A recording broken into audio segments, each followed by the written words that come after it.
Good afternoon to the commissioners I haven't had a chance to greet yet. Welcome to the Cannabis Regulation Commission meeting. Today is Thursday, June 6, 2024. The time is 2:02 p.m. and we are in the Building and Safety Boardroom at 201 North Figueroa Street, 9th floor, Los Angeles, California. I am President Thyras Mason and I'll be chairing this meeting. The following commissioners are present: Commissioners Farmby, Lim, Nash, and Melendez. I'm going to go over some housekeeping items before we get started. This meeting is being recorded. Therefore, we ask that when addressing the commission, you speak close to the microphone and only one person at a time. Please state your name each time you speak.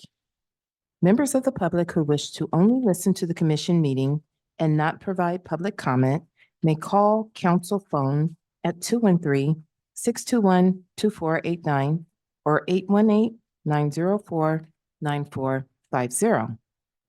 This meeting is also being live streamed.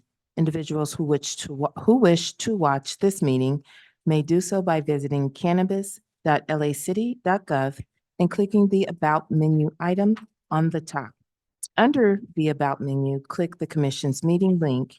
Scroll down to the bottom of the Commission meetings page to find the live stream. We will be following the agenda order for the most part. Agendas are located on the table by the entrance door along with speaker cards. Individuals who are physically here and wish to address this commission must fill out a speaker's card and specify which item or items you are going to speak on.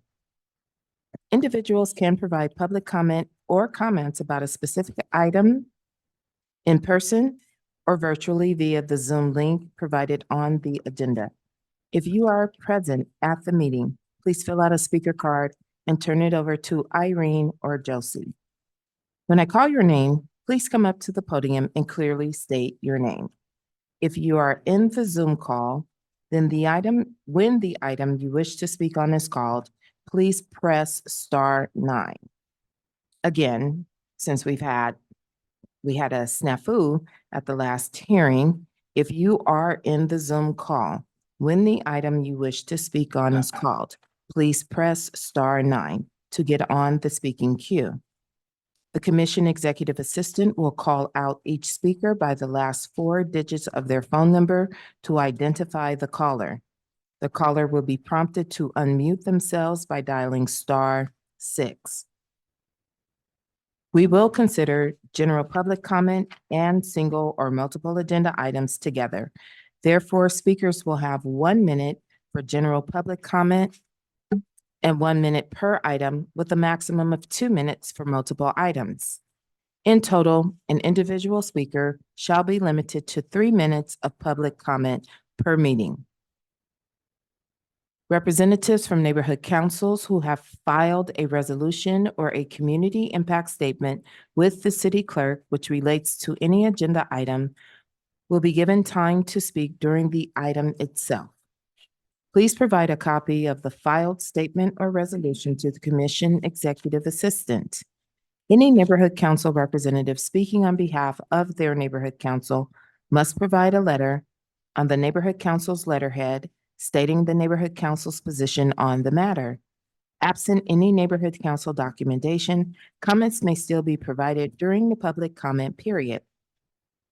We ask that speakers state whether they are providing general public comment and or which other item or items they are speaking on before they begin to comment so that staff can appropriately time them.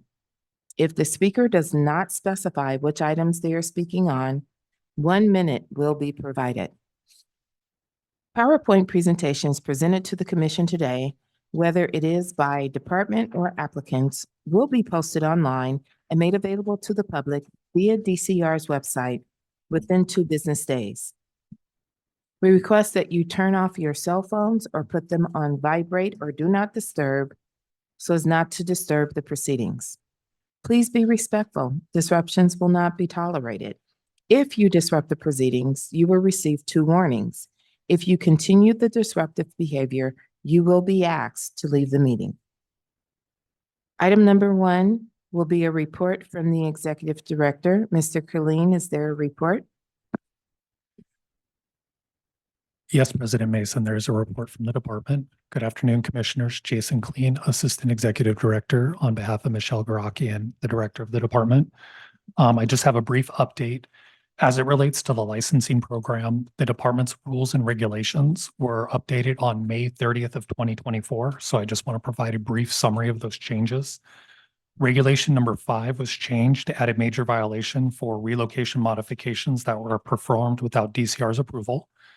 Additionally, DCR has allowed cannabis and cannabis goods to be displayed in a place where it's visible from outside of the business premises in alignment with state law. Retail storefront operators are allowed to do curbside deliveries in compliance with state law. And we removed the motor carrier permit requirement for delivery businesses in compliance with state law. Those were a number of the violations that were cited by our Compliance and Enforcement Division as part of the early compliance inspections. So with that, we went ahead and changed our rules to make sure that they align with state law. Regulation 6 was changed so that social equity individual applicants that are associated with license are required to submit a successor and interest form with each annual renewal if we do not have one on file or there's an update. That form's important so that if in the event of the death of the social equity individual applicant, we know who to transfer their equity to. So there's no delays in updating the license application or moving forward with the renewal process.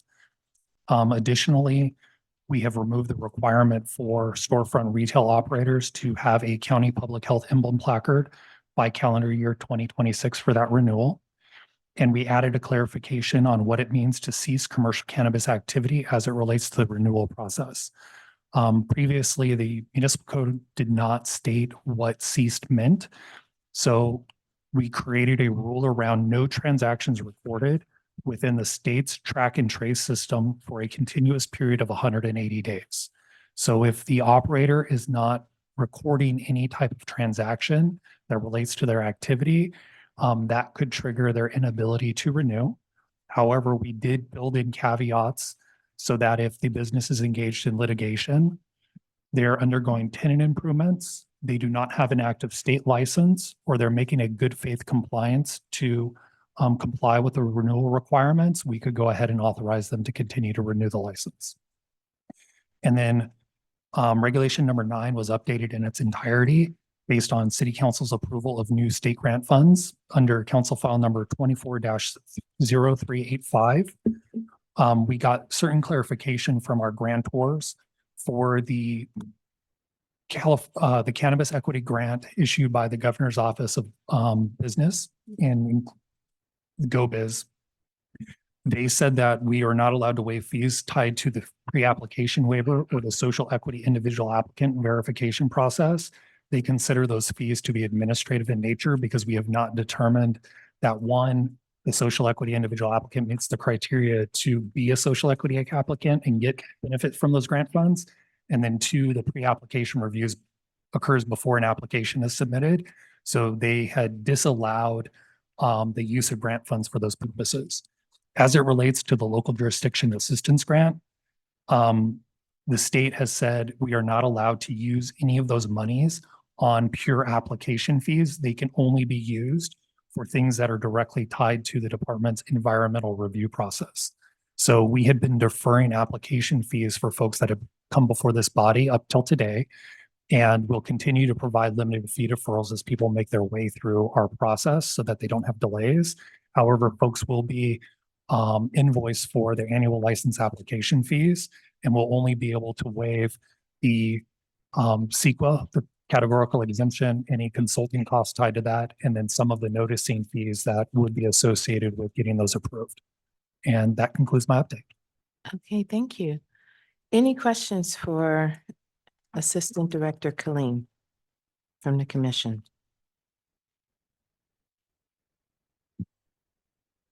All right, thank you. Moving on to item 2, which is commission business. Commissioners, you should have an advanced calendar in front of you with our future meeting dates. Please take a look and advise if there are any planned absences from any of the commissioners. It's behind the agenda.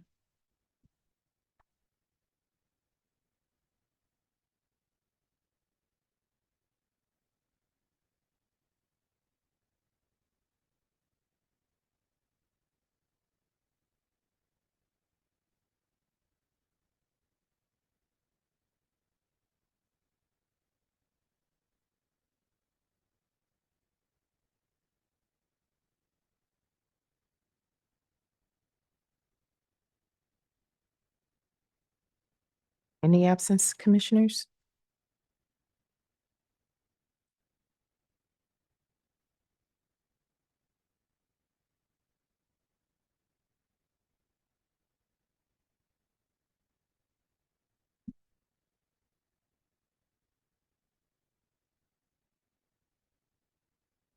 Okay, hearing none, we are moving on to the approval of minutes.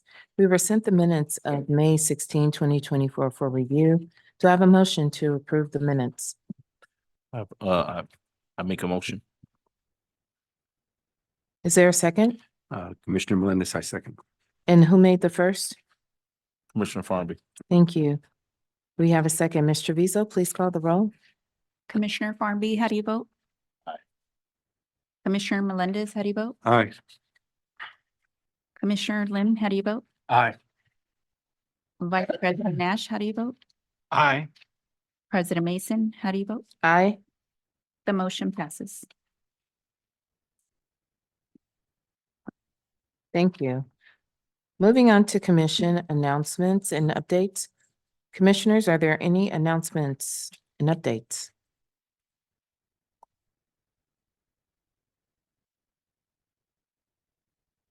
Okay, hearing none, we're moving on to future agenda requests.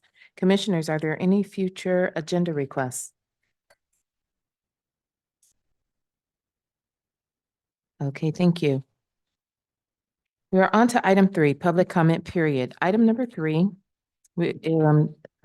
is now open. That's general public comment and single or multiple agenda items. Speakers can address the commission on non-agenda related items that are within the jurisdiction of the commission or provide public comment for items in today's agenda. If you are listening on the live stream and have called to provide public comment via Zoom, please mute the live stream audio before you begin speaking to eliminate feedback. We will alternate between calling up individuals here at the meeting and those on the Zoom call. Please bear with us. Are there any speaker cards or callers? There are speaker cards.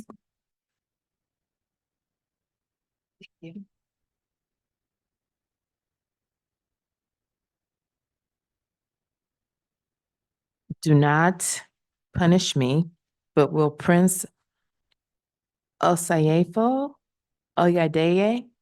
Awesome. Thank you. Approach the podium. Thank you. You may state your name for the record. Let us know which agenda items you're speaking on, and she will let you know how much time you have. Outstanding.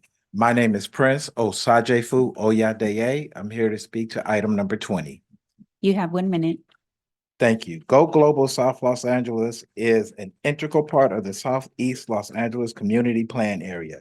The building improvements have transformed a bleak eyesore into a clean and safe corner. The store, the parking lot, and the surrounding sidewalk are kept sparkling clean. Armed security guards and numerous security cameras inside and outside make me feel safe when shopping there. The staff always has smiles on their faces when I come in, and they all have extensive product knowledge. The best part of the staff is that they look like me and others that live in this community. Safe access to cannabis in this community is desired and necessary. Therefore, I would like to request that this commission grant San Pedro-ish LLC, DBA Go Global South Los Angeles, its annual license. Thank you. Thank you.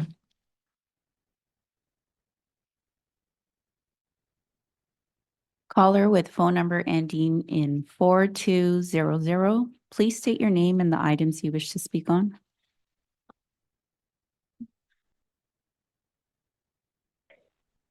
Yes, this is speaker 4200. I don't have a copy of the agenda because I couldn't locate it quickly, but I want to talk about the cannabis store that is planning to go in at 12701 Wilshire Boulevard. You have 1 minute. Is there? Okay, thank you. I wanted to let the commission know that none of the neighborhood councils received notice of this hearing for May 30th. And we just found out yesterday about today's meeting.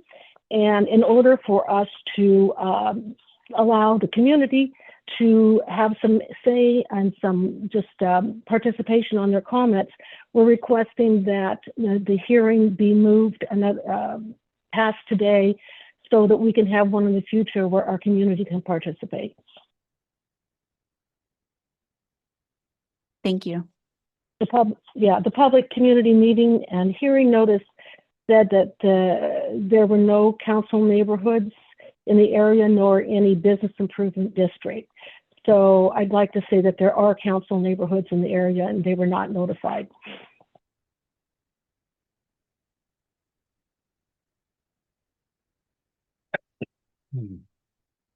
Thank you. Your time is up.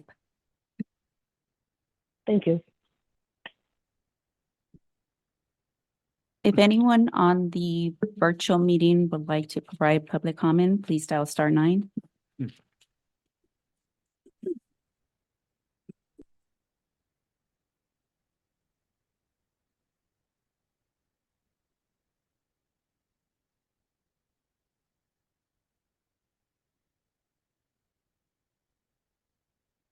President Mason, there are no raised hands. Okay, are there any other speaker cards? I do not have any other speaker cards. Okay, well, thank you. Then, thank you to everyone for your comments, and both the general public comment agenda item and the single or multiple agenda item periods are now closed. We are on to number 4, Neighborhood Council presentations. This is a reminder that any representative from neighborhood councils who have filed a resolution or community impact statement with the city clerk which relates to any agenda item will be given time to speak during the item itself. Please provide a copy of the filed statement or resolution to the commission executive assistant. Any neighborhood council representative speaking on behalf of their neighborhood council must provide a letter on the letterhead stating the neighborhood council's position on the matter. Absent any neighborhood council documentation, comments may still be provided during the public comment period. We are on to item 5, which is DCR Core Record Number 120608. This is a request from Relief Corp. To approve an annual license for storefront retail commercial cannabis activity within a 1,125 square foot commercial building located at 300 South La Cienega Boulevard. Mr. Vizo, are there any neighborhood council or elected office representatives on this matter? I do not have any speaker cards, or there are no raised hands in the virtual meeting. Thank you. Then we will move on to the department presentation, and at this time, we will hear from department staff. Good afternoon. My name is Nathan Tellers, and I will present item number 5 for the Department of Cannabis Regulation. DCR Core Record Number 120608 is associated with Relief Corp. The applicant seeks an annual license for the Type 10 retail with on-site sales commercial cannabis activity. The applicant has not been issued a license by DCR for this location. The applicant adhered to the requirements of the Los Angeles Municipal Code LAMC and DCR's rules and regulations at their former location. The applicant is not subject to the requirements of LAMC Section 104.20 for the Social Equity Program. The business premises is located at 300 South La Cienega Boulevard, a parcel zone for general commercial purposes. The applicant is an existing medical marijuana dispensary, EMMD. The business is located in the Wilshire Community Plan Area with Council District 5. On or about May 14th, 2024, DCR provided notice of the Community Meeting and Cannabis Regulation Commission meeting by mail to the owners and occupants of all property within 700 feet of the property line of the business premises. Notice was provided in accordance with the municipal code. The virtual community meeting was held on May 30th, 2024. During the meeting, members of the public were afforded 2 minutes each to speak about the application. DCR also accepted online written input through the date of the community meeting. 2 longtime customers supported the business opening at this new location. A resident was against the application because the location is at a prime location for loitering by homeless individuals due to a bus bench out front and noise may be an issue. The staff report lists a number of reasons DCR or the commission may deny a license. At present, DCR is not aware of any existing facts or circumstances to deny the annual license for the reasons in LAMC section 104.04. Based on the department's analysis, the proposed project is consistent with the criteria for a Class 1 and Class 32 categorical exemption pursuant to CEQA guidelines. Since the project meets all the requirements for categorical exemption and none of the applicable exceptions apply, it is appropriate to determine this project is categorically exempt from the requirements of CEQA. Therefore, DCR recommends the commission adopt the recommendations included in the staff report and approve the issuance of this annual license. That concludes the department's presentation. Thank you. Commissioner, are there any questions for the department on this item? Okay, hearing none, we will move on to the applicant's presentation. I have a speaker card for Devin Julian.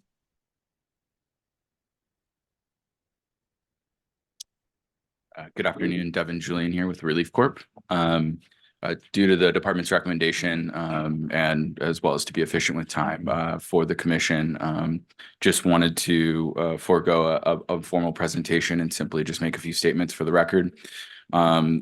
First, I want to talk about the experience within this area. Currently, Relief Corp is operating under the DBA Bark, which is right around the corner from this location, has been serving the residents of the area for quite some time, well over a decade, continually being in compliance, paying taxes, being part of the community, outreach, things like that.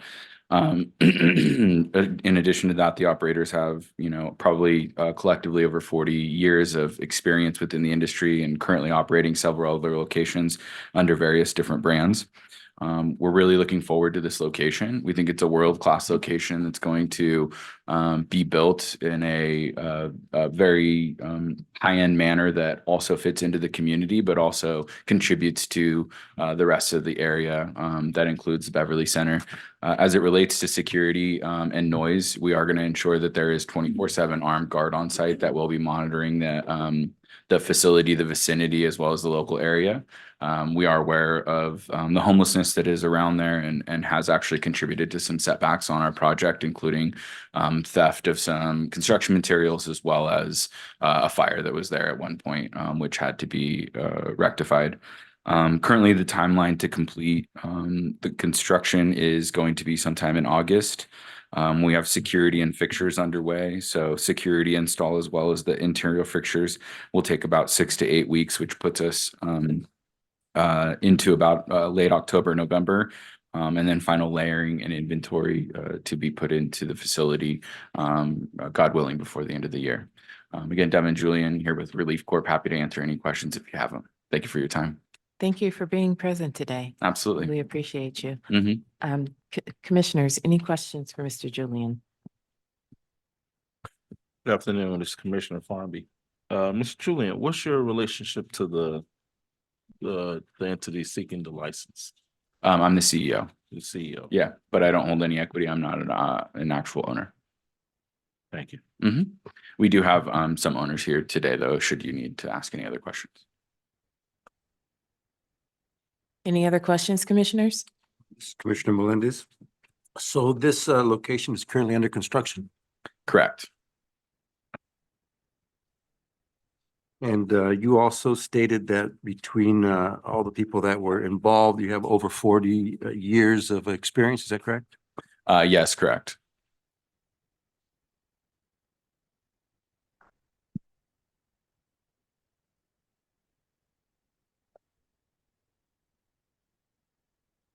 Okay, seems that there are no other.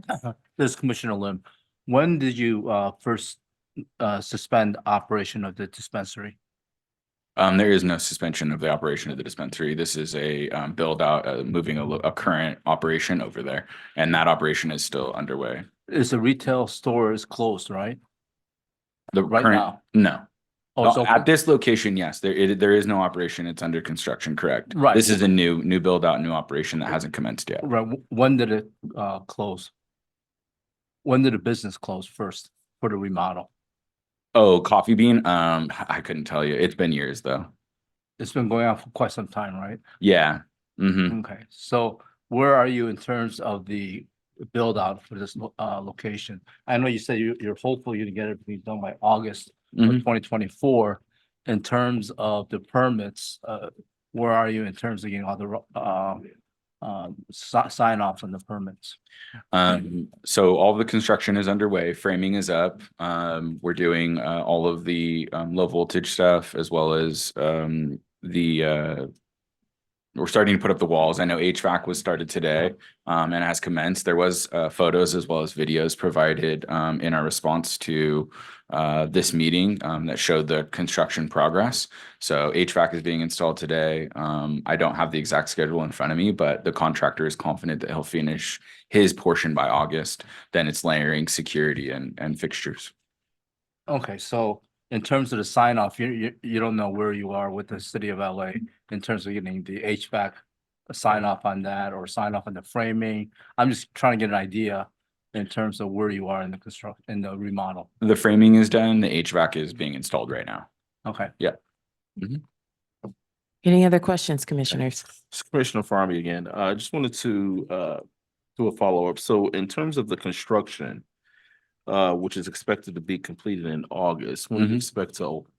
Before the end of the year. December is penciled in right now. December? Yeah. We do have, with this type of build out, we do have a unique style of sales that includes the use of touchscreens for customer education and ordering to be efficient with that. So with that requires some custom casework and fixtures. That is underway. We're approving some designs actually just last week. So the construction of that is underway, but it's not off the shelf glass casework. So that's why, once construction's done in August, there is a little bit more time of actually manufacturing all of that casework, getting the touchscreens in, ordered, installed, and programmed properly, and then layering on all the other security and branding features. Thank you. Sorry, Devin, Julian answering. I forget I'm supposed to say my name every time, I guess. I do it too. Okay. Any other questions from the commissioners? Yes, this is Commissioner Melendez once again. So is there another store that you have that's close to this facility? Devin, Julian answering on behalf of the applicant. The closest one would be Long Beach currently. We do have Beverly area. Bark is the brand that's there. It's right around the corner. I don't have the address right off the top of my head. I can look it up. But the one that would be closest to this, it's operational, that has the same style, would be Culture Cannabis Club in Long Beach. Okay, thank you. No problem. Just to, if you don't mind, Devin, Julian, on behalf of that also, we have been operating for quite some time as an ownership and operator group. That's where that 40 years come from. Currently, I have about 12 stores operating throughout the state of California that are under my leadership. Thanks. No problem. Commissioners, last questions? Is there any deliberation on this item?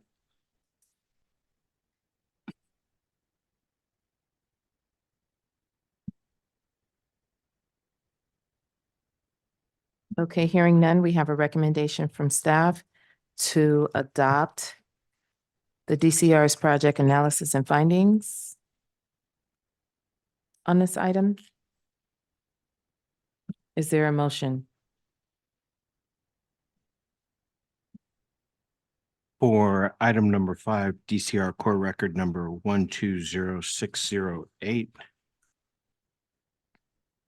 I move to adopt staff recommendations as stated in their staff report dated June 3rd, 2024. And for the record, may I have the name of the person making the motion? Sorry about that. It's Vice President Nash, and I also forgot to put the business premises address, which is 300 South La Cienega Boulevard. Thank you. This is Do we Commissioner have a Melendez, second? a second. Thank you. Ms. Treviso, please call the roll. Vice President Nash, how do you vote? Aye. Commissioner Melendez, how do you vote? Aye. Commissioner Farnby, how do you vote? Aye. Commissioner Lim, how do you vote? Aye. President Mason, how do you vote? Aye. The motion passes. Thank you. We're going Thank to you. take a brief recess at this time, which is 2:32. We're going to do something that hasn't been done since I've been on the commission. we're going to grant flowers and wish a very happy birthday to one of the hardest working members of DCR staff.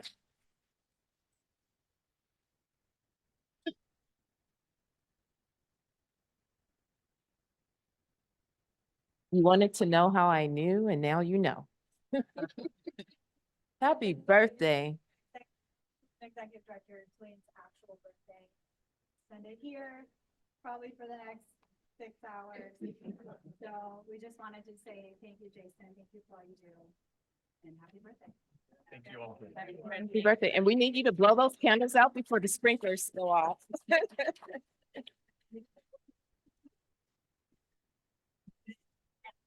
Much of your staff has. Happy birthday to you. There's also plates and, if anyone wishes to play.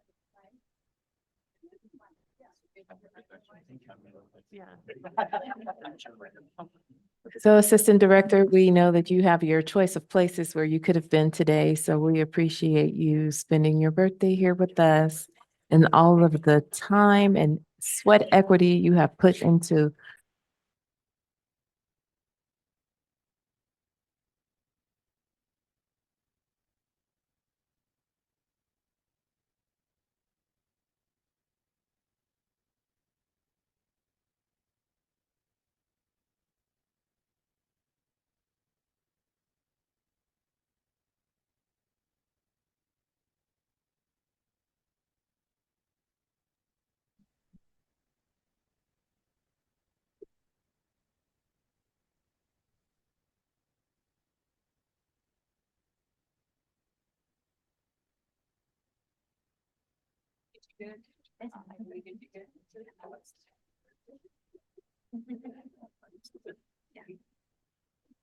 Okay, we may resume. Thank you. Thank you, ladies and gentlemen, for your patience.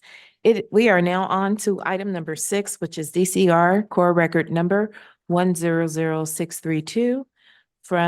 This is a request from the Chinatown Patient Collective Group Incorporated to approve an annual license for storefront retail commercial cannabis activity within a 4,000 square foot commercial building located at 15223 West Burbank Boulevard. Mr. Vizel, are there any neighborhood council or elective office representatives on this item? I do not have any speaker cards or there are no raised hands in the virtual meeting. Thank you. Then at this time, we will hear from department staff. Good afternoon. Once again, my name is Nathan Tellers, and I will present item number 6 for the Department of Cannabis Regulation. This applicant surrendered their application due to a loss of site control. Therefore, DCR withdraws its prior recommendations and the commission should take no action on this item. That concludes the department's presentation. Thank you for the presentation. Given that the applicant has lost site control, this commission will not take any action. We will move on to item 7 on the agenda, which is DCR Core Record Number 310788. This is a request from Torrance Healing Center to provide an annual license for storefront retail commercial cannabis activity within a 17,692 square foot commercial building located at 1513 West Sepulveda Boulevard. Mr. Vizel, are there any neighborhood council or elected office representatives on this item? There are no speaker cards or any raised hands in the virtual meeting. Okay, thank you. At this time, we will hear from staff. Good afternoon. Once again, my name is Nathan Tellers, and I will present item number 7 for the Department of Cannabis Regulation. DCR Core Record Number 310788 is associated with Torrance Healing Center. The applicant seeks an annual license for the Type 10 retail with on-site sales commercial cannabis activity. The applicant has not been issued temporary approval by DCR. The applicant currently possesses a state provisional license C10-0001186-LIC to conduct retail with on-site sales commercial cannabis activity, which is active through October 14th, 2024. The applicant is subject to the requirements of LAMC Section 104.20 for the Social Equity Program. Social equity applications are evaluated for compliance with the equity share requirements under LAMC 104.20. To comply with the equity share requirements, social equity individual applicants, SEIAs, must possess unrestricted ownership of their share of the social equity applicant business, a proportional right to vote and to the profits, and includes certain language mandated by LAMC 104.20 in their agreements, among other requirements. As part of the application process, DCR reviewed the corporate and ownership documentation provided for this applicant and determined that the applicant met the minimum equity share requirements at that time. The business premises is located at 1513 West Sepulveda Boulevard, Los Angeles, California, 90501, a parcel zoned for light manufacturing purposes. The business is located in the Harbor Gateway Community Plan area with Council District 15. On or about May 14th, 2024, DCR provided notice of the community meeting and Cannabis Regulation Commission meeting by mail to owners and occupants of all property within 700 feet of the property line of the business premises. Notice was provided in accordance with the municipal code. The virtual community meeting was held on May 30th, 2024. During the meeting, members of the public were afforded 2 minutes each to speak about the application. DCR also accepted online written input through the date of the community meeting. The applicant's representative and landlord spoke to the company's contributions in the community. There was one comment against the application, a local resident who noted the smell and trash as issues. The staff report lists a number of reasons DCR or the commission may deny a license. At present, DCR is not aware of any existing facts or circumstances to deny this annual license for the reasons in LAMC section 104.04. Based on the department's analysis, the proposed project is consistent with the criteria for a Class 1 and Class 32 categorical exemption pursuant to CEQA guidelines. Since the project meets all of the requirements for categorical exemption and none of the applicable exceptions apply, it is appropriate to determine this project is categorically exempt from the requirements of CEQA. Therefore, DCR recommends the commission adopt the recommendations included in the staff report and approve the issuance of this annual license. That concludes the department's presentation. Thank you so much. Any questions for staff? Yes, there's a Commissioner Lim. It states that the applicant has not been issued a temporary approval by DCR. Do we know why they have not received a temporary approval? I will defer to Executive Director Jason Colleen for that answer. Good afternoon, Commissioners. Jason Kleen, Assistant Executive Director. So in order to receive temporary approval, the applicant has to pass an initial inspection as well as provide evidence of a state license. Those two things are not necessary in order to get to a notice of complete application and be issued an annual license. So if the applicant is able to utilize their annual license to get a state provisional license, given the fact that they are a social equity business applying for retail, and they pass the initial inspection, they would be eligible to get temporary approval and begin operations. Right, it states, this Commissioner Lim, it states that they obtained a state provisional license that is going to expire October 14, 2024. I also noticed that this applicant is currently closed. So could that be the reason why there's no temporary approval? No site inspection? Because of no initial inspection, that is correct.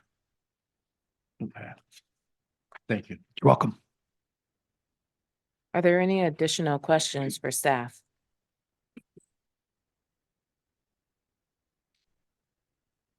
Then we are on to the applicant's presentation. I have a speaker card here from Maurice Cunningham. If you would approach the podium, please state your name and your relationship to the applicant, and Mr. Visa will tell you how much time you have.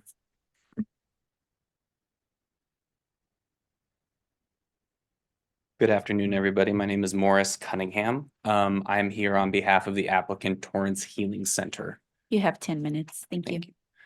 I don't have a presentation or a slide deck. I just wanted to come here representing the applicant Torrance Healing Center, which is always a fun acronym to say because it lines up to THC very appropriately.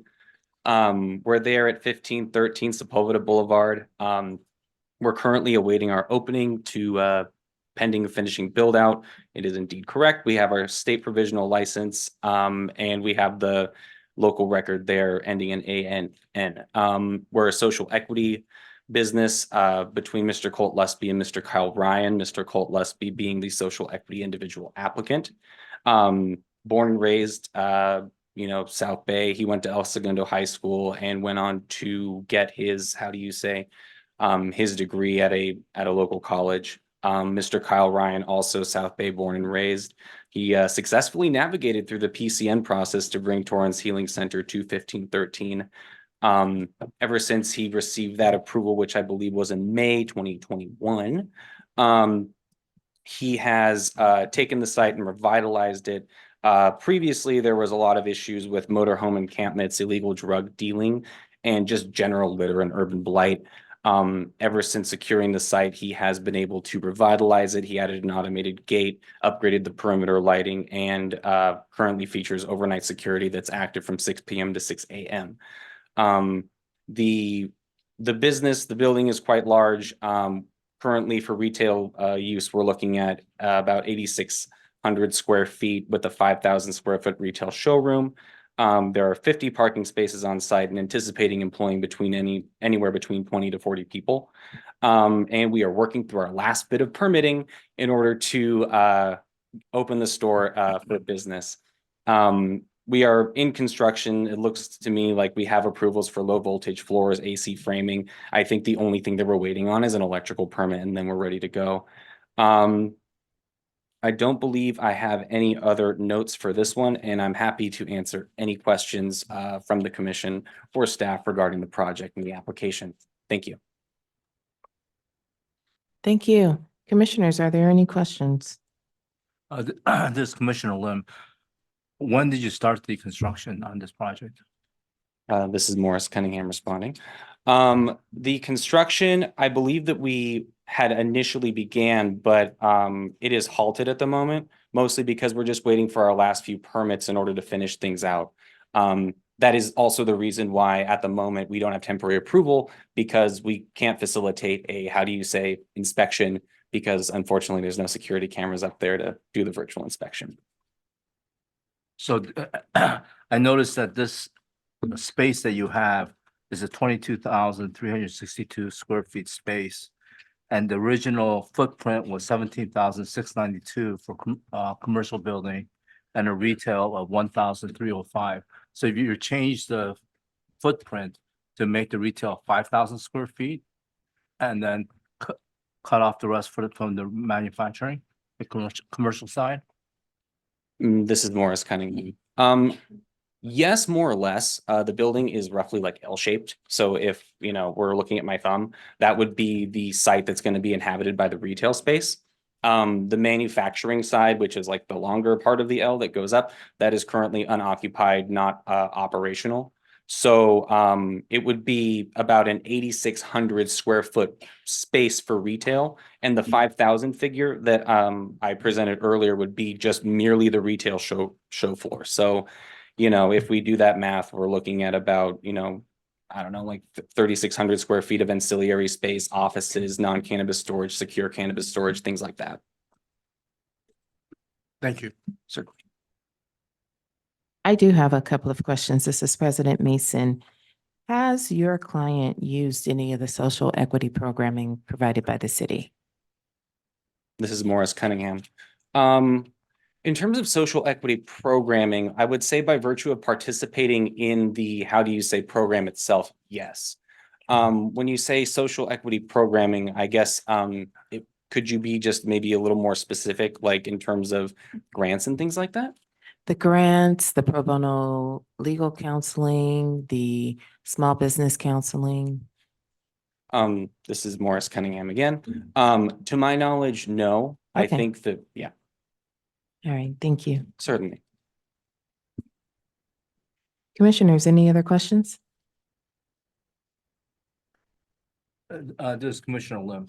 So I guess the TI and the build out is quite expensive. So the social equity has a partner that is financing most of the TIs on this. This is Morris Cunningham. Yes, that's correct.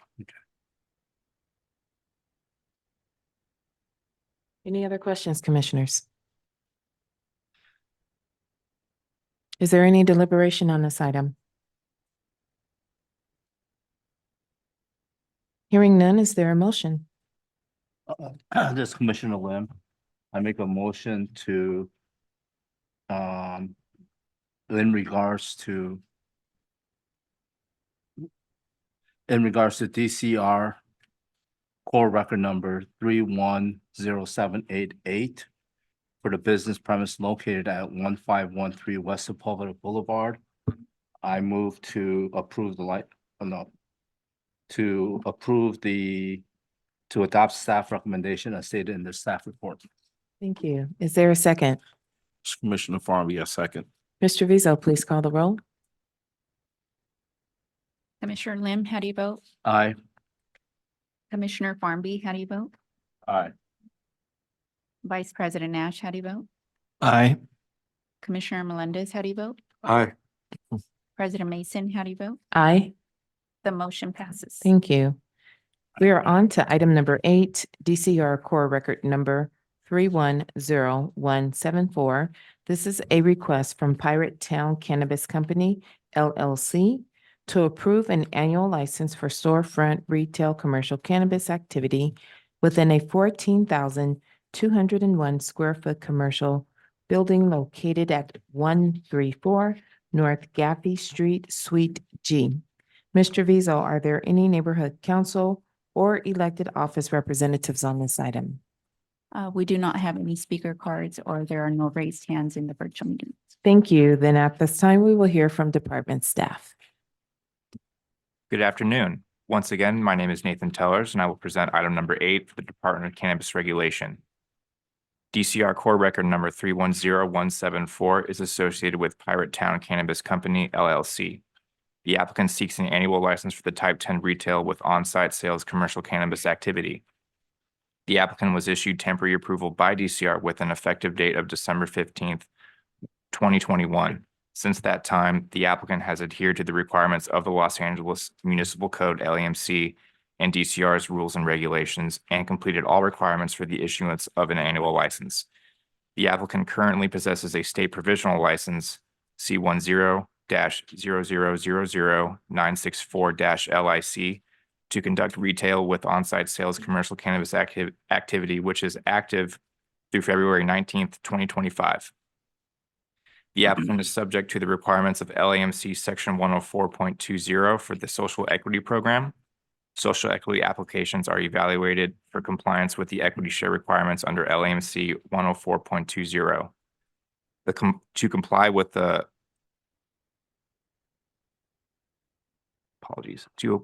equity share requirements, social equity individual applicants must possess unrestricted ownership of their share of the social equity applicant business, a proportional right to vote and to the profits, and include certain language mandated by LAMC 104.20 in their agreements, among other requirements. As part of the application process, DCR reviewed the corporate and ownership documentation provided for this applicant and determined that the applicant met the minimum equity share requirements at that time. The business premises is located at 134 North Gaffey Street, Suite G, San Pedro, California 90731, a parcel zone for community commercial purposes. The business is located in the San Pedro Community Plan area with Council District 15. On or about May 14th, 2024, DCR provided notice of the community meeting and Cannabis Regulation Commission meeting by mail to the owners and occupants of all property within 700 feet of the property line of the business premises. Notice was provided in accordance with the municipal code. The virtual community meeting was held on May 30th, 2024. During the meeting, members of the public were afforded 2 minutes each to speak about the application. DCR also accepted online written input through the date of the community meeting. There were no comments neither for nor against this application. The staff report lists a number of reasons DCR or the commission may deny a license. At present, DCR is not aware of any existing facts or circumstances to deny this annual license for the reasons in LAMC Section 104.04. Based on the department's analysis, the proposed project is consistent with the criteria for a Class 1 and Class 32 categorical exemption pursuant to CEQA guidelines. Since the project meets all of the requirements for categorical exemption and none of the applicable exceptions apply, it is appropriate to determine this project is categorically exempt from the requirements of CEQA. Rocky Wiles, Division Chief of the Compliance and Enforcement Division, is in attendance and available to provide an overview of the compliance activities associated with this location. Good afternoon, Commissioners. Rocky Wiles, Compliance and Enforcement Division for DCR. I'll be giving you a brief compliance report on 134 North Gaffney Street, Suite G. On April 14th, 2022, we received an anonymous complaint alleging that a minor was able to go into this location to purchase cannabis. The complainant stated that she spoke to the operator and that the operator seemed to be concerned and that, you know, they were hoping that it didn't happen again. The complaint also stated that there were, she had observed minors in the parking lot smoking drugs. On May 22nd, 2024, DCR conducted a compliance inspection. My staff didn't observe any of the allegations stated on the complaint as far as minors in the parking lot, but we did find other deficiencies. The employee badges did not contain the record number. That's a minor violation. The exterior window facing on Gaffney Street was covered in graffiti. That's also a minor violation. They didn't have the patron code of conduct posted. That's a minor violation. They also didn't have SOPs to establish the inventory, how to track their inventory using the track and trace. So it's just the SOPs, not the actual setup. They just need to provide SOPs to track their inventory. And also they did not have the log that tracks non-employee access into limited access areas. And there were a couple of discrepancies in their track and trace system. We did debrief the representative after the compliance inspection, and they were informed of all the deficiencies that were found. A notice to correct was issued on June 4th, the compliance date of July 5th. Again, on June 4th, we conducted another unannounced compliance inspection. Well, more of a just an unannounced visit. And my staff basically spent a couple hours observing, you know, the parking lot, making sure just to see if there was any the allegations were, you know, true, or at least on that day, you know. So I was informed that they didn't observe any minors. In addition to that, my staff did speak again on that day to the guard to review their step, you know, their process about verifying age. And then he also spoke to the supervisor and confirmed the same procedure as far as age verification, since that was the crux of the complaint. And that is the report, if you have any questions. This is Vice President Nash, just so I understand. So there were two inspections, the 22nd and the 4th? The 4th was more of a, yeah, I mean, we did make an unannounced visit, yeah. At that time, did the department check to see if any of the violations noted on the 22nd visit were corrected? I was not informed that any of these have been complied with. So I'm not aware that they have been complied with. Thank you. It's Commissioner Farmby. Hey, Rocky, regarding the violation that you mentioned for the law to track the non-employees, do you think that was related to the minor situation who was able to enter the facility? No, this is the regulations require that the licensee maintain a log of anybody that accesses their limited access areas where they keep the product. Cash. So it's not for, it's Gotcha. for non-employees. Thank you. This Commissioner Lim. First, I want to confirm that they do have a track and trace Yes. mechanism. Yes, they do. And the deficient inventory discrepancy is a matter of what was on the track and trace did not match what was on the floor. Yeah, by I believe it's by 1 or 2 products. So we're finding that a lot. Not everybody is, some of our operators are perfect, but there seems to be this, deficiency sometimes when they incorrectly choose product from one batch instead of another. And so you have a +1 in one and -1 in the other. They have to reconcile that. We do obtain proof of how they reconcile that before we check it off. And they do show us on the metric system how that was done. So minor violation was not having an SOP system. Right, exactly. Yeah. Any other questions for Rocky? Hearing none, thank you. Thank you. Will the applicant's representative please approach the podium? When you arrive, please state your name for the record and your relationship to the applicant.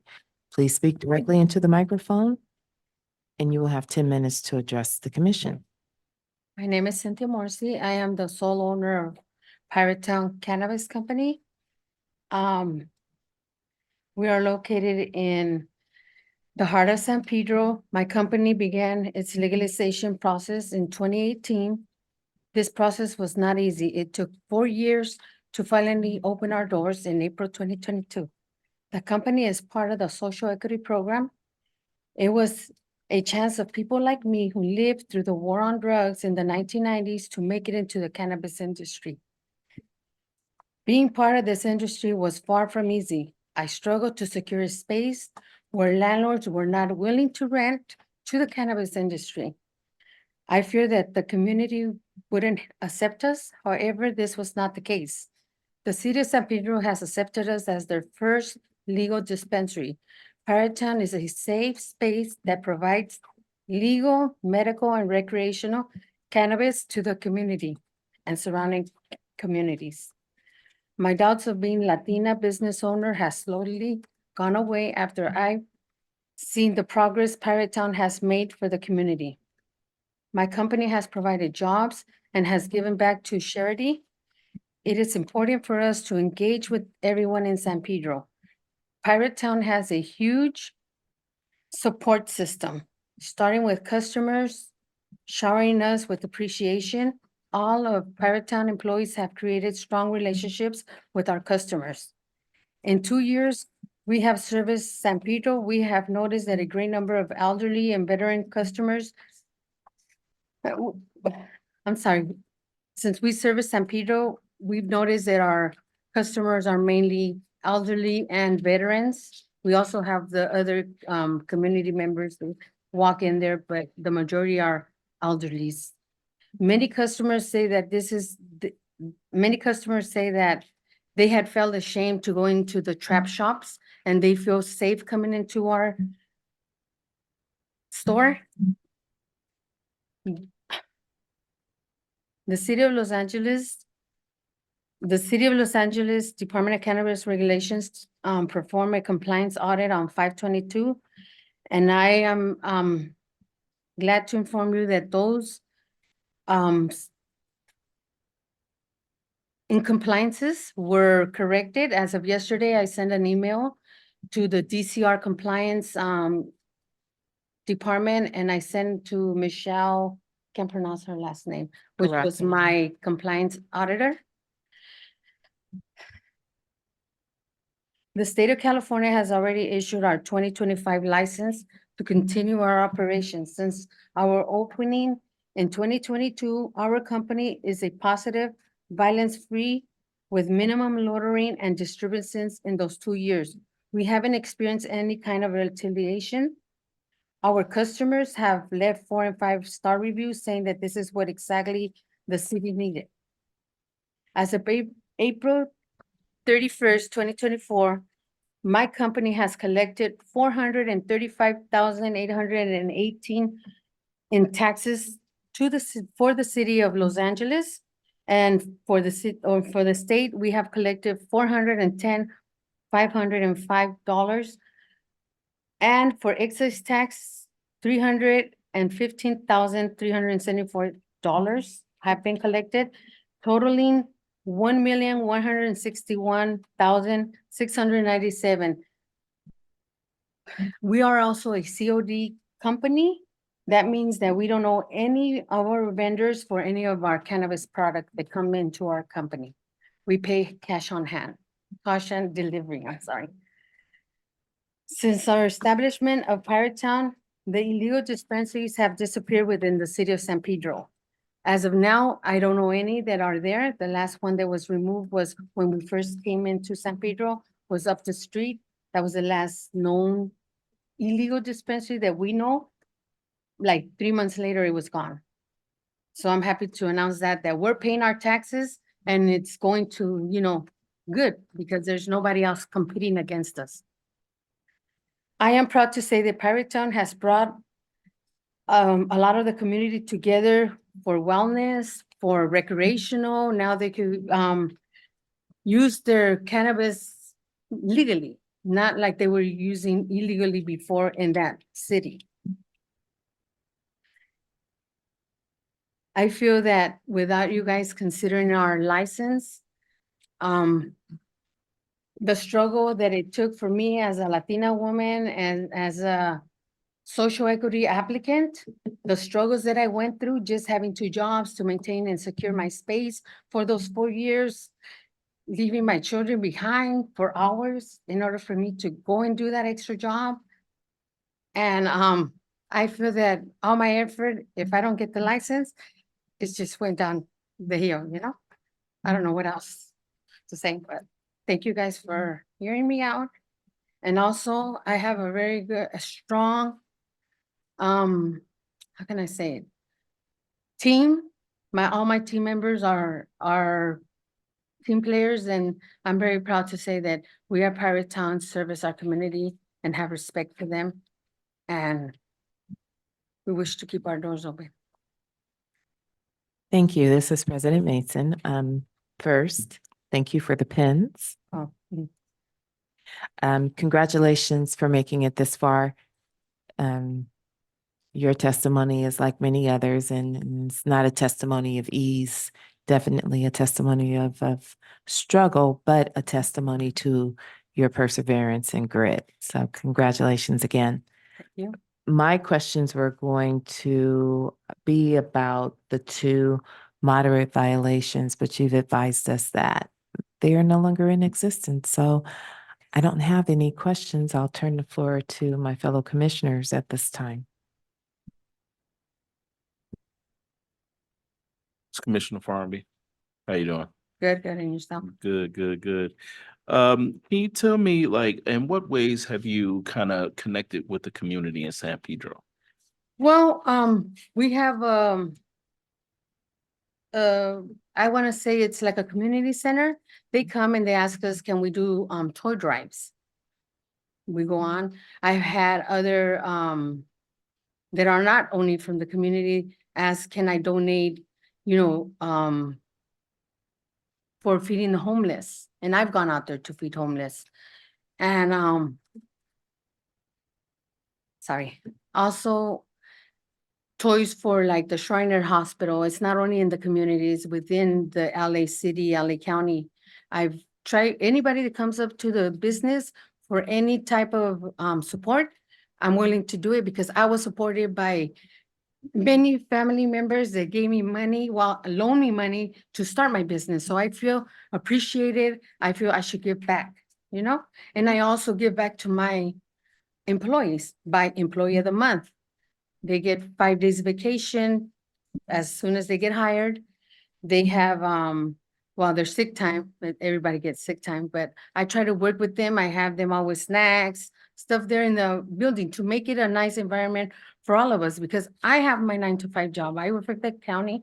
I've been working for 32 years and I have to go after work there.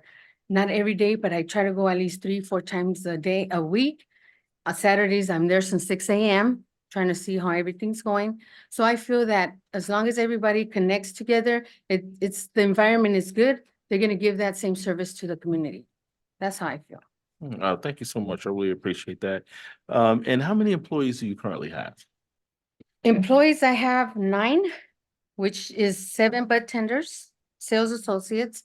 I have 2 managers, an assistant manager, general manager. I did lose my inventory clerk, but my 2 managers and myself are handling that part of the business, and I feel it's better. It's good. We're keeping track of everything more and I don't have to be on top of someone. Oh, you're not doing this, you're not doing that, I'm doing it, you know? So yeah, Commissioner I like Farmer, that. thank you. I don't have any further questions. There's a Commissioner Lim, first going from the victim of the war on crime in the eighties to now paying $1 million in taxes must make you feel pretty good. Oh, yeah, it does. It makes me feel that, you know what, my sacrifice, it's getting there. I'm gonna be able to retire hopefully in 3 years when I turn 55 and I'm able to retire from the county. Has the social equity program been helpful to you and how have you benefited from that? It has been helpful in which way? I was able to get a license with all the struggles that came through because we were not the first 100, we were the second 100, they got the license. But, I'm sorry. In that also with the grants that they gave us, I did use one of the grants, the $50,000 one that they gave us for build out or cameras, whatever we needed it for. I did use that. So I'm grateful for it, you know? Because without that, maybe I wouldn't be able, I would be struggling like many other dispensaries or companies are trying to open. And I don't have a investor, I don't have anybody else but my family and friends that and my retirement that I took money out to pay for this. This is Commissioner Lim again. What's your policy in regards to regulating minors coming into your store? Well, I was unaware of that. Like, I don't know when that happened or how or what, but I'm sure there was no minors they were allowed into and purchase because we do have a ID checker. And they do take a picture of the ID, they do scan it and it's connected because we do have people trying to come in with expired IDs and they let us know, "Whoop, expired, you gotta go, you can't come in." So that's the only way that I know that we can track it down. You know, other than that, I don't know when that happened, to be honest. We're very on it. Making sure we don't want to lose our license. This is President Mason. I'm going to piggyback off of Commissioner Lim. Other than the seed program grant funds that you received, have you used any of the other social equity resources? No, I honestly have not looked into any other stuff because, you know, I'm busy working, trying to run a business. I'm only one person. I have my general manager, but he's my son and the assistant manager is my nephew. So it's like, we're all in the family. Thank you. Commissioners, were there any other questions? This is Vice President Nash. In checking IDs, I understand that there's quite a few fake IDs and some of them are pretty sophisticated and can survive scanning and things like that. Do the people that check the IDs do they look for any inconsistencies or ask additional questions if they have a belief that the person might be underage? They do check the IDs. They make sure it's the person. I don't know if they came across that yet, but so far our system that we have, it's from our POS, from FlowHub. It's very accurate. We have had people trying and it just goes blank. So we're like, we know it's fake. We can't come in. They're trying, oh, but you know, I'll bring you this. I'm in the military. I'm in this. Bring us an ID with an expiration date, with all mandatory requirements. We'll let you in. If not, you can't come in. I mean, I can't speak and say, but if there would be, I'll be able to tell you that we had an incident or, you know, I don't know. Okay, so your system has uncovered Yes, any we fake have. IDs in the past. And it tells you if they've gone to other dispensaries and buying out there too. And let us know that they're into their limit, they can't come in. Thank you. Thank you. Are there any other questions from the commission? This is Commissioner Melendez. I was wondering, do you guys offer a veteran discount for? Yes, we do, 20%. Thank you. Nice. And we have a stamp, they could come in and I think it's 4 stamps, the 5th one, they get another 10%. We have deals every day. So, you know, we're trying to bring people in. We don't have that advertisement like these big companies. We do it ourselves. We try to do our Instagram. That's all we have. And our stamps and letting them, tell your friends, they get 20% off first purchase. That's all we can do. No money. Good job. Imagine what your return would be if you could advertise, because you're meeting $1 million in tax burden Oh, yeah. just on social media and word of mouth. You know what? I was nervous in the beginning because when I first started, I had no money. I borrowed the money from a friend to pay my employees for the first month. After that, I said, you know what? My mission is to get my own money. So I started I had 12 SKUs. Right now I have, I think, over 50. I don't even know how many SKUs. But I started by investing. If I made $50, that $50 went into another product, another company, like that. It just slowly, and it started picking up. I could say that within the 2 months, I was able to pay my employees. I got my own company. Well, a company to do our payroll. I do the time, but they do the checks, they pay the EDD, SDI, everybody else. I don't want to own anybody money, but they do all of that for me. So I'm happy where I'm at. And I think that I am a true social equity applicant because I know a lot of people had to get into investors, and Mhm. I had the support of my mom. She goes and helps me label. That's too much, I tell you. To this date, she's like, do you have any labels? I'll go out after my dad passed away, she's like lonely. I take her with me as a visitor. Come on, come help me label. She helps. Sign in.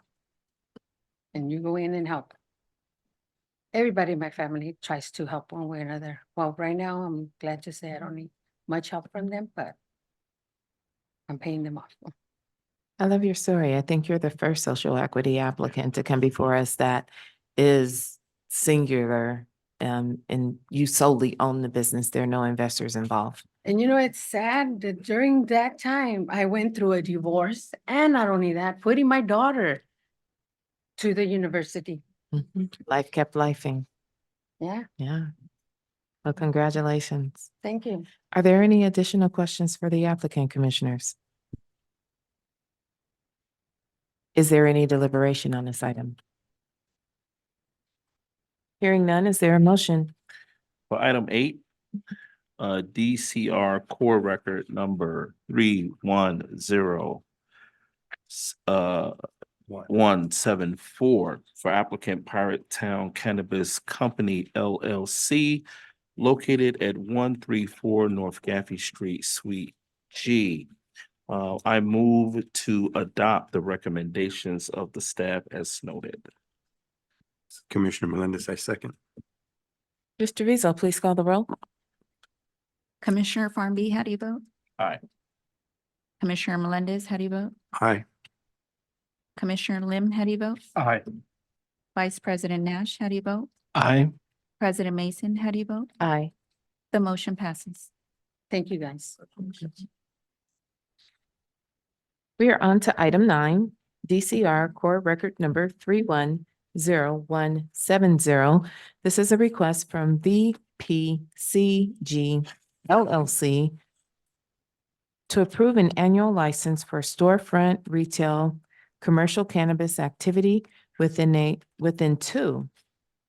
34,739 square feet commercial buildings located at 1570 Southwestern Avenue, Unit 102 and Unit 104.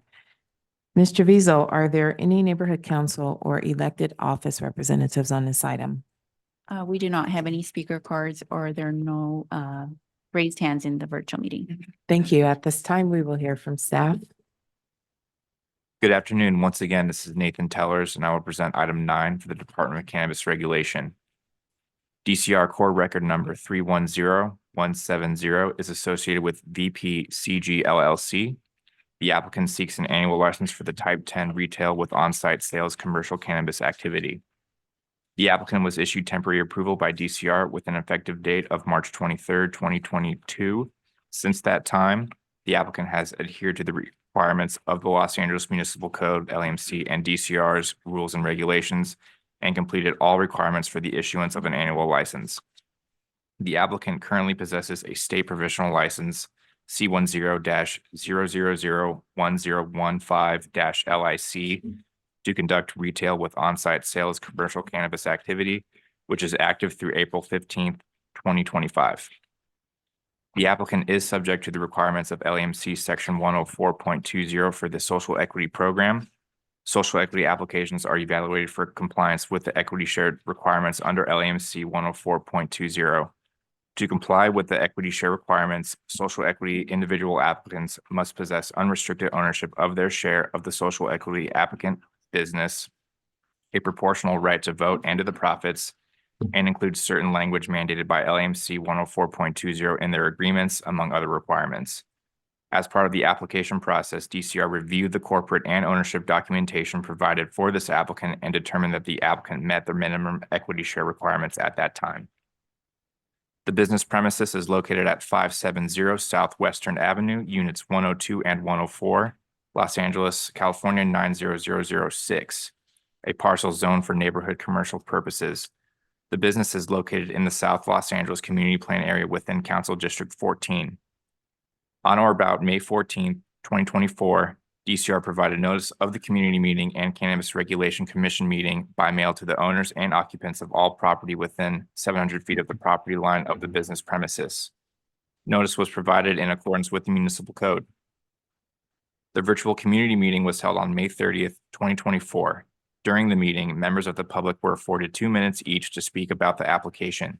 DCR also accepted online written input through the date of the community meeting. DCR received 1 oral testimony in support of this applicant. The staff report lists a number of reasons DCR or the commission may deny a license. At present, DCR is not aware of any existing facts or circumstances to deny this annual license for the reasons in LAMC Section 104.04.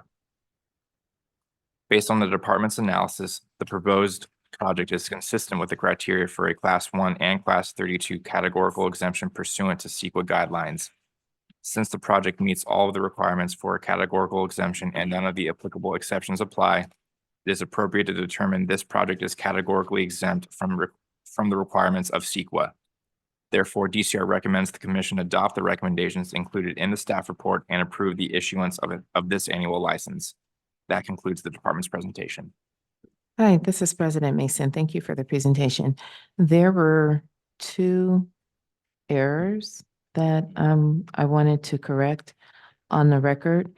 One was the address. You did say 570 Southwestern, and it's 1570 Southwestern. You may have just skipped the one when you were reading. And then akin to that, that address is actually located in Council District 10 and not Council District 14. Understood. My apologies. No worries. I just wanted to correct it for the record. It happens. Commissioners, are there any questions for staff?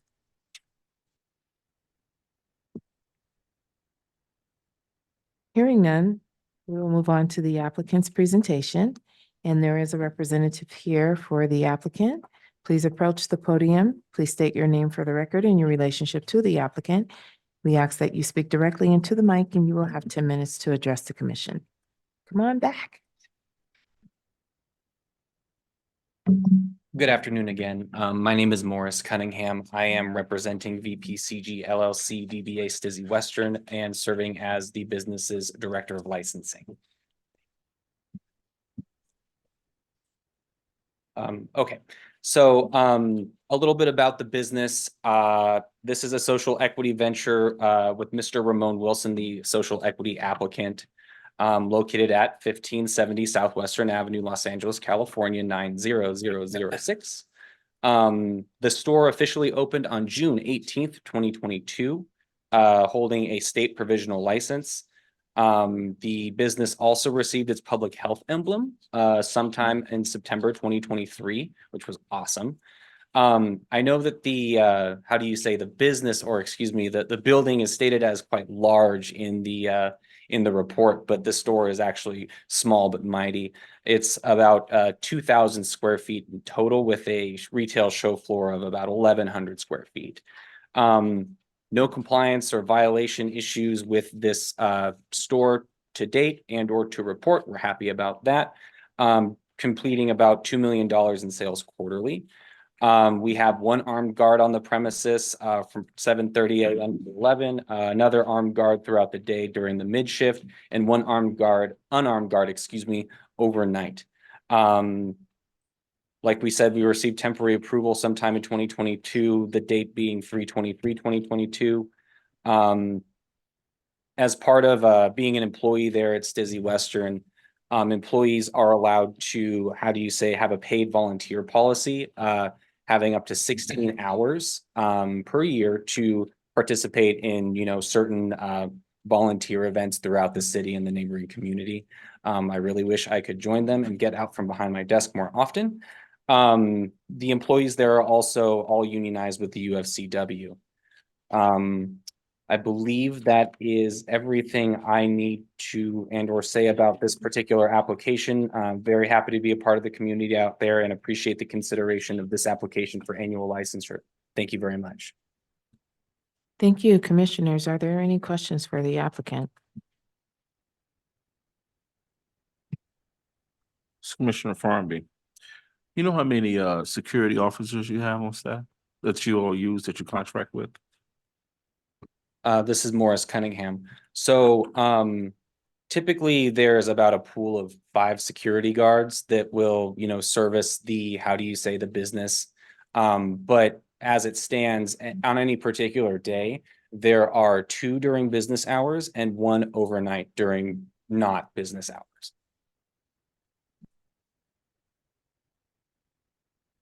Thank you. This is President Mason. Do you know if your client has used any of the social equity resources that are available?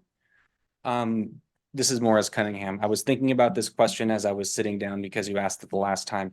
No, I do not believe that Mr. Ramon Wilson has utilized any of the resources. Okay, thank you. Of course. Commissioners, any other questions? Okay, thank you. Any deliberation on this item? Hearing none, may I have a motion, please?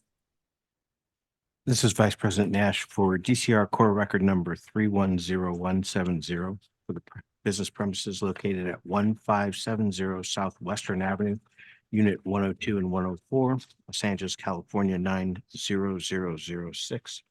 I move to adopt staff recommendations as stated in their staff report dated June 3, 2024.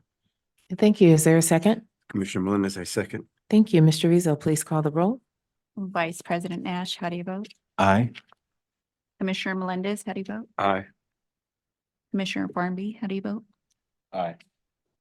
Commissioner Lim, how do you vote? Aye. President Mason, how do you vote? Aye. The motion passes. Thank you. Thank you. Item number 10, DCR Core Record number 310141. This is a request from Passion Boulevard LLC to approve an annual license for storefront retail commercial cannabis activity within a 6,751 square foot commercial building located at 8979 North Woodman Avenue.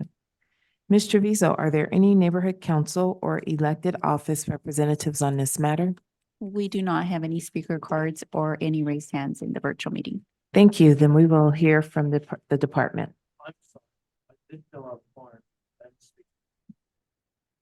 But are you the applicant's representative? I am. Okay, we haven't called you yet. Oh, okay. Sorry. Good afternoon. Once again, this is Nathan Tellers, and I will present item number 10 for the Department of Cannabis Regulation. DCR Core Record number 310141 is associated with Passion Boulevard LLC. The applicant seeks an annual license for the Type 10 retail with on-site sales commercial cannabis activity. The applicant was issued temporary approval by DCR with an effective date of October 19, 2021. Since that time, the applicant has adhered to the requirements of the Los Angeles Municipal Code and DCR's rules and regulations and completed all requirements for the issuance of an annual license. The applicant currently possesses a state provisional license C10-0000909-LIC to conduct retail with on-site sales commercial cannabis activity which is active through November 22nd, 2024. The applicant is subject to the requirements of LAMC Section 104.20 for the Social Equity Program. Social equity applications are evaluated for compliance with the equity share requirements under LAMC 104.20. To comply with the equity share requirements, social equity individual applicants must possess unrestricted ownership of their share of the social equity applicant business, a proportional right to vote and to the profits, and include certain language mandated by LAMC 104.20 in their agreements, among other requirements. As part of the application process, DCR reviewed the corporate and ownership documentation provided for this applicant and determined that the applicant met the minimum equity share requirements at that time. The business premises is located at 8979 North Woodman Avenue, a parcel zoned for neighborhood commercial purposes. The business is located in the Mission Hills Panorama City North Hills Community Plan Area with Council District 6.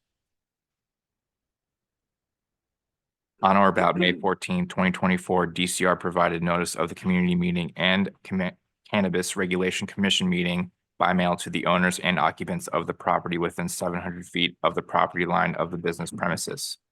Notice was provided in accordance with the municipal code. The virtual community meeting was held on May 30th, 2024. During the meeting, members of the public were afforded 2 minutes each to speak about the application. DCR also accepted online written input through the date of the community meeting.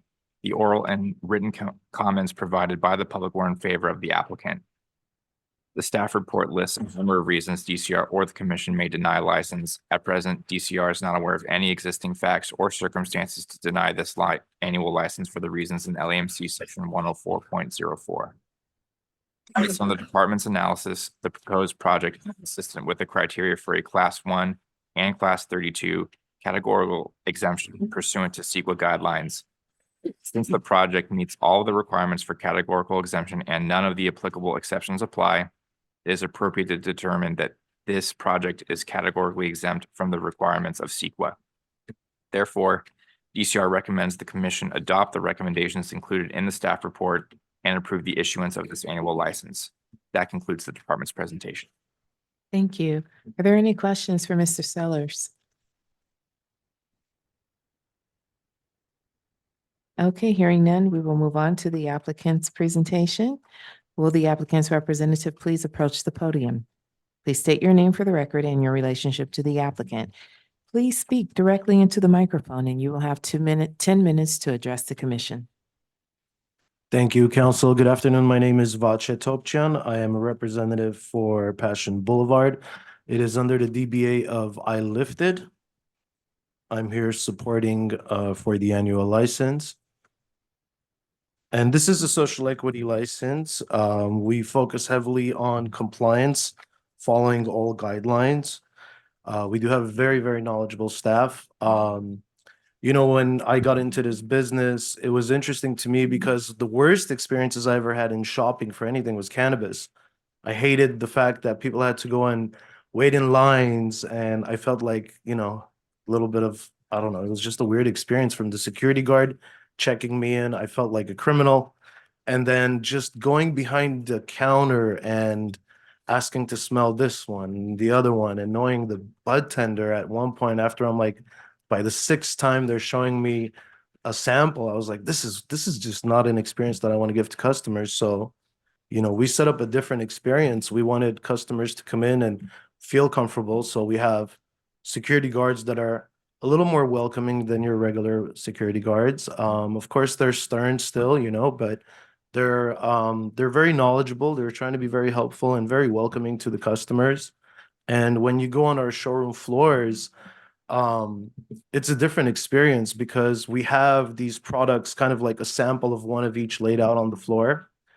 For my next presentation, which I have 3 more retails, I will bring you guys you know, some slideshows and stuff so you guys can see the floor plans. I think we have some of the nicest I thought you were going to retails. say you were going to bring us samples. I'm like, I'll bring you samples. No, but you know, it's always a wow factor when people walk in and they're just kind of like blown away. And what's really cool for the customer experience is that they get to work with a bud tender one-on-one. So we give first timers an option to like tour the facility and see everything and explain a little bit more of like, what's what are concentrates, what's, just the difference between a sativa, a hybrid, and indica, and all the different products that we offer. I think we have like 1,200 SKUs, so it's a lot for the customer to walk in and, we are, even though this particular license is a retail license, we're a full vertical company, so we produce a lot of our own goods, from flower to pre-roll. We have a ton of different edibles. So, we offer the customer a lot and we want them to have that experience and just build that knowledge. I have some notes here just to make sure I'm following what you guys are interested in knowing. In terms of community outreach, we're a little bit limited to what kind of events we can do with the community. As you guys know, we're not allowed to do events. So, outreach limits to like doing annual toy drives, which we do every single year. We keep that neighborhood particularly safe. Like sometimes, we have a donut shop next to us. We have, I think, a massage parlor, smoke shop. Like if there's any disturbance in the area, our security guard will actually go to the neighboring business and offer assistance. We keep the area very clean. We have like these blowers and stuff like that just to keep it clean. We've asked the property manager to give us paint just because, it is a neighborhood and it's sometimes there's, a little bit of tagging activity and gang activity. So we just clean it right away so we don't have to wait for property management to come out. We also,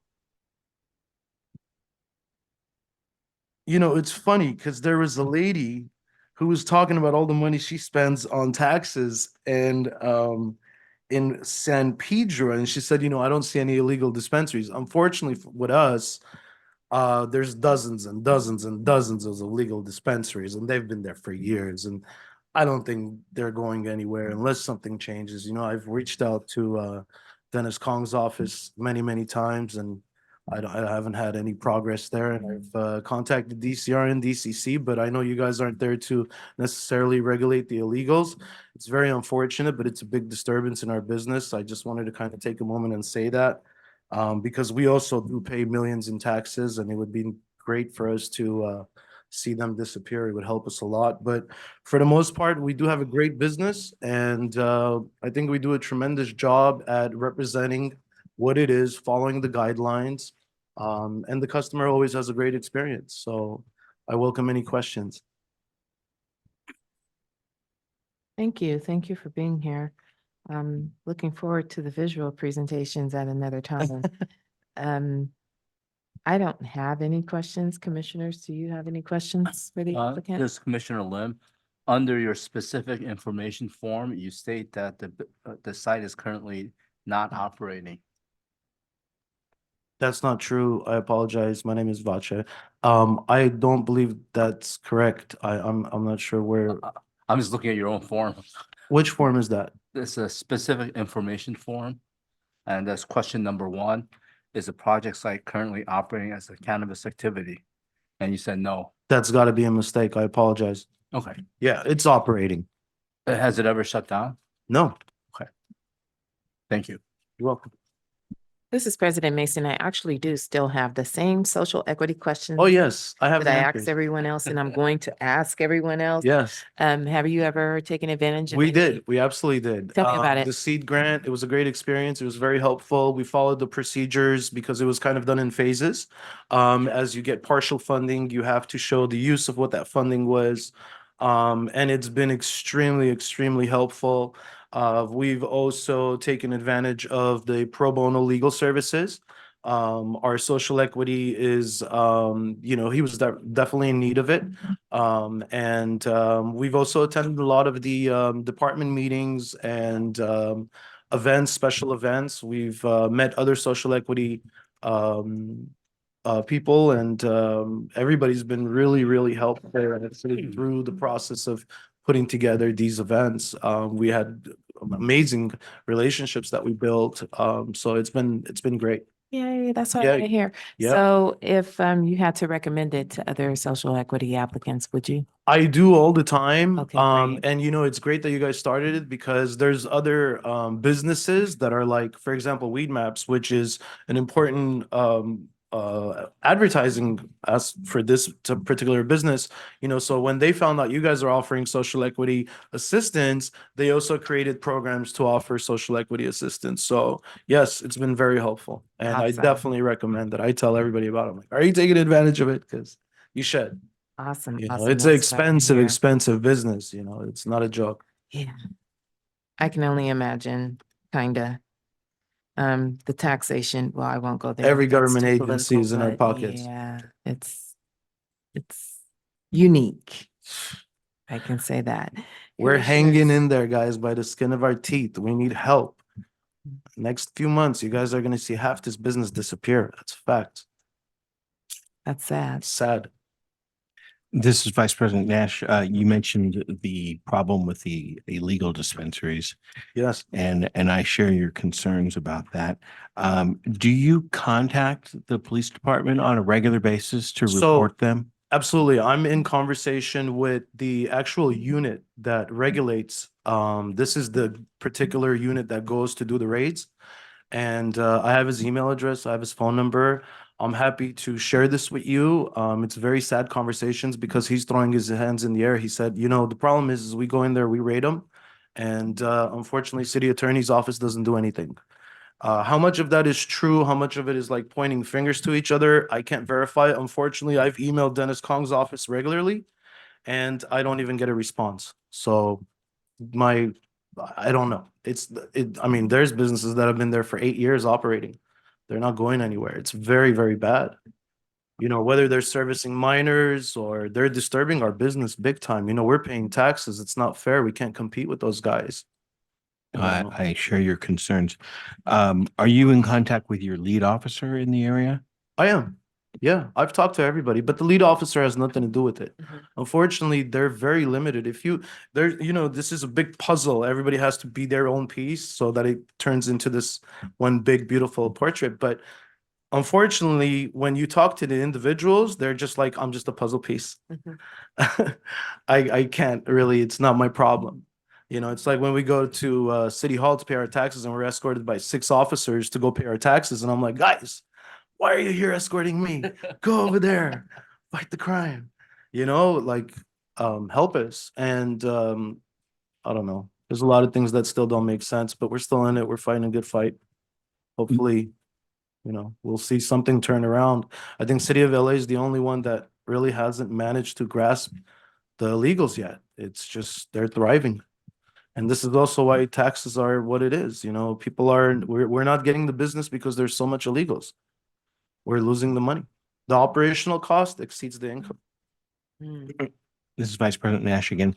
So in your opinion, the officers that conduct the raids are being very responsive to you? Oh, yes. But it's the lack of prosecution that's It's the lack of biggest problem. prosecution. There's a law that was created where for a landlord could be charged $30,000 a day for every single day that there's illegal activity on that property. Till this day, they've only exercised that one time. And that's been the butt of my question to city attorney's office. Why? Why are we not prosecuting the landlords? Because that's the only way you're going to get people to stop. From what I hear, they're starting to, but it's a mystery. And I counted 12 illegal dispensaries in North Hollywood, and I think they're at 14 now. That should answer the question. That's pretty bad. There's only 14 licensed. I don't know, Jason, is there 14 licensed dispensaries in North Hollywood? It's 1-to-1 ratio. That's pretty bad. Thank you. Definitely not the recipe for success. That's almost a hostile climate. But there are others who scratch their heads about some of the tools that have been given to enforcement not being implemented as they should be. It's unfortunate. It is. It is. I think that this is an amazing business. People can thrive from it, including social equity. Nobody really has to suffer. For us, we've invested a lot of money into it. And to see that business just declining every year, It's disheartening, you know, it really takes away your drive. You're like, why am I doing this? You know, it forces you to open up 10 more dispensaries to make what you could make with one dispensary. free. I'm an entrepreneur. I'm not really a big weed guy. I smoke it, I consume, but I put on I came into this business to make money. So, you know, for everybody that's, you know, real weed person that is social equity, like hats off to them. I get it. We have real patients that walk in that use this for medicinal value. And I really, really appreciate that and respect them. And I understand where they're coming from. But for me, I want to be successful in this business and what we've built. I'm looking forward to the next council meeting when I show you guys the slideshows, because I've invited people from DCR, I've invited people from Office of Finance, and they have all been very, very impressed when they walk in. I usually get a pat on my back, you know, like, wow, job well done. Like, you guys flying colors, everything is right. You know, all of our SOPs are on point. These are the success stories we really do want to hear. I know it's what the visionaries had in mind when they decided to go forward and allow social equity to grow in Los Angeles. So congratulations to you, Thank you. and thank you for sharing. Commissioners, are there any other questions? This is Commissioner Lim. I have a question for the staff. Sure. In regards to the specific information form, the applicant stated that question number 1 was a mistake. How should we correct that on the record? Wonderful question. Assistant Executive Director Jason Clean. For the Form 4013, which is an attachment, at the time the 4013 was drafted originally, they may not have been operational because these businesses did not immediately get temporary approval. But as noted in the staff report, they did receive temporary approval from the Department of Cannabis Regulation. And the notice of exemption that we drafted reflects the fact that they are currently in operation and licensed. So I don't believe there's any correction that you need to do on the record. We can work directly with the applicant to have them replace that page of their 4013 form if it is incorrect. Thank you for pointing that out. This is Commissioner Lim. Thank you. Any deliberations, commissioners? Hearing none, is there a motion? For DCR, for item number 10, DCR Core Record number 310141 for the business located at 8979 North Woodman Avenue, Los Angeles, California, 91331. I move to adopt staff recommendations as stated in their staff report dated June 3, 2024. Is there a second? Thank you, Commissioner Nash. Commissioner Farby, I second. Ms. Treviso, please call the roll. Vice President Nash, how do you vote? Aye. Commissioner Farnby, how do you vote? Aye. Commissioner Lim, how do you vote? Aye. Commissioner Melendez, how do you vote? Aye. President Mason, how do you vote? Aye. The motion passes. Thank you. Thank you. Item 11, DCR Core Record number 310138. This is a request from Oak Grove Group LLC to approve an annual license for storefront retail commercial cannabis activity within a 9,428 square foot commercial building located at 7095 West Hollywood Boulevard, Suite 201. Ms. Treviso, are there any neighborhood council or elected office representatives on this item? We do not have a speaker card or a raised hand in the virtual meeting. Thank you. Then at this time, we will hear from department staff. Good afternoon. Once again, my name is Nathan Tellers, and I will present item number 11 for the Department of Cannabis Regulation. DCR Core Record number 310138 is associated with Oak Grove Group LLC. The applicant seeks an annual license for the Type 10 retail with on-site sales commercial cannabis activity. The applicant was issued temporary approval by DCR with an effective date of February 23, 2022. Since that time, the applicant has adhered to the requirements of the Los Angeles Municipal Code and DCR's rules and regulations, and completed all requirements for the issuance of an annual license. The applicant currently possesses a state provisional license C10-0000945-LIC to conduct retail with on-site sales, commercial cannabis activity, which is active through February 1st, 2025. The applicant is subject to the requirements of LAMC Section 104.20 for the Social Equity Program. Social equity applications are evaluated for compliance with the equity share requirements under LAMC 104.20. To comply with the equity share requirements, social equity individual applicants must possess unrestricted ownership of their share of the social equity applicant business, a proportional right to vote and to the profits, and include certain language mandated by LAMC 104.20 in their agreements, among other requirements. As part of the application process, DCR reviewed the corporate and ownership documentation provided for this applicant and determined that the applicant met the minimum equity share requirements at that time. The business premises is located at 7095 West Hollywood Boulevard, a parcel zoned for regional center commercial purposes. The business is located in the Hollywood Community Plan area within Council District 13. On or about May 14th, 2024, DCR provided notice of the community meeting and Cannabis Regulation Commission meeting by mail to the owners and occupants of all property within 700 feet of the property line of the business premises. Notice was provided in accordance with the municipal code. The virtual community meeting was held on May 30th, 2024. During the meeting, members of the public were afforded 2 minutes each to speak about the application. DCR also accepted online written input through the date of the community meeting. The business received 1 comment in support and 1 comment against the issuance of an annual license. A stakeholder spoke of the applicant providing employment opportunities to the local community, the positive impact of the business, and general support for the annual application approval. A different stakeholder commented on the observed increase in public cannabis consumption, loitering, and drug-related activities near their property, which they blame on the applicant. They believe the applicant has led to a deterioration of the quality of life and safety for residents, tenants, and visitors in Hollywood. The staff report lists a number of reasons DCR or the commission may deny a license. At present, DCR is not aware of any existing facts or circumstances to deny this annual license for the reasons in LAMC Section 104.04.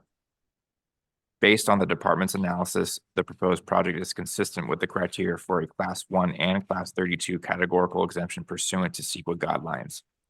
Since the project meets all of the requirements for categorical exemption and none of the applicable exceptions apply, it is appropriate to determine this project is categorically exempt from the requirements of CEQA. Therefore, DCR recommends the commission adopt the recommendations included in the staff report and approve the issuance of this annual license. That concludes the department's presentation. Thank you. Are there any questions for Mr. Tellers? Hearing none, we will move on to the applicant's presentation. Will the applicant's representative please approach the podium? Sorry for the pause. Please state your name for the record and your relationship to the applicant. Please speak directly into the microphone and you will have 10 minutes to address the commission. Thank you very much. Esteemed members, thank you for the opportunity here to be able to speak with you on behalf of Oak Grove Group. My name is Carlos Cuevas. I am one of the owners at Oak Grove Group. I'd like to start with, I am here to share with you the positive impact our establishment has had on the community and how it contributes to the well-being of our city. Firstly, I would like to highlight the economic benefits our shop brings to Los Angeles. Since the opening of our doors 2 years ago, we have consistently generated significant revenue for the city through taxes and business operations.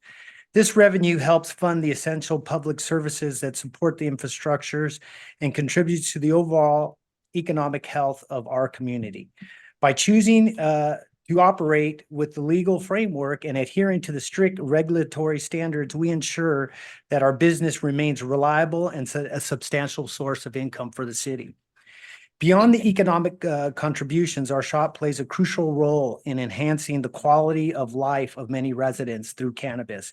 When used responsibly, they can bring joy and relief and wellness to people's lives. We have seen it firsthand with our own products that help alleviate chronic pain, reduce anxiety, and improve the overall mental health of our customers. By providing a safe and controlled environment for cannabis access, we help individuals find relief that they need, thereby promoting a happier and healthier community. Moreover, Oak Grove Group serves as a unique community hub that bridges generational gaps and fosters connections. Our customers base of people are from all walks of life, young adults exploring cannabis for the first time. We have elderlies coming to look for alternatives for pain. So through this all of this management, everyone in between is coming to visit us. By hosting the educational events and wellness workshops and community gatherings, we create a space where old and the young come together, share their experiences, and learn from one another. This intergenerational exchange strengthens the social fabric of our community and promotes the sense of our unity and mutual understanding. In conclusion, Oak Grove Group is more than just a business. It is a vital part of our community and ecosystems, which brings revenue and support for the city's growth. It contributes to the well-being and happiness of our residents and fosters a sense of community that unites the people of all ages. I urge you to consider the positive impact our shop and future of the cannabis regulations in Los Angeles has. Together, we can ensure that businesses like ours continue to thrive and benefit for the city for the years to come. I thank you for your opportunity and letting me speak on behalf of Oak Grove Group. We have taken advantages of the social equity programs. One we didn't is the law, so we'll look into that one. If we are given an opportunity, we strongly believe that we should be considered. Okay, thank you. Which programs did you guys utilize? We used we didn't use the law, the grant was a big help for us. Both grants that we received helped with our build out and obviously with a lot of other things that we wouldn't have the money to do it with. Okay, thank you so much. Commissioners, are there any questions? This is Commissioner Lim. Yes, sir. What actions have you taken to avoid public cannabis consumption, loitering, and drug-related activity near your store? Carlos Cuevas, in comment to Mr. Lim's response there. So we weren't aware of anything. We have two security guards on staff, always patrolling up and down. It is a big multi-unit building, so there is a smoke shop downstairs. We are on the second floor, so I know with that smoke shop downstairs, there is a lot of loitering and smoking that people come in there and are kind of just hanging out. We do have the guard doing the patrol of the area and maintaining the area, letting everybody know it's smoke-free facility and try to just get them on their way to the public sidewalk. But definitely, we've been obviously aware of that. Thank you. Thank you. Commissioners, any other questions for the applicant?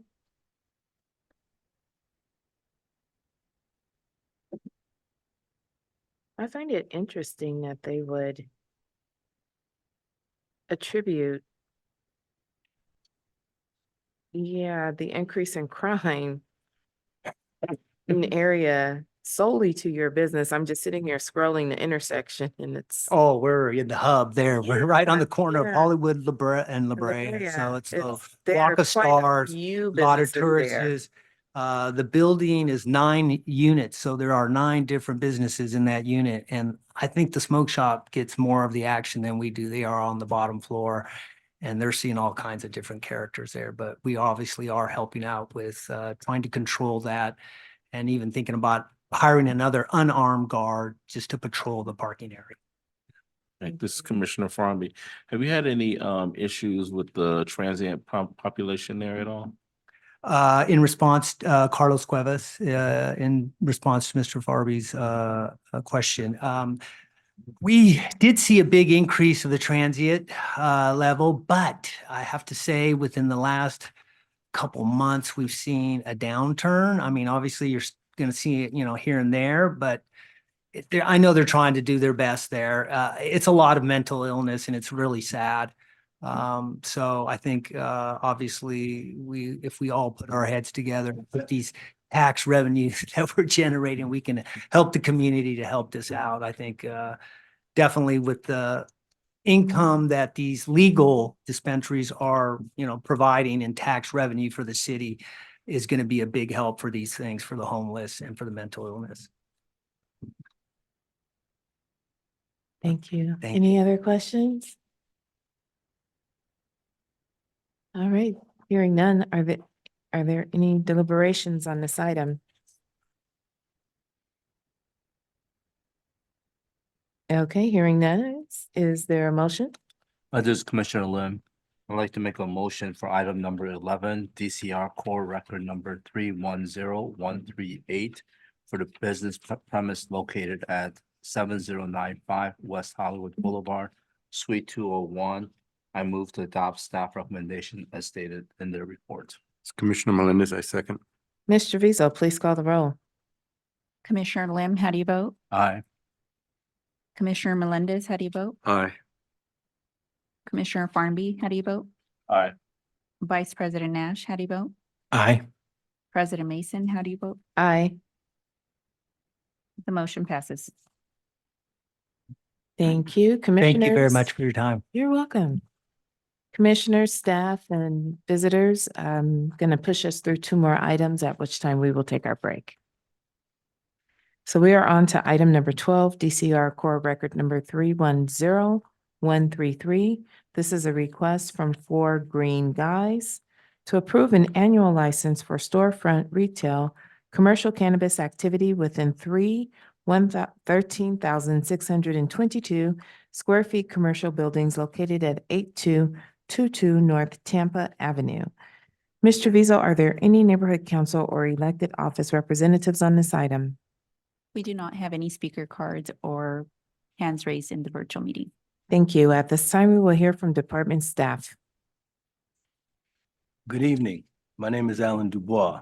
I will present item number 12 for the Department of Cannabis Regulation. DCR Core Record number 310133 is associated with 4 Green Guys. The applicant seeks an annual license for the type 10 retail with on-site sales commercial cannabis activity. The applicant was issued temporary approval by DCR with an effective date of March 11th, 2022.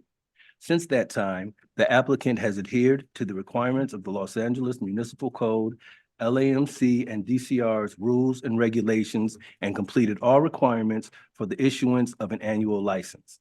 The applicant currently possesses a state provisional license C10001010-LIC to conduct retail with on-site sales commercial cannabis activity, which is active through April 13th, 2025.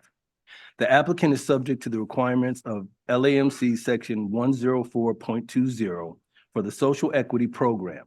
Social equity applications are evaluated for compliance with the equity share requirements under LAMC 104.20. To comply with the equity share requirements, social equity individual applicants, SEIAs, must possess unrestricted ownership of their share of the social equity applicant business, a proportional right to vote and to the profits, and include certain languages mandated by LMAC 104.20 in their agreements, among other requirements. As a part of the application process, DCR reviewed the corporate and ownership documentation provided for this applicant and determined that the applicant met the minimum equity share requirements at that time. The business premises is located at 8222 North Tampa Ave, a parcel zone for general commercial purposes. The business is located in the Reseda, West Van Nuys Community Plan area within Council District 3. On or about May 14th, 2024, DCR provided notice of the community meeting and Cannabis Regulation Commission meeting by mail to the owners and occupants of all property within 700 feet of the property line of the business premises. Notice was provided in accordance with the municipal code. The virtual community meeting was held on May 30th, 2024. During the meeting, members of the public were afforded 2 minutes each to speak about the application. DCR also accepted online written input through the date of the community meeting. One comment was provided by the public in favor of the applicant. The speaker stated that the business sponsors various drives for the community and has security and provides job opportunities to local residents. The staff report lists a number of reasons DCR or the commission may deny a license. At present, DCR is not aware of any existing facts or circumstances to deny this annual license for the reasons in LAMC section 104.04. Based on the department's analysis, the proposed project is consistent with the criteria for a Class 1 and Class 3 categorical exemption pursuant to CEQA guidelines. Since the project meets all of the requirements for categorical exemption and none of the applicable exceptions apply, it is appropriate to determine that this project is categorically exempt from the requirements of CEQA. Therefore, DCR recommends the commission adopt the recommendations included in the staff report and approve the issuance of this annual license. That concludes the department's presentation. Thank you. Commissioners, any questions for Mr. DuBois? Okay, hearing none. Do we have a representative here on behalf of the applicant? I don't have a speaker card. I believe the applicant's representative might be on the virtual meeting. Okay.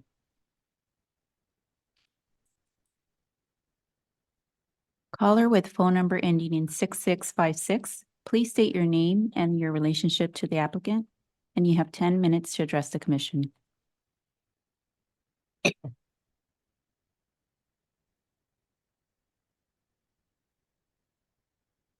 Hello, my name is Katie Podine. I'm General Counsel to Four Green Guys DBA, the Syndicate Northridge, and I just wanted to thank you for considering the annual license of this business and to answer some of the questions that have been asked of social equity applicants, which we have used the seed grant and have found it very helpful. We use the maximum amount towards rent, and it really did help us as we were ramping up and as the business was gaining traction in the area.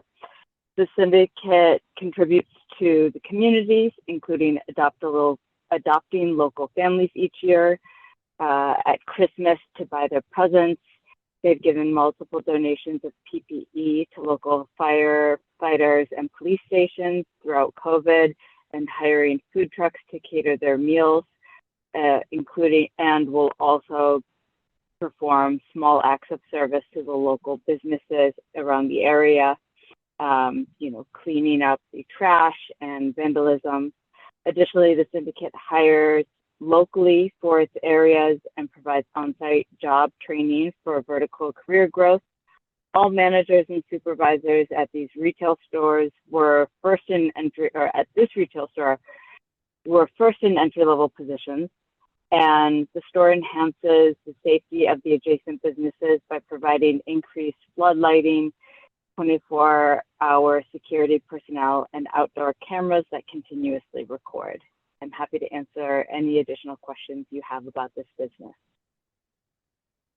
President Mason, I do see another call or caller with a raised hand in the virtual meeting. I'm not sure if they're part of this item. We can check on that? clarify, please.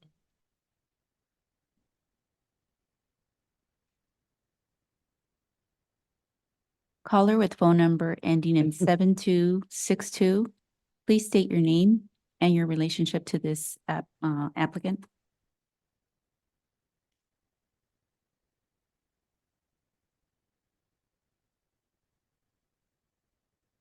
I apologize. I'm trying to get into the queue to speak next. For the next item? Yes. Item number 13. We'll call on you once your item is up. Thank you.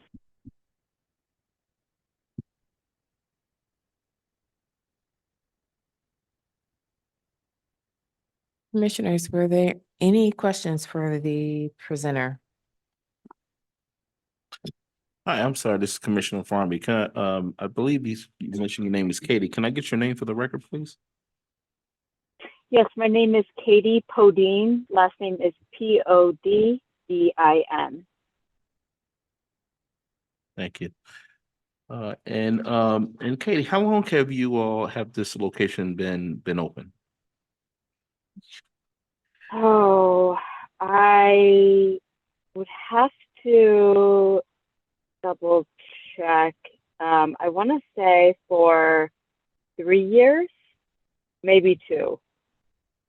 But let me check on that while I answer any other questions. Thank you. Any other questions, commissioners?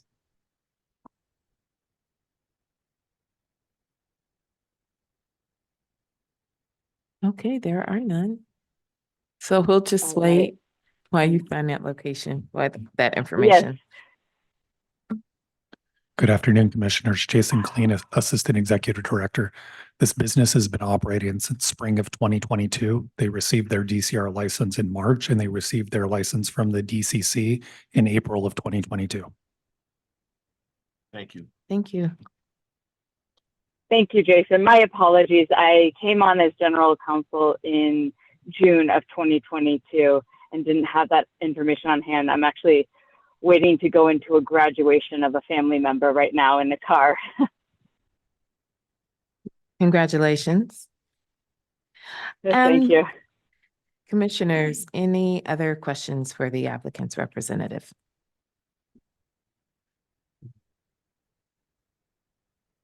Okay, thank you for phoning in. Is there any deliberation on this item? Hearing none, is there a motion? Commissioner Farnaby, on item 12, DCR Core Record number 310133 for the applicant of 4 Green Guys, location located at 8222 North Tampa Avenue. I move to recommend the staff recommendations. Thank you. Is there a second? Commissioner Melendez, I second. Thank you. Mr. Rizzo, please call the roll. Commissioner Farnaby, how do you vote? Aye. Commissioner Melendez, how do you vote? Aye. Commissioner Lim, how do you vote? Aye. Vice President Nash, how do you vote? Aye. President Mason, how do you vote? Aye. The motion passes. Thank you. Last item before break, item 13, DCR Core Record number 310114. This is a request from Valley Opportunities LLC to approve an annual license for storefront retail commercial cannabis activity within a 1,267 square foot commercial building located at 10701 West Burbank. Mr. Vizo, are there any neighborhood council or elected office representatives on this item? We do not have any speaker cards or raised hands in the virtual. Okay, thank you. At this time, we'll go ahead and hear from staff. Good evening. Once again, my name is Alan Dubois. I will present item number 13 for the Department of Cannabis Regulation. DCR Core Record number 310114 is associated with Valley Opportunities LLC. The applicant seeks an annual license for the Type 10 retail with on-site commercial cannabis activity. The applicant was issued temporary approval by DCR with an effective date of February 2nd, 2023. Since that time, the applicant has adhered to the requirements of the Los Angeles Municipal Code and DCR's rules and regulations and completed all requirements for the issuance of an annual license. The applicant currently possesses a state provisional license, C1000000976-LIC, to conduct retail with on-site sales commercial cannabis activity, which is active through March 3rd, 2025. The applicant is subject to the requirements of LAMC Section 104.20 for the Social Equity Program. Social equity applications are evaluated for compliance with the equity share requirements under LAMC 104.20.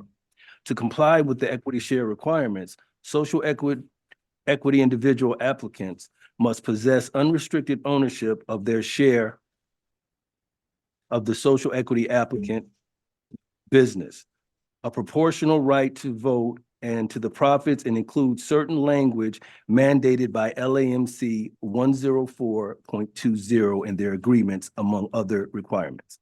As part of the application process, DCR reviewed the corporate and ownership documentation provided for this applicant and determined that the applicant met the minimum equity share requirements at that time. The business premises is located at 10701 West Burbank Boulevard, a parcel zone for community commercial purposes. The business is located in the North Hollywood Valley Village Community Plan area within Council District 2. On or about May 14th, 2024, DCR provided notice of the community meeting and Cannabis Regulation Commission meeting by mail to the owners and occupants of all property within 700 feet of the property line of the business premises. Notice was provided in accordance with the municipal code. The virtual community meeting was held on May 30th, 2024. During the meeting, members of the public were afforded 2 minutes each to speak about the application. DCR also accepted online written input through the date of the community meeting.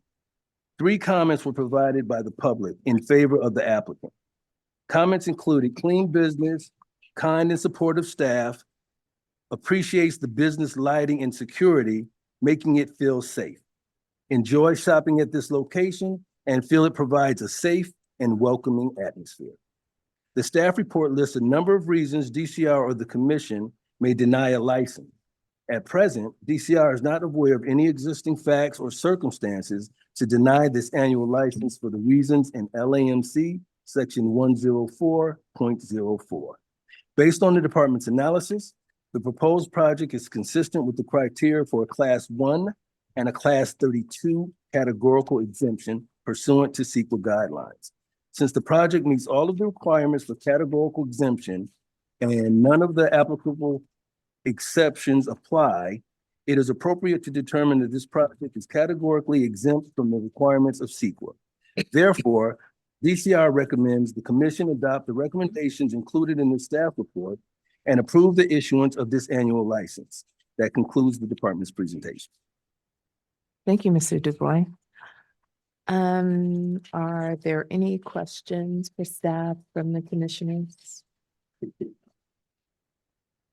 Okay, hearing none. Well, we do have 2 representatives here on behalf of the applicant. I request that you approach the podium at this time. State your name for the record. The applicant is on the, self is on the queue. He wants to get the speech over. Okay, which person is he? First one, 7262 is the ending of the group. Is he David or is he Garrett? He's neither. His name's Isaac Schomer. He was the guy that just spoke in the last one I'm asked. There's someone on the virtual meeting with the raised hand. Okay, if we want to start there, that's fine.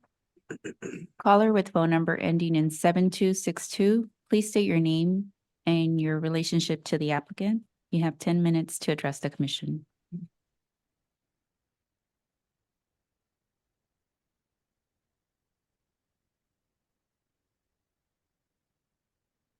Hello, board. I apologize I was not able to be there in person today, but I do have a colleague in the audience as a representative as well. But I felt it was important as a social equity partner to speak on our behalf.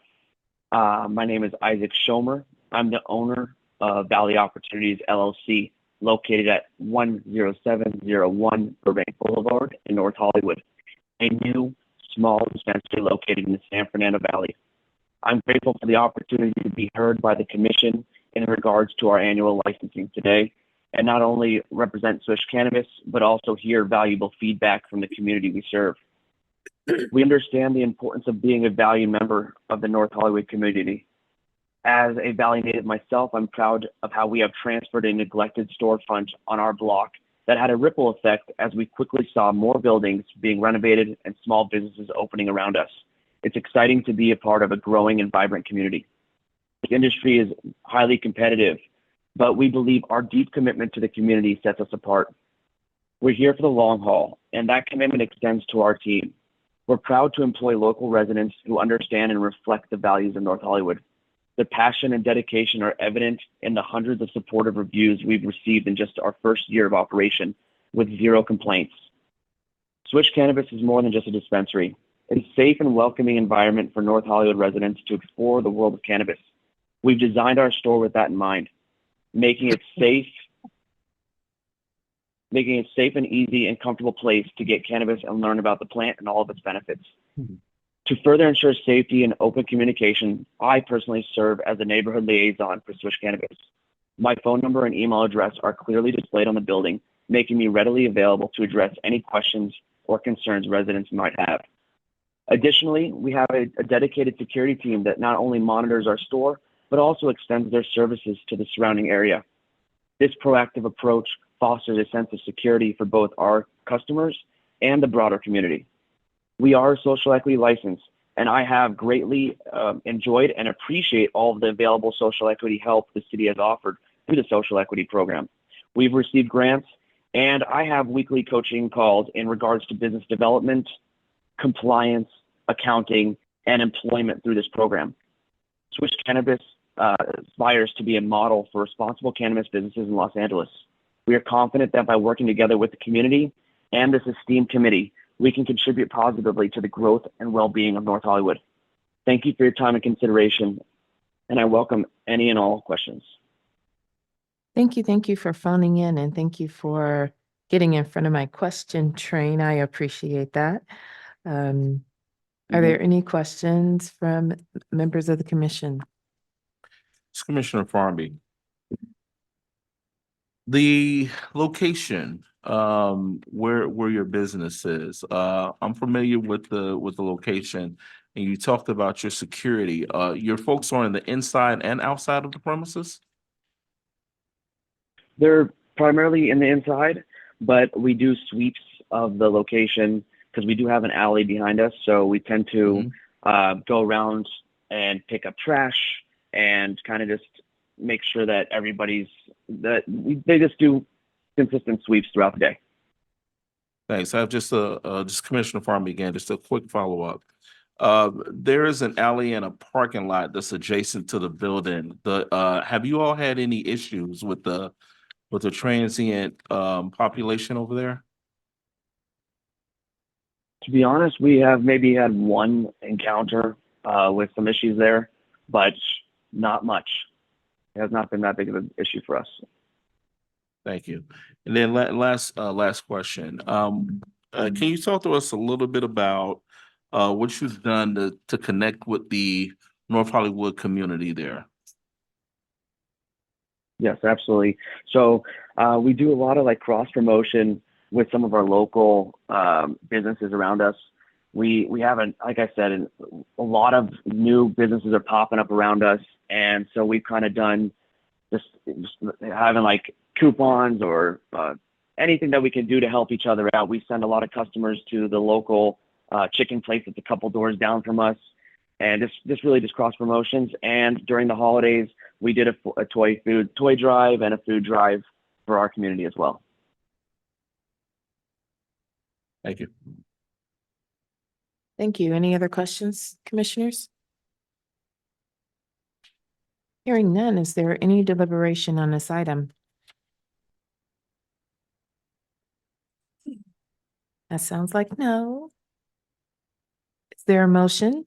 This is Commissioner Lim for item number 13, DCR Core Record number 310144 for the business premise located at 10701 West Burbank Boulevard. I move to adopt staff recommendation as stated in the report. This is Vice President Nash. One moment, Wait, one I'm moment, sorry. one moment. Record We have a correction. Yeah, this is Commissioner Farmy, just a correction for the DCR core record number, which is 310114. Thank you. I stand corrected. This is Commissioner, I second. Thank you. Mr. Vizo, please call the roll. Commissioner Lim, how do you vote? Aye. Commissioner Melendez, how do you vote? Aye. Commissioner Farnby, how do you vote? Aye. Vice President Nash, how do you vote? Aye. President Mason, how do you vote? Aye. The motion passes. Thank you. The time is 4:21. The commission will recess until 4:40 p.m. Thank you.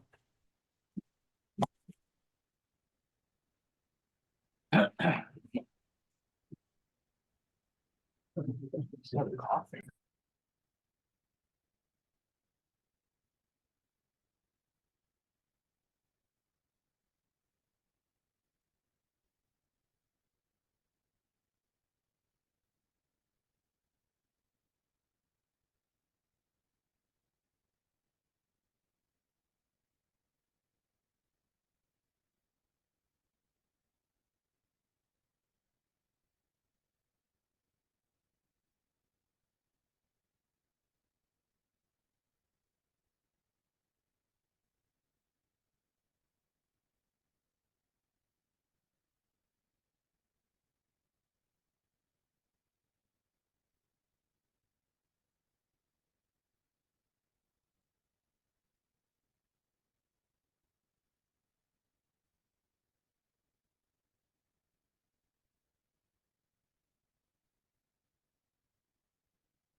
That's good.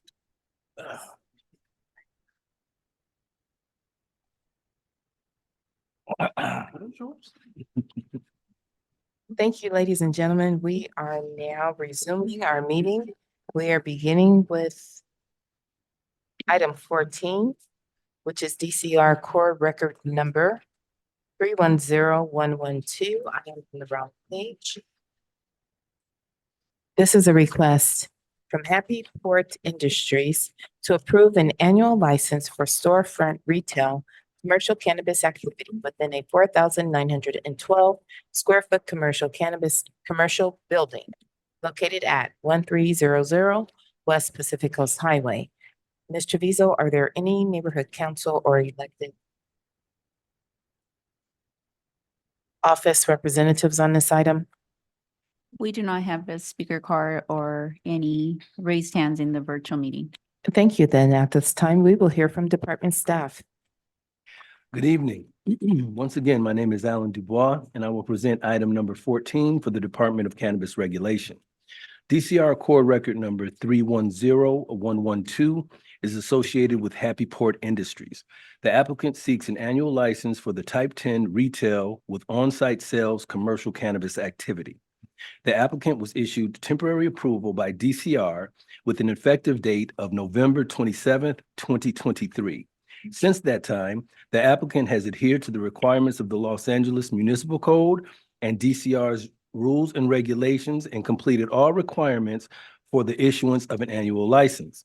The applicant currently possesses a state provisional license C10-0001263-LIC to conduct retail with on-site sales commercial cannabis activity, which is active through April 18th, 2025.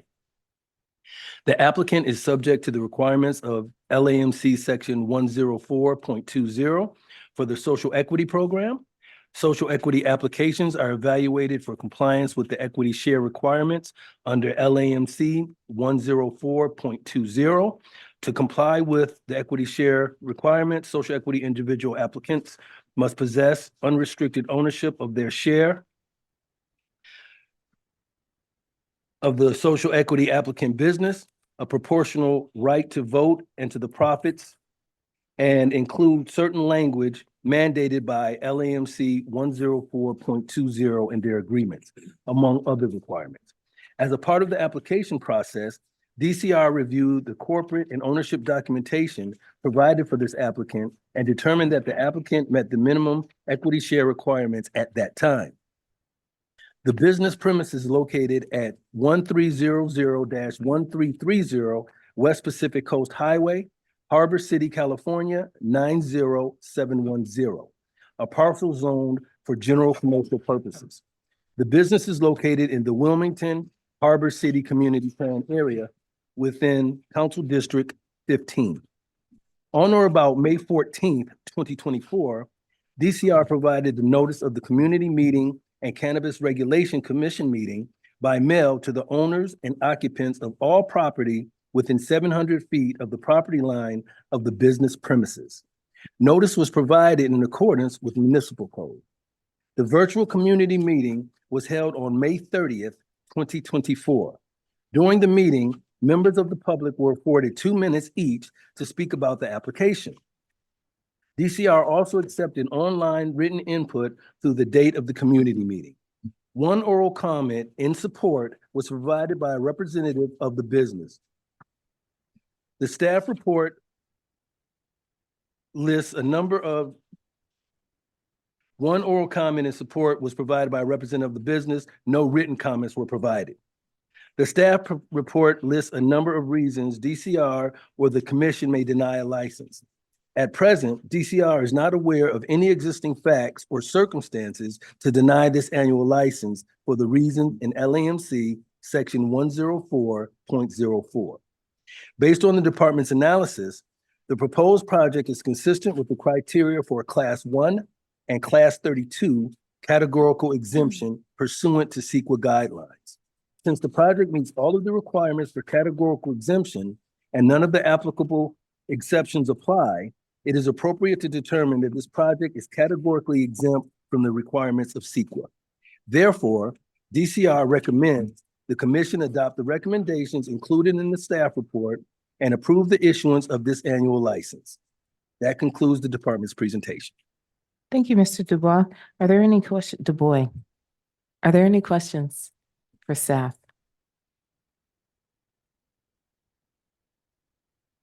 Okay, hearing none. At this time, we will hear from the applicant's representative. I believe they're on the virtual meeting. Thank you. Caller with phone number ending in 0587, please state your name and your relationship to the applicant. You have 10 minutes to address the commission.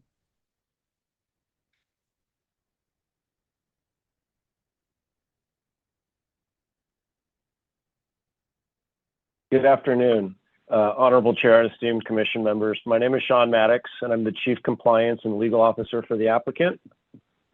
I'd like to thank the department staff for its report and recommendation, as well as thank the Department of Cannabis Regulation for their continued efforts, and both the DCR and Commission for their consideration of an annual license for Happy Port Industries. Thanks for putting up the slides. I'd like to start off by apologizing for my inability to be there in person today. However, my 6-year-old blessed me with a nasty cold, and I think it better for all parties I'm attending remotely. As mentioned, I'm here to speak on behalf of Happy Port Industries and its request for annual licensure. Happy Port is doing business as Off the Charts at the Harbor City location, which is one of multiple operational locations for Off the Charts in California. As a matter of course, I'll start off by discussing OTC's operational history and experience before providing an overview of the project's location and impact on the surrounding community. Off the Charts entered into this joint venture with equity applicant Moises Estrada after being introduced through another equity partner through whom OTC provided seed funding as a silent partner. Off the Charts is proud to be a family-owned and operated cannabis retailer, and we boast operational locations in cities like Vista, Palm Springs, San Francisco, others in Los Angeles, as well as Corona and West Hollywood. With a proven track record of success in and outside of California, OTC is proud to employ over 300 staff members and to continue to contribute to the communities we serve. Next slide, please. The retail dispensary is located at 1330 Pacific Coast Highway at the intersection of Frampton Avenue and Pacific Coast Highway in Harbor City, Council District 15. The site is comprised of approximately 4,912 square foot commercial building that includes around 2,700 square feet for the commercial retail use. The location features convenient ingress and egress off of Frampton Avenue, and site improvements have included enhanced landscaping as well as restriping of the parking lot to include 16 parking spaces. The building has also been completely restuccoed and repainted to improve the overall building aesthetic. Professionally engineered lighting plan has been implemented to ensure the lot is adequately lit for security purposes while preventing any light spillage onto surrounding neighbors. The site improvements include the removal of unpermitted trash enclosure and other site nuisances, in addition to giving new life to a building that had been unoccupied for multiple years. Next slide, please. The above slide shows the interior layout of the cannabis retail use. This includes approximately 2,700 square feet of overall usable space, which is around an ideal space allocation from an operational safety and efficiency standpoint. The layout is typical of most retail stores, which include a secure check-in area that allows staff to verify incoming customers, as well as confirm their IDs are valid. The floor plan provides a separate entrance for all vendors to keep incoming and outgoing product deliveries separated from customer entrances and streamlined to the back of house and limited access areas. The layout includes a large retail floor area and a separated limited access back of house area, which includes a vault, secured product storage area, office, vendor intake area, as well as a non-public restroom and employee break area. From a design standpoint, the site has allowed us to mimic the major design elements common to a prototypical retail store, which allows us to seamlessly implement standard operating procedures, security post orders, good neighbor policies, and other operational facets developed at other operational facilities in California. Next slide, please. The above photos provide a glimpse of the site improvements for both the interior and exterior of the site. Improvements have included modernizing the existing stucco facade with a fresh coat of paint to include black trim, as well as a white and green exterior that emulates the upward trending arrow of the Off the Charts logo. A hardscape refresh and maintenance were important aspects of improving the building's overall appearance. Our staff has worked tirelessly to keep the building clean and remove litter and graffiti whenever detected. Interior renovations focused first on safety and security enhancements to best protect customers and staff. However, maintaining a relaxed retail environment with modern design elements has allowed us to uphold our commitment to providing unparalleled retail environment with an industry-leading variety of brands and product choices. The existing wrought iron perimeter fence has been repainted and incorporated into the numerous other security enhancements that have been added to the site. Next slide, please. The most important aspects of the project is off the charts' impact on the community and our ability to seamlessly integrate into Harbor City's existing community fabric. OTC has developed and implemented its Good Neighbor policy at its locations throughout California with a high degree of success. The starting point of this plan is neighborhood outreach. To date, OTC has gone door to door to its surrounding neighbors in Harbor City to provide the information of our community liaison and answer questions about our operations. Other integration efforts include our commitment to hiring at least 70% local employees, as well as offering paid volunteer time off for employees to volunteer in local organizations that service the community. In the past, we've participated in park cleanups, toy drives, and local food banks, to name a few. Another important outreach opportunity has been our Compassion program, where we work with vendors to provide compliant medical donations of product to veterans and cancer patients. These events, as well as on-site workshops, allow us to engage directly with community members and customers to improve awareness about who we are as a company and how we can best serve the community. Further, we implement lighting, odor control, and traffic plans, as well as a community liaison who's available 24 hours a day, 7 days a week to ensure continued adherence to our Good Neighbor policy. Security and improving the safety of our site and surrounding neighborhoods are another thing we take distinctive pride in. We've worked with Eudora Enterprise since opening our first location and utilized their guards for 24/7 site security. Our security plan includes 2 part-time and 2 full-time guards who work in a 3-shift system to optimize site safety and security. Posts include the entrance, retail floor, as well as continuous roving exterior sweeps during hours of operation. On-site surveillance includes over 30 combined interior and exterior cameras. Interior cameras include facial recognition capabilities, while outside cameras provide license plate reading capabilities, which can be used to enhance law enforcement efforts in the community. We also incorporate motion detection units, glass break sensors, panic buttons, secure card reader access for limited access areas, as well as video retention exceeding state mandated 90 days. This is all supplemented by our on-site backup power system, which ensures continued system operation in the event of a power outage.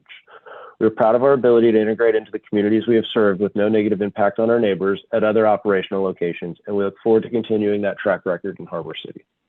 Next slide, please. This last slide shows images demonstrating our compliance with Commission's requirements for noticing outreach to the neighborhood council, as well as posting the meetings notice on site. With everything said, we believe our operations have created a beneficial impact on the Harbor City community, and the Commission's approval of our annual license will allow us to continue these efforts.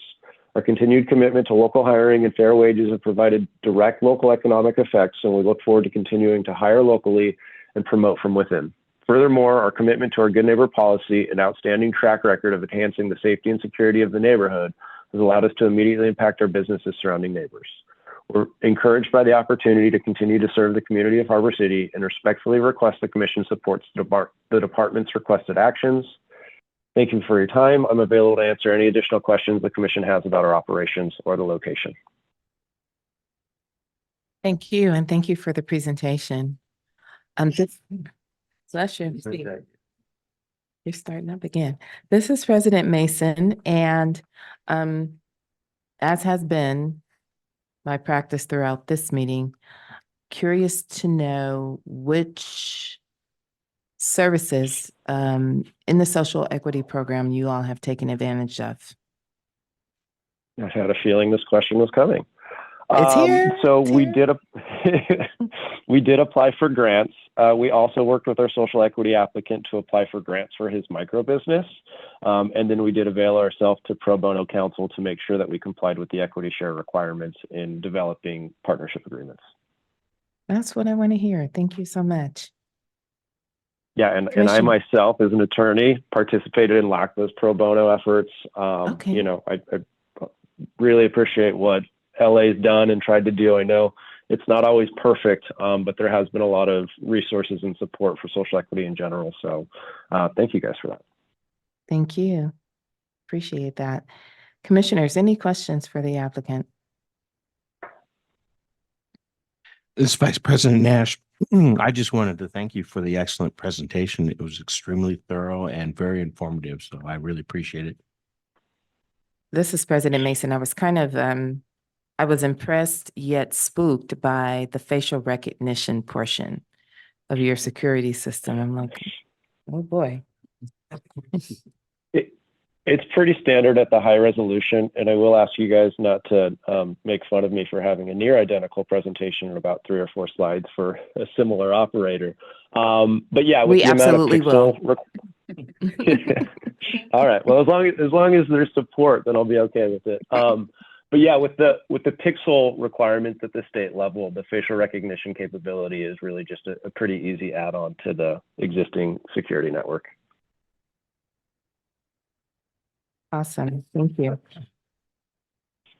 Commissioners, any other questions or comments? No, hearing none. Is there any deliberation on this item? I'll take a motion now, please. This is Commissioner Farmby on item number 14, DCR Core Record number 310112.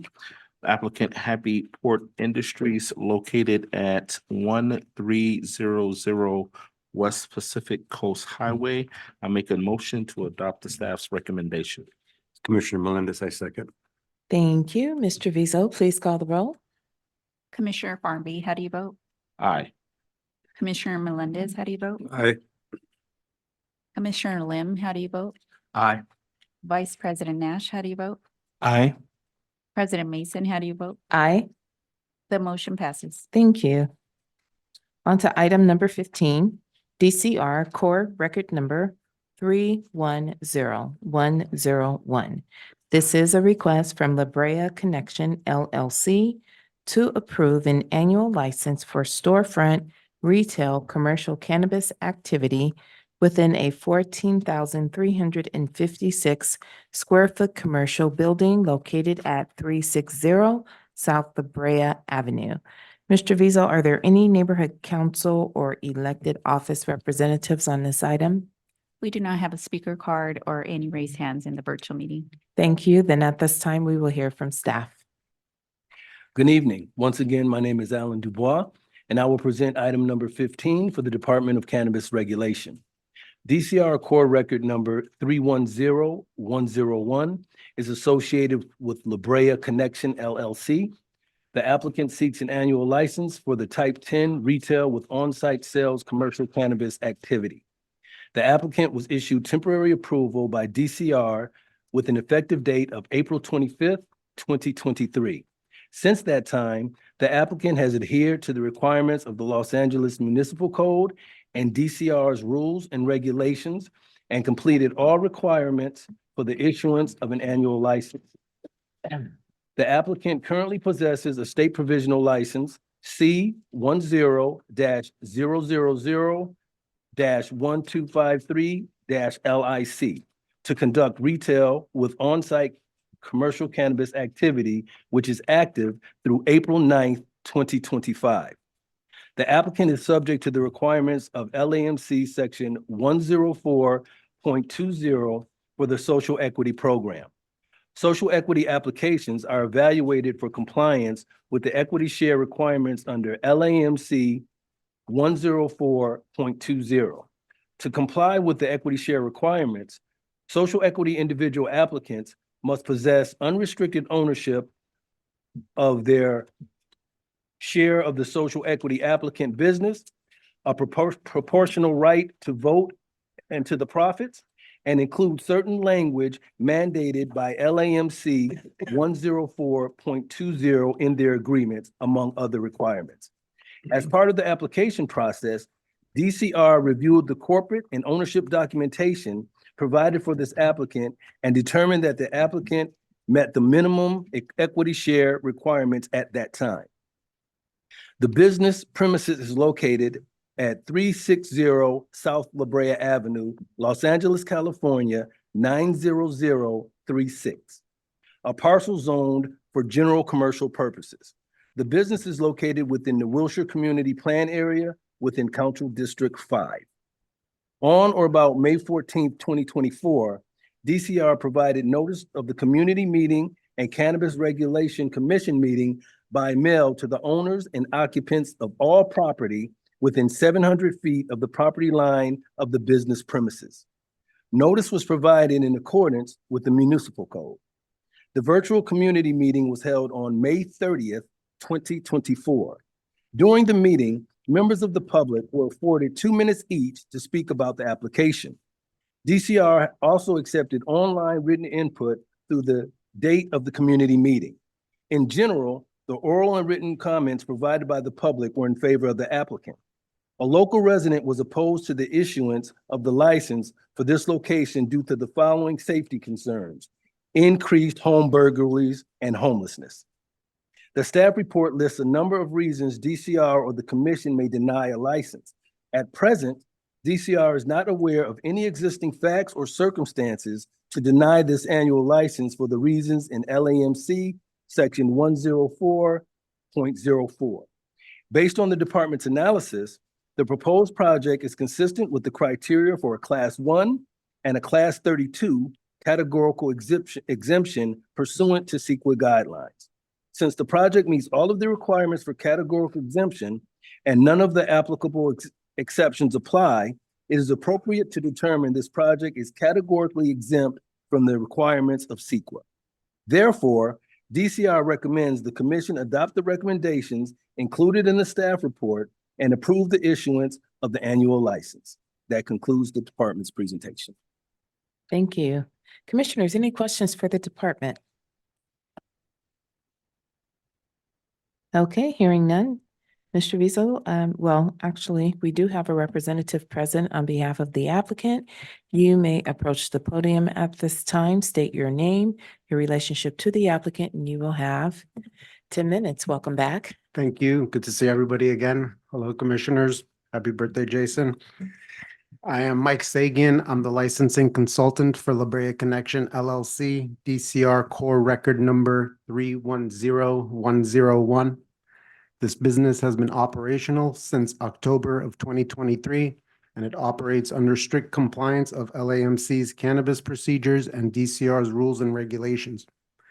DCR has not performed their annual compliance inspection for this location yet. However, we are well aware that it will happen soon, and we're looking forward to it. This location has on-site security personnel in addition to their surveillance system and alarm system. Security is trained to look out for loiterers and anyone who is consuming cannabis on or around the property. And to date, we have not had any of these types of incidences. They also have their own parking lot, so staff or customers won't need to use up any street parking. And we have dedicated staff that ensures the entire surroundings of the property are free of litter and graffiti. This business is also current on all city taxes, and they've also secured a cannabis bank account, so there's never any excess cash on site. We appreciate DCR staff report and the approval of our annual license. I'll take any questions from the commissioners. This is Commissioner Lim. Again, looking at the specific information form that was filled out on October 10, 2023, you stated that at that time, the facility was not operational. So, and you stated that in October 2023, you opened up.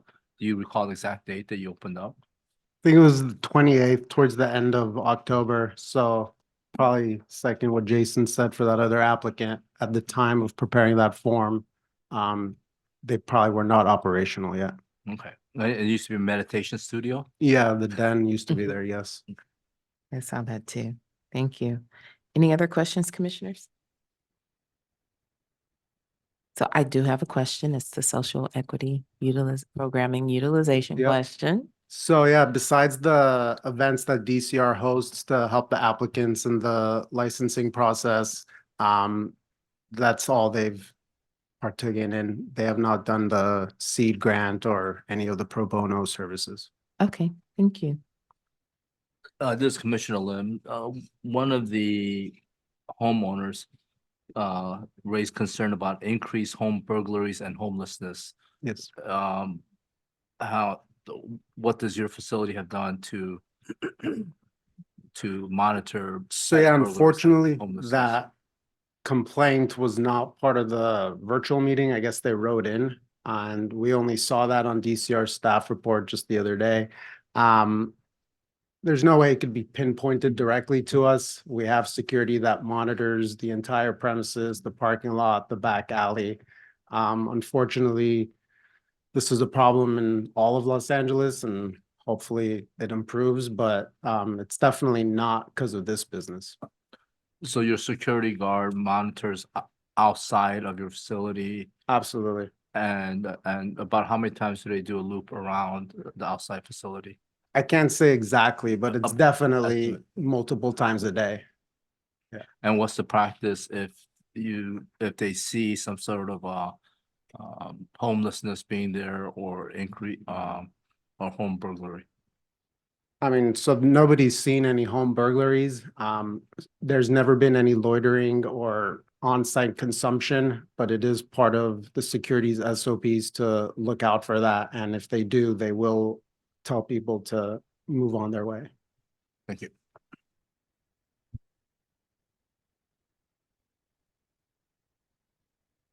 I just want to add that they are just south of that whole thoroughfare is very, very commercially robust. And they are south of a Ralph's Market and Trader Joe's. Am I in the right area? North of the Jaguar dealership? It's on the corner of 4th and La Brea, south of Wilshire. Yeah, I north of believe- Wilshire, you're north. 4th and La Brea's north, Pretty sure north. No, So I went to junior high around the corner. It's north. it's north. It's north. okay. We win. All of us agree. I still think it's south, but I could be No, stand corrected. no. No, south would be like 8th Street is going to be your first street south. So you're north. Okay, Yeah. okay. But no, it's just a very, I said that to say it's a very busy area commercially and traffic wise, soon to be a stop for Metro, for the train that's going westbound. So, right, the purple line. So the homelessness in that area, the crime in that area could be attributed to any number of random businesses in the area, not just to a cannabis store that's only been there a short period of time. So just want to give a little perspective. Thank you, Commissioner. You're welcome. Were there any other questions or comments? All righty, is there any deliberation on this item? I walk by there all the time, so exactly what you said is I agree. I agree with you 100%. Thank you. All righty, then, do we have a motion? This Commissioner Lim, in regards to item number 15, DCR Core Record number 310101 for the business located at 360 South La Brea Avenue. I move that we adopt the staff report as stated in their report. Commissioner Melendez, I second. Thank you. Mr. Vizo, please call the roll. Commissioner Lim, how do you vote? Aye. Commissioner Melendez, how do you vote? Aye. Commissioner Farmby, how do you vote? Aye. Vice President Nash, how do you vote? Aye. President Mason, how do you vote? Aye.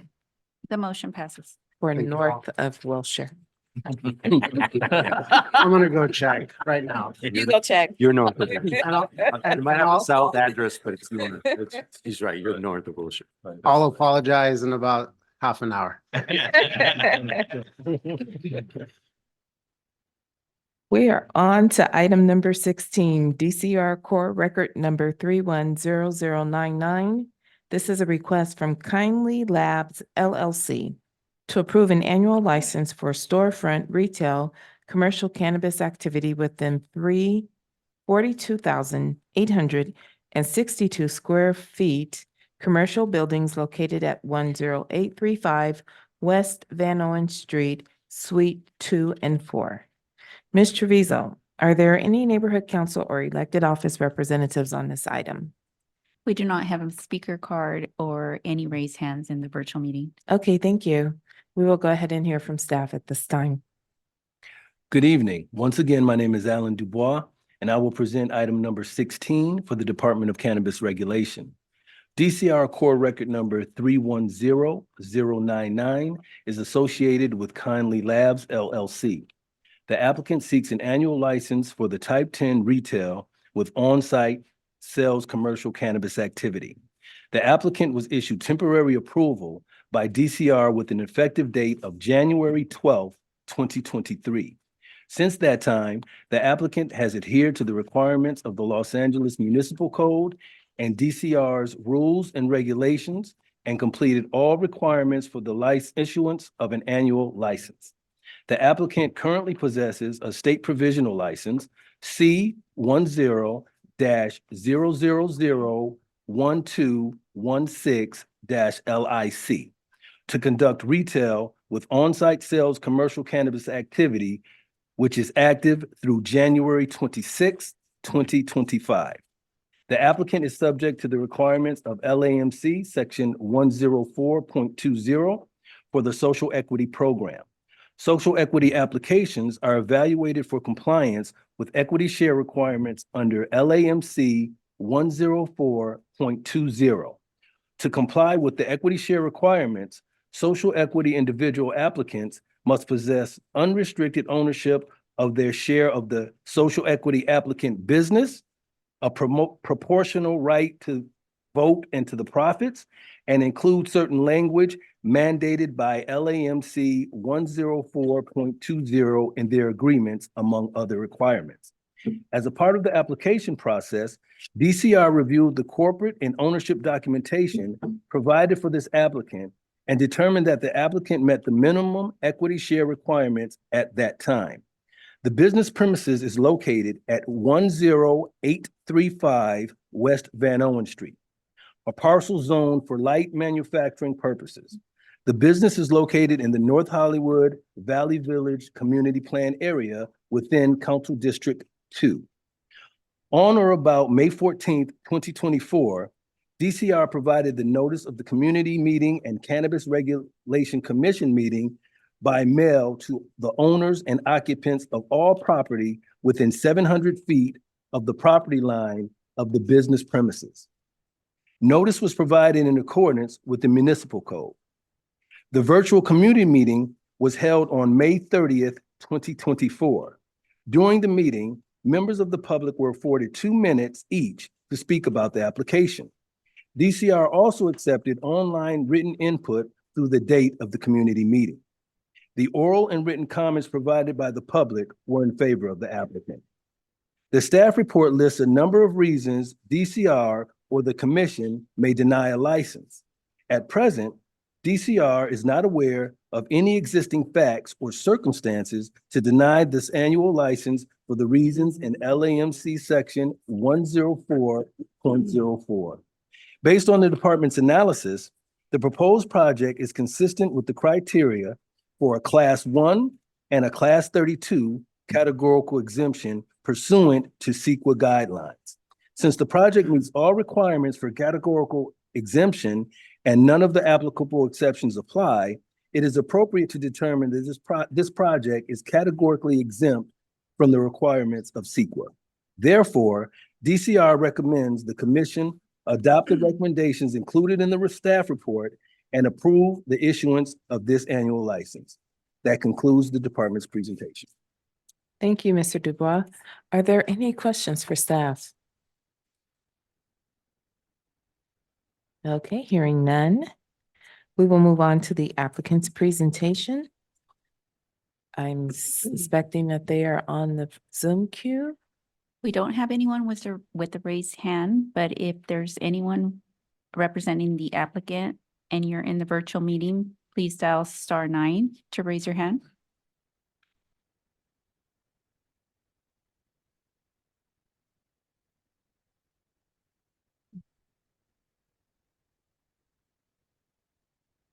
There are no raised hands. Okay, and I do not have a speaker card, so there's no one present.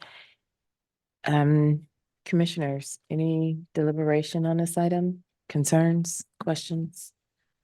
Commissioner Farmby, I would just like to state that, we're going through this process for, business owners to receive their annual licenses. It's taken a lot to get here, right? And I think that for folks who are in the position to go through this process, that they should be here. And if they're not able to be here, they should let someone know. Have we received any communication from the applicant that they were not going to be here today? I will defer to Assistant Executive Director Jason Colleen. Good afternoon, Jason Colleen, Assistant Executive Director, Commissioner Farmby. I'm reaching out and looking at our sheet. Staff do reach out and send an email asking folks to identify their representative at least 2 days in advance of the CRC, and I do not see a response. So unfortunately, it does not appear that somebody was going to be present, but I'm double checking to see if we've received any recent communication. Thank you. Well, based on what we've experienced thus far, there is a name here for the applicant's representative, and that has tended to play out where the person who's on the list actually appears. So it seems like there was some intent to be here, but for whatever reasons, there's no one. Well, this Commissioner Lim, if he was there, I would have asked a question. Because similar to the other information form, this one states on question number 1 that they are operational. They say yes, but they also state that they have the city and state cannabis storefront, but has not been open for business at this time. So that's a contradiction right there. So I wanted to get that cleared up. And without the applicant not being here, there's no one to clear up that question. This is Commissioner Mosby. We might entertain the thought of just continuing it to one of our next meetings. So we'll have 27 next time. 26, 26, 28. Yeah. But I concur that I believe it's very important to have the applicant show up. They went this far to get here. I don't want to deny it. But at the same time, we have all these other people that are here that took the time and effort to come here and give a presentation. So I agree with you that we should continue it. This is Commissioner Farm, if I may, President Mason, introduce a motion to continue this and maybe to the next meeting? Before you go, anything from you? I agree with everything that's been said by all the commissioners, and I do believe it is very important that they be here. And especially in light of the fact that Commissioner Lim has some Has issues he'd like questions, to address. I also think continuance would be in order. I do agree with my colleagues. We set a tone several weeks ago in the very first round of our hearings that we really do like to see the applicants present to engage with us and to clarify any confusion that may exist. And to Commissioner Lim's point, we had someone who is the sole proprietor of her business here this afternoon. So I can appreciate intent, but let us not assume that your absence is going to get you what you want. Your presence is really highly encouraged. So having said that, I'll go ahead and allow Commissioner Farmby to make his motion. Thank you, President Mason. For item 16, DCR Code Record number 310099, I recommend, I make a motion that we take this up at our next scheduled meeting, Does that mean June 20th? June 20th. Yeah. Don't we have Mr. the Maloney, staff that's it. that's sufficient time to give the applicant notice? Jason Glean, Assistant Executive Director. The applicant had sent us a representative. Unfortunately, that representative has not shown up, and nor have we received an email saying that they were unavailable to attend. So we can have staff follow up immediately after this meeting to notify them that the item was continued to either the 6:20 commission meeting or the 7:18 commission meeting, whatever the action of this committee is. Well, this is President Mason. Since it's not a corrective item, but rather having a body here, I think that 2 weeks is sufficient time. So June 20th? June 20th. I concur. I agree. This is Commissioner Lim, I agree. Okay, that's a second. So Mr. Vizo, please call the roll. Commissioner Farmby, how do you vote? All right. Commissioner Lim, how do you vote? Aye. Commissioner Melendez, how do you vote? Aye. Vice President Nash, how do you vote? Aye. President Mason, how do you vote? Aye. The motion passes. Thank you. We are on to agenda item number 17, which is DCR Core Record number 310090. This is a request from, help me. I looked at this last night. I sounded it out last night and Tigran Levon and Lav LLC, Tigran Levon and Lav. You all will help me when you come up here. LLC to approve an annual license for storefront retail commercial cannabis activity within a 4,780 square foot commercial building located at 7543 North Tampa Avenue. Ms. Treviso, are there any neighborhood council or elected office representatives here on this item? We do not have a speaker card and there are no raised hands in the virtual meeting. Okay, thank you. Then we will hear from staff at this time. Good evening. Once again, my name is Alan Dubois, and I will present item number 17 for the Department of Cannabis Regulation. DCR Core Record number 310090 is associated with Tigran Levon and Lav LLC. The applicant seeks an annual license for the type 10 retail with on-site sales commercial cannabis activity. The applicant was issued temporary approval by DCR with an effective date of March 21st, 2022. Since that time, the applicant has adhered to the requirements of the Los Angeles Municipal Code and DCR's rules and regulations and completed all requirements for the issuance of an annual license. The applicant currently possesses a state provisional license, C10000980-LIC, to conduct retail with on-site sales commercial cannabis activity, which is active through March 8th, 2025. The applicant is subject to the requirements of LAMC Section 104.20 for the Social Equity Program. Social equity applications are evaluated for compliance with the equity share requirements under LAMC 104.20. To comply with the equity share requirements, social equity individual applicants must possess unrestricted ownership of their share of the social equity applicant business, a proportional right to vote and to the profits, and include certain language mandated by LAMC 104.20 in their agreements, among other requirements. As part of the application process, DCR reviewed the corporate and ownership documentation provided for this applicant and determined that the applicant met the minimum equity share requirements at that time.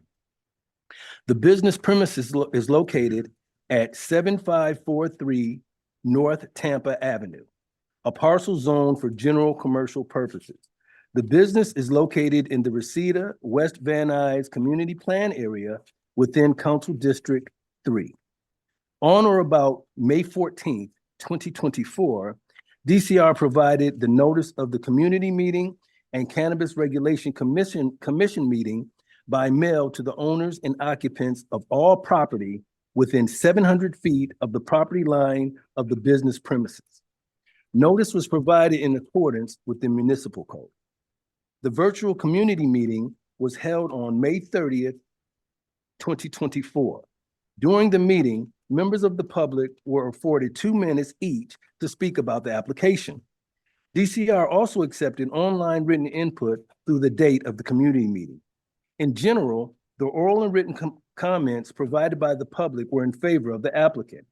Several longtime customers stated that they enjoy shopping at this location and feel it provides a safe and welcoming atmosphere.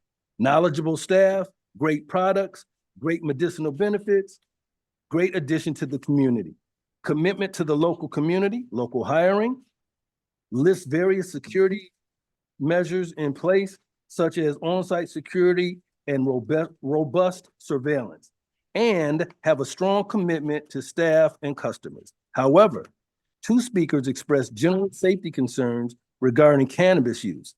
Says that shops could sell to minors and products with abnormally high levels of THC. The staff report lists a number of reasons DCR or the commission may deny a license. At present, DCR is not aware of any existing facts or circumstances to deny this annual license for the reasons in LAMC section 104.04. Based on the department's analysis, the proposed project is consistent with the criteria for a Class 1 and Class 32 categorical exemption pursuant to CEQA guidelines. Since the project meets all of the requirements for categorical exemption and none of the applicable exceptions apply, it is appropriate to determine that this project is categorically exempt from the requirements of CEQA. Therefore, DCR recommends the commission adopt the recommendations included in the staff report and approve the issuance of this annual license. That concludes the department's presentation. Thank you. I do have a question regarding, I don't know, was there any investigation of the allegations in the complaint? I will defer to Assistant Executive Director Jason Killeen. Thank you. Good afternoon, Commissioners. Assistant Executive Director Jason Killeen. The complaint was not submitted through the complaint portal, so it was not referred to CED for follow-up. So no, there was no investigation. Okay, I appreciate that. Okay, and they're not here. Thank you. That was the community. Oh, sorry. Yeah, okay, thank you. We have an applicant's representative here. Do we have an applicant's representative here or online? I believe they're in the virtual meeting. Okay, thank you. Caller with phone number ending in 0587. Please state your name and your relationship to the applicant. You have 10 minutes to address the commissions.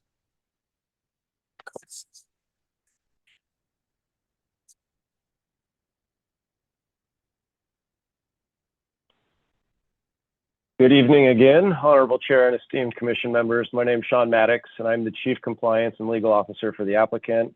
I'd like to again thank Alan and the department staff for the report and recommendation, as well as thank the Department of Cannabis Regulation for their continued efforts, and both the DCR and Commission for their consideration of an annual license for Tigran, Levon, and Lav LLC. Before I move forward, I do want to clarify the public comment. I was there at the meeting, I guess it was last week. There's a very similarly named LLC. I think it's just Tigran Levon LLC or some combination of the ownership. The comments about public safety were made with respect to the other address and other entity, as well as some of the comments in support. So I just want to make sure that staff's aware of that. I'm happy to talk about that further with questions after my presentation, but kind of wanted to get that off the table. As mentioned earlier, I'm here to speak on behalf of Tigran, Levon, and Lav LLC and its consideration for an annual licensure.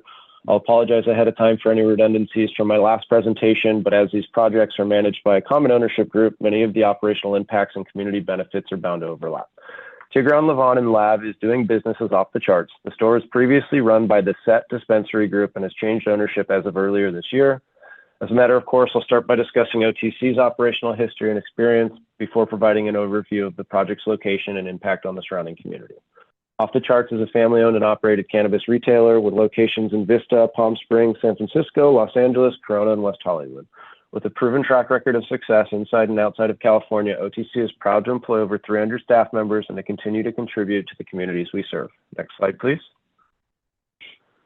The retail dispensary is located at 7543 North Tampa Avenue, near the intersection of Tampa Avenue and Satakoy in Reseda, Council District 3. The site is comprised of an approximately 4,780 square foot commercial building that includes around 3,500 square feet of cannabis retail use. The location features convenient ingress and egress off of North Tampa Avenue.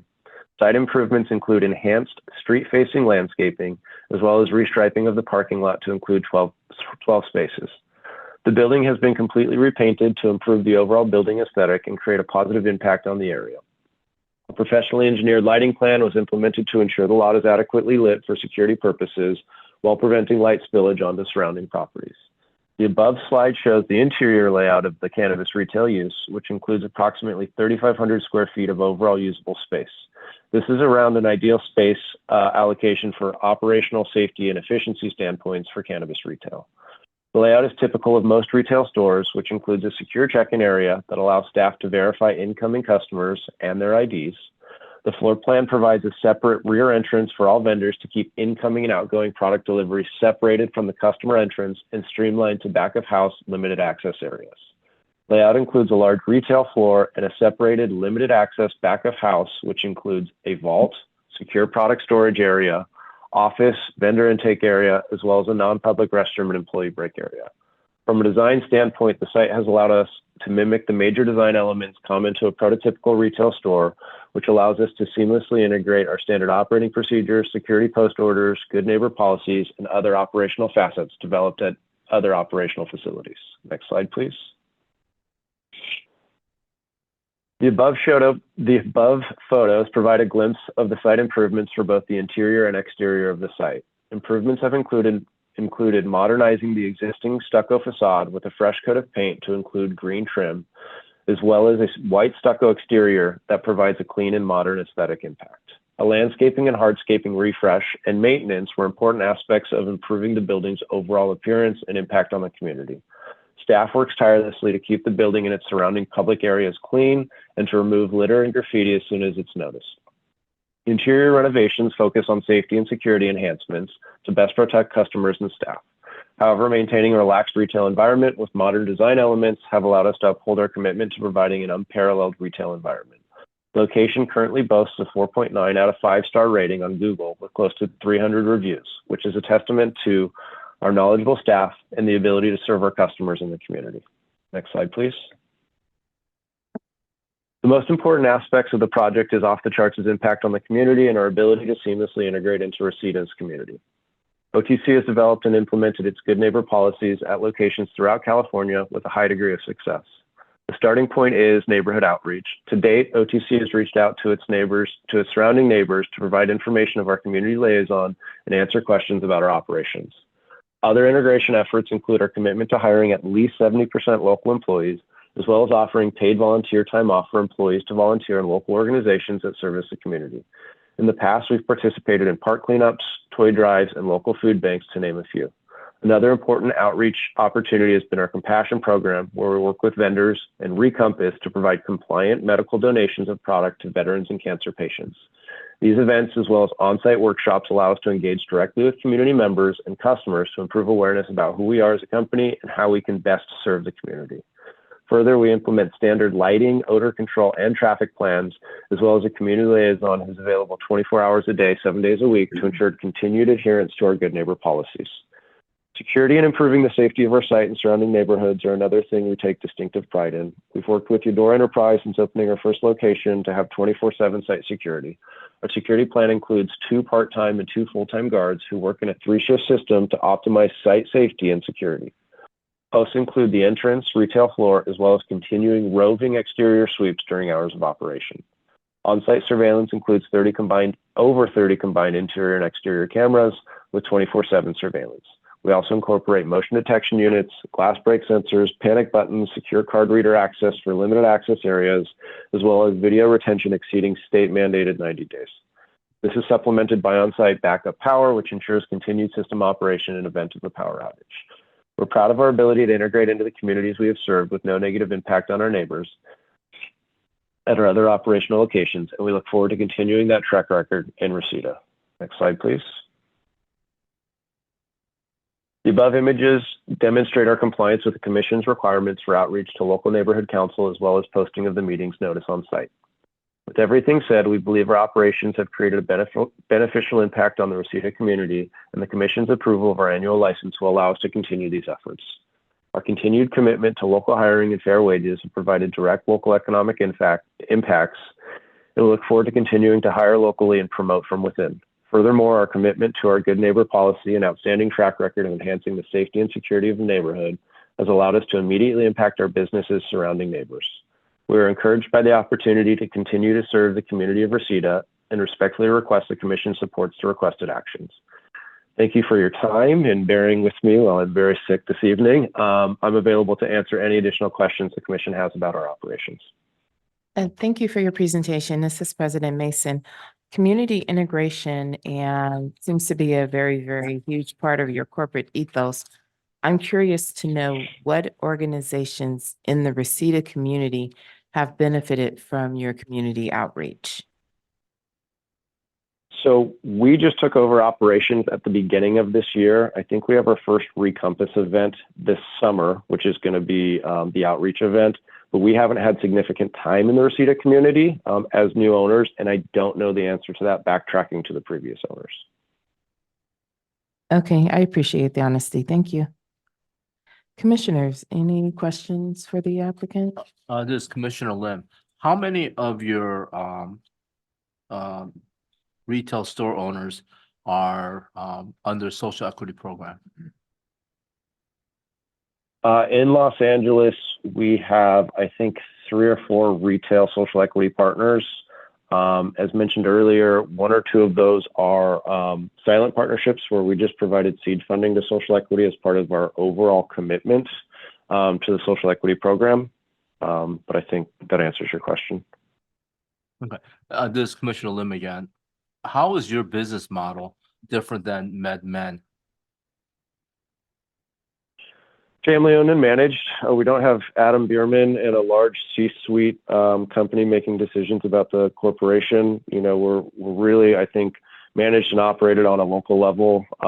We don't have 40 plus stores like MedMen does, but we also focus on community integration and working with the local communities. Local hiring has been an important aspect of what we do. So, I mean, I know that there's been some negative aspects involved with MedMen, and I think a lot of that has had to do with, you know, outside investment and mismanagement of outside funding. To date, this organization is completely internally funded without, you know, outside investors and public money. So I think that's a big differentiation. That's a huge difference. This is Commissioner Lim. Thank you very much. Great question. Commissioners, anything else? Any deliberation on this item? Hearing none, is there a motion?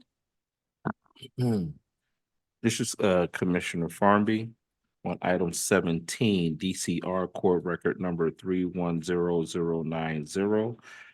Tigran Levon and Lav LLC in Reseda, located at 7543 North Tampa Avenue. I make a motion to accept the staff's recommendation as stated. Commissioner Melendez, I second. Thank you, Mr. Vizzo. Please call the roll. Commissioner Farmby, how do you vote?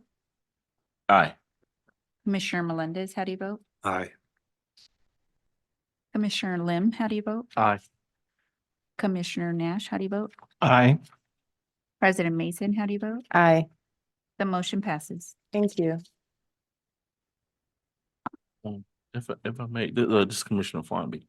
It was stated, this is for the staff, it was stated that there was some sort of confusion, a mix-up on another business owner with a name that's similar regarding the complaints. I'll defer to Assistant Executive Director Jason Killeen. Good afternoon, Commissioners. Jason Killeen, Assistant Executive Director. So when we did the community meeting, the applicant, Tigran Levon and Lav LLC, was the only applicant participating in that community meeting with that similar name. So any, you know, comments, good or bad, that were associated with an entity by that name were associated with this business. So to the extent that there's another applicant in the pipeline that will have another community meeting, it would probably be best for those folks to call back into that community meeting and of course provide the comments for the other entity that's similarly named.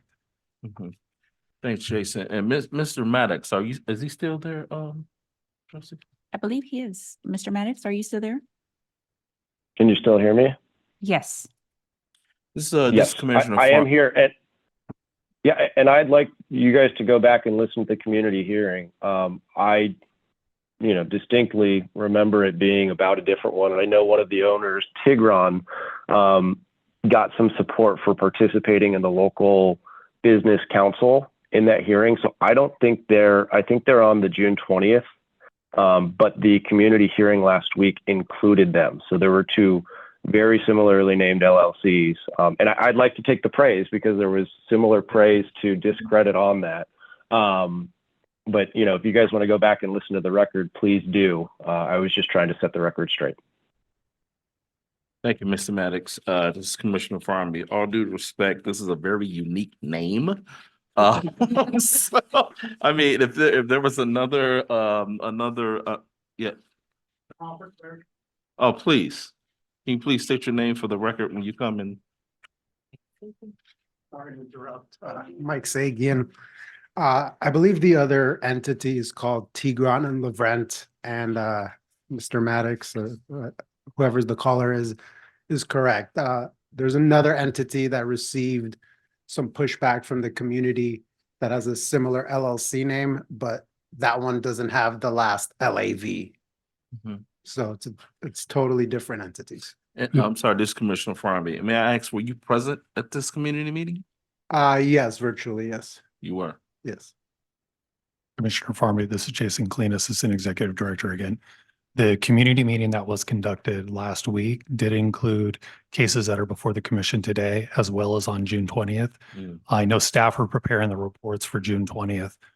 So as the applicant's representative stated, we will go back, listen to the tape, and then make sure that any comments that are associated with the entity that will be before you on the 20th are properly associated with that entity. Thank you so much, Jason. Thanks for the clarification. Appreciate it. Thank you, President Mason. You're welcome. Thank you. We are on to item number 18, which is DCR Core Record Number 310071. This is a request from 8430 BEV Bev LLC to approve an annual license for storefront. We didn't vote. We didn't vote? We didn't vote. Thank you. Yes, we did. I voted. We did. I just. Yeah, he was afterwards. We I was voted. totally out. Did we vote? Yeah. apologize. Oh, we I did. apologize. Okay. I want you to have some clarification. Just wanted to make sure. Better safe than sorry. No, I am very present today. And I know that we voted. Commissioner Lib is not present. It happens. So starting over, item number 18, DCR Core Record Number 310071. This is a request from 8430 Bev LLC to approve an annual license for storefront retail commercial cannabis activity within a 664 square foot commercial building located at 8430 Beverly Boulevard. Mr. Rizzo, are there any neighborhood council or elected office representatives on this item? We do not have a speaker card or any raised hands in the virtual meeting. Okay, thank you. At this time, we'll hear from staff. Good evening. Once again, my name is Alan Dubois, and I will present item number 18 for the Department of Cannabis Regulation. DCR Core Record Number 310071 is associated with 8430 Bev LLC. The applicant seeks an annual license for the Type 10 retail with on-site sales commercial cannabis activity. The applicant was issued temporary approval by DCR with an effective date of March 19th, 2019.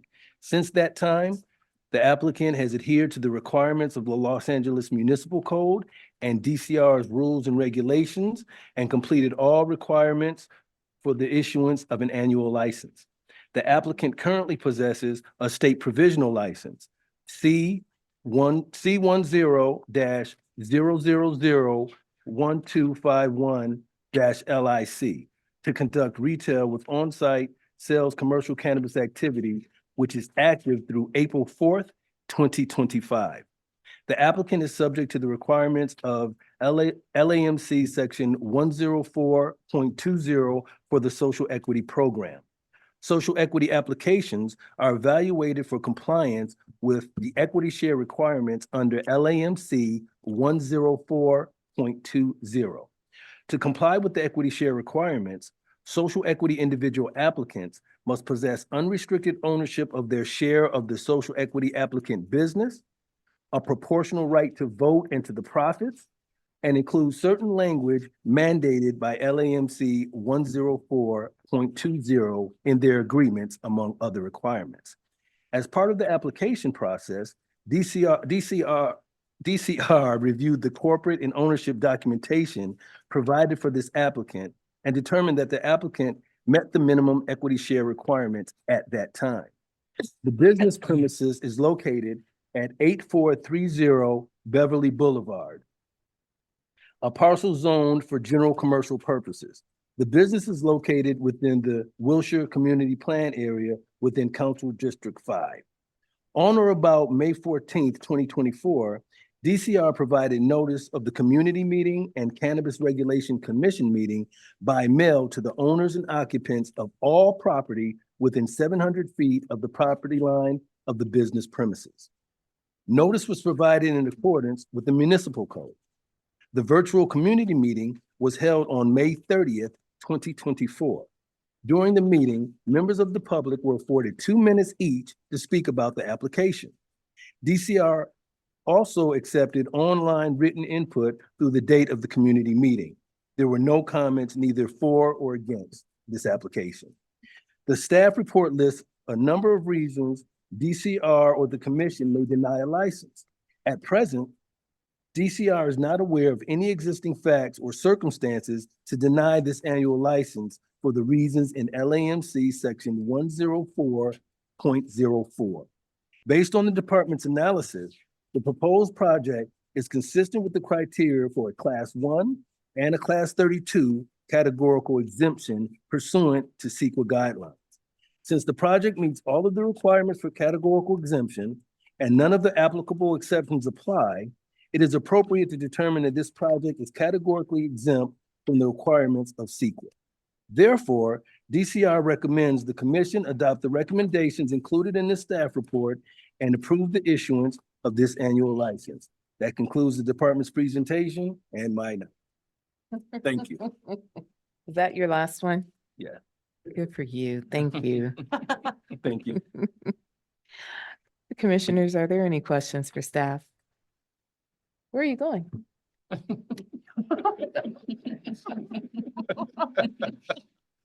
He's like, no, literally, I'm done. No, no. I understand. You know I'm new, sorry. Are there any questions for staff?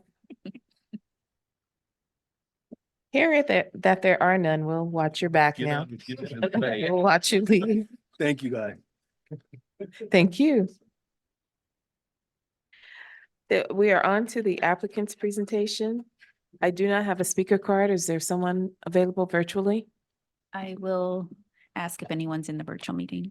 If anyone for item 18 is on the virtual meeting, please dial *9 to raise your hand.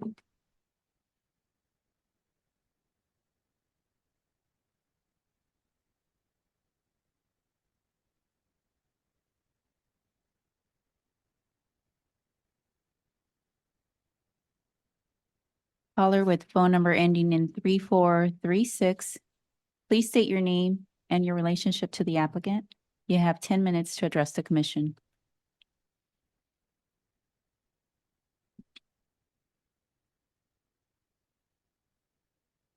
Josie, just wanted to let you know, the caller with the phone number 3436 is actually the representative for the earlier item that got continued. They had an emergency, they weren't able to attend, so it won't be for this item. Okay, I will meet them. If there is a representative in the virtual meeting for item number 18, please dial *9 to raise your hand.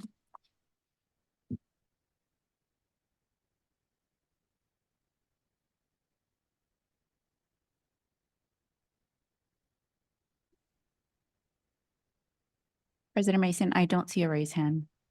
All righty. Sorry to hear that. Commissioners, any deliberation?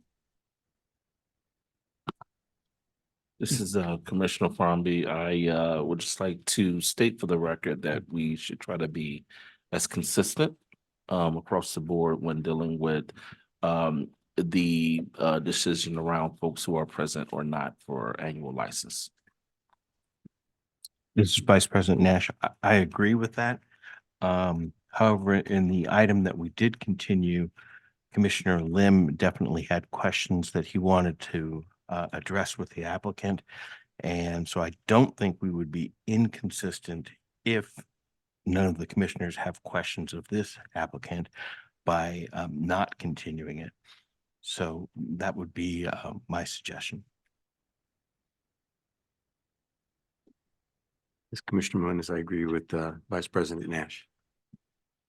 That we should continue. This is Vice President Nash. Commissioner Lim asked the question whether or not I was advocating continuing it or not continuing. And I was saying that if none of the commissioners have any questions of this applicant, then I would suggest that we not continue it.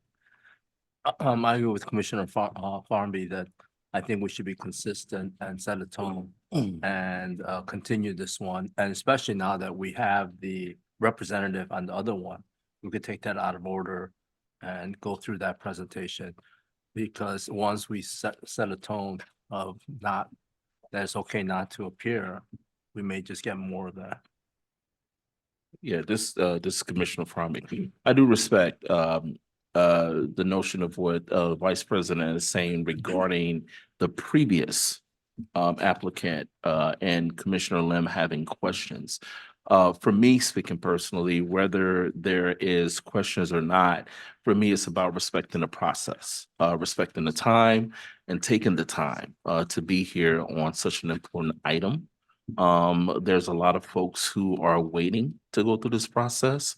And I do believe that there is a certain level of respect, not only for this body, but also in terms of making sure that the priority of receiving your annual license is shown here, in my opinion. This Vice President Nash, I definitely agree. It's important that the applicant be here. This is President Mason. I'm taking this all in like a sponge and I'm thinking it through and I'm going back in my mind, and our continuances have consistently been about the need for additional information that someone wasn't here to provide, a response to questions that someone wasn't here to provide, or to see some sort of corrective action recommended by enforcement that we wanted to see compliance. And so we allowed 30 days for that. We can vote, certainly. I just want to put it out there that we not use the continuance as a form of punishment because someone is not present. That's the part where it's disturbing me. This is Commissioner Farmby. I gracefully respect that. I respect that motion. Thank you. So do we have a motion?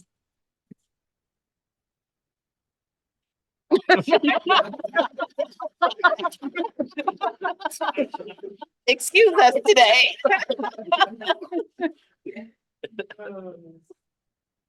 I'll make the motion. Well, this is Vice President Nash, and we'll have an interesting vote and maybe a second motion.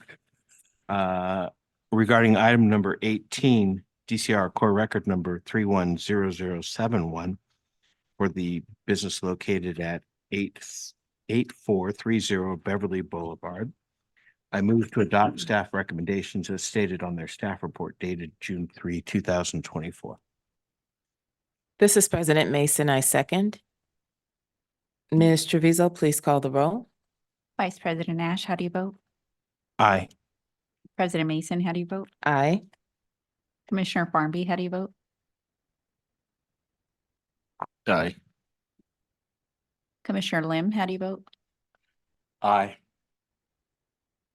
Commissioner Melendez, how do you vote? Aye. The motion passes.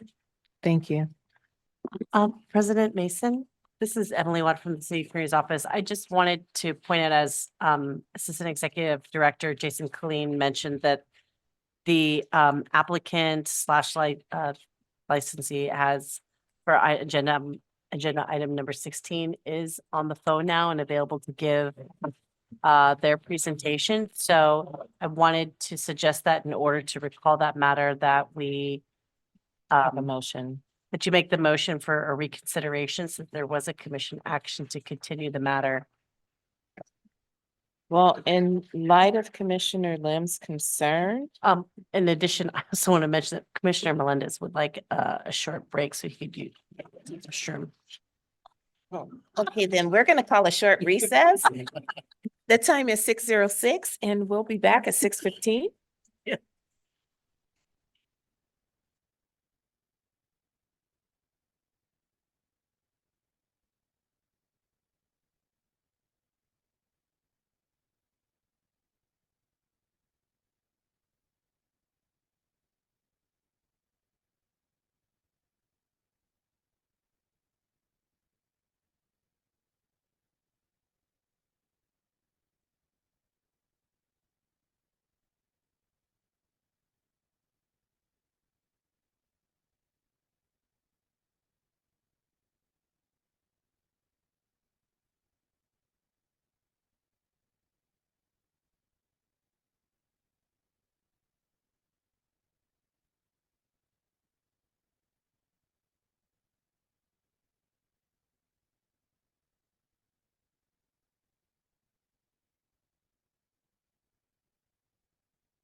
President Mason? I am ready. We are ready. Item 16. See. Commissioners, we have been informed that the representative for item 16, which was continued to June 20th of 2024, is now present. They were absent due to an emergency. So at this time, I am going to move that we vacate the previous decision to continue the matter and that we reopen it for consideration. That is the motion. Do I have a second? This is Vice President Nash. I second the motion. Thank you, Ms. Treviso. Please call the roll. President Mason, how do you vote? Aye. Vice President Nash, how do you vote? Aye. Commissioner Farnby, how do you vote? Aye. Commissioner Lim, how do you vote? Aye. Commissioner Melendez, how do you vote? Aye. The motion passes. Thank you.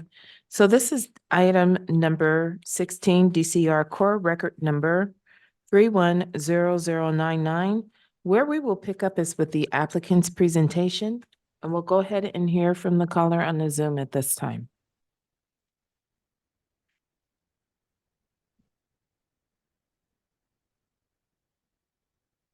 Caller with phone number ending in 3436, please state your name and how you represent the applicant. You have 10 minutes to address the commission.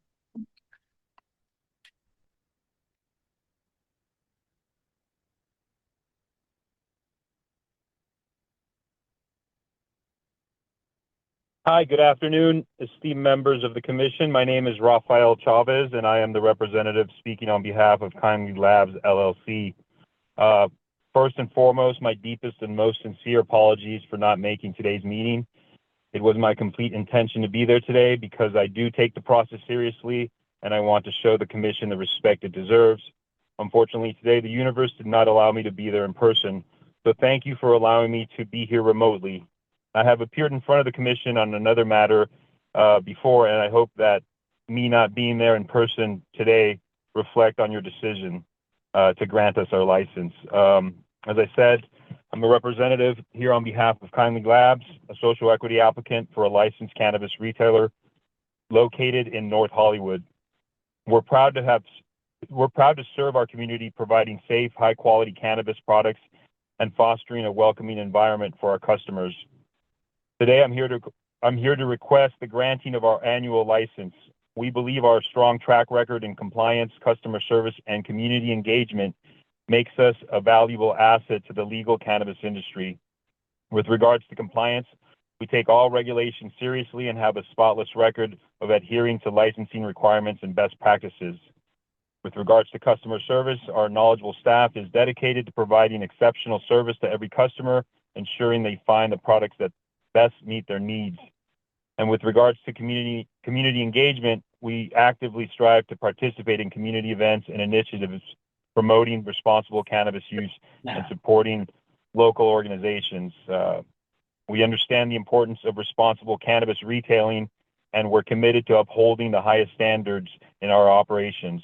We're confident that we'll continue to be a positive force in the industry, and we respectfully request the granting of our annual license. Thank you for your time and consideration. Thank you for making the effort to get here. I know that Commissioner Lim did have some questions. This Commissioner Lim, in regards to the statement of specific information form that the applicant filled out on January 18, 2024, question number one, is the project site currently operating as a cannabis activity? And the applicant said yes. However, under the detail, it states that the site has been licensed by the city and state as commercial cannabis storefront, but has not been open for business at this time. So when this specific information form was filled out, were you operating as a cannabis at that time, or it wasn't open for business? What was the date, Commissioner Lim, on that? The specific information form was filled out according to the form, January 18, 2024. Yes, we are operating and have been operating on that date. When did you open your operation? Roughly like 3 months ago. I can't get the exact date. I'm not behind my computer. Give me 1 second. Just 3 months ago. We're in June, so that would have been March, not January 18, 2024. Sorry, I don't want to misquote. So you're saying that we filled out this form on January 1st or on January of 2024, stating that we were operating. And your question is, were we operating or were we not operating at that specific date? The question is, I'm just going through the information that the applicant submitted. It stated that it is operating, yet under the explanation, it says they have not opened for business. So I don't know if there's a distinction between being open for business versus operating a cannabis activity at the site. So what may have happened is that we were operating, getting ready to open. So that would entail like us hiring, us getting inventory, us doing all that. That took several months prior to actually opening the doors. And then when we did open, it was like a soft opening. And then, a couple weeks later, we kind of announced it and did all that while we worked out the kinks. Good evening, Commissioner Lim, if I may step in. Sure. Jason Kleen, Assistant Executive Director. So for the question for item number 1, it's talking about the existing facility. So this facility has a certificate of occupancy that allows for the retail activity. So it's got or similar use. So retail is retail here within the city. So the location was previously used for a similar use, which is retail, and now the business is coming in. So they had their licenses and they as a business were not operating, but the facility itself had been used for a similar use previously, which is why it qualifies for that class 1 categorical exemption, because it's an existing facility. They're not changing the facility and it was properly zoned for commercial activity. This Commissioner Farmby. So Jason, for clarification, this specifically was about the facility itself, not about the business. Correct. So that section of our LIC Form 4013 is looking at whether or not the property would qualify for a class 1 categorical exemption, which is for an existing facility. So the facility itself was already established, and that's what's reflected in the report. So the fact that it had been previously used for a similar purpose is what allows for it to be used for that class 1 exemption, regardless of whether or not the business itself is currently operating at the location. That was something our land use attorney has really helped us out with, in making sure that we understood that if it is built out, it is zoned, it was allowed for that use, that they would qualify for that one, because that was something that we weren't doing as part of our initial analysis. Understood. Yes, Commissioner Lim. I understand. Thank you. Thank you, Jason, for clearing that up. This is President Mason. So you are representing a social equity applicant, and as I have been polling everyone today, wondering which of the social equity programs you all have utilized, what resources have been utilized by the client? The resources available to the social equity client, to the social equity applicant. Correct, the ones by the city. I'd have to, I can't off the top of my head tell you what Daniel Chrysler is our social equity candidate, what he's participated in. Understood. But I know that the resources were brought to his attention. I'm not sure exactly what he participated in.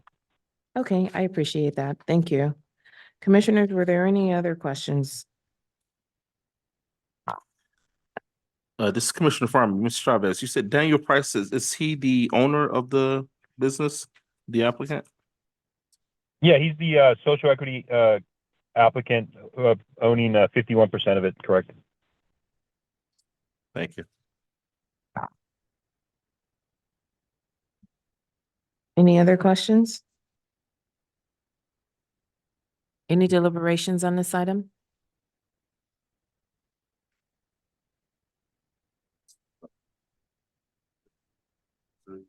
Yes. Thank you. Okay, awesome. Thank you. So see now, the docket will potentially be lighter next time. Thank you. Thank you. Do we have a motion? This is Commissioner Lin, in regards to item number 16, DCR Core Record number 310099 for the business located at 10835 West Van Owen Street, Suite 2 and 4. I make a motion to adopt staff recommendation as stated on the staff report. This Commissioner Farmbee, I second that motion. Thank you. Ms. Treviso, please call the roll. Commissioner Lim, how do you vote? Aye. Commissioner Farmbee, how do you vote? Commissioner Melendez, how do you vote? Aye. Vice President Nash, how do you vote? Aye. President Mason, how do you vote? Aye. The motion passes. Awesome. Thank you.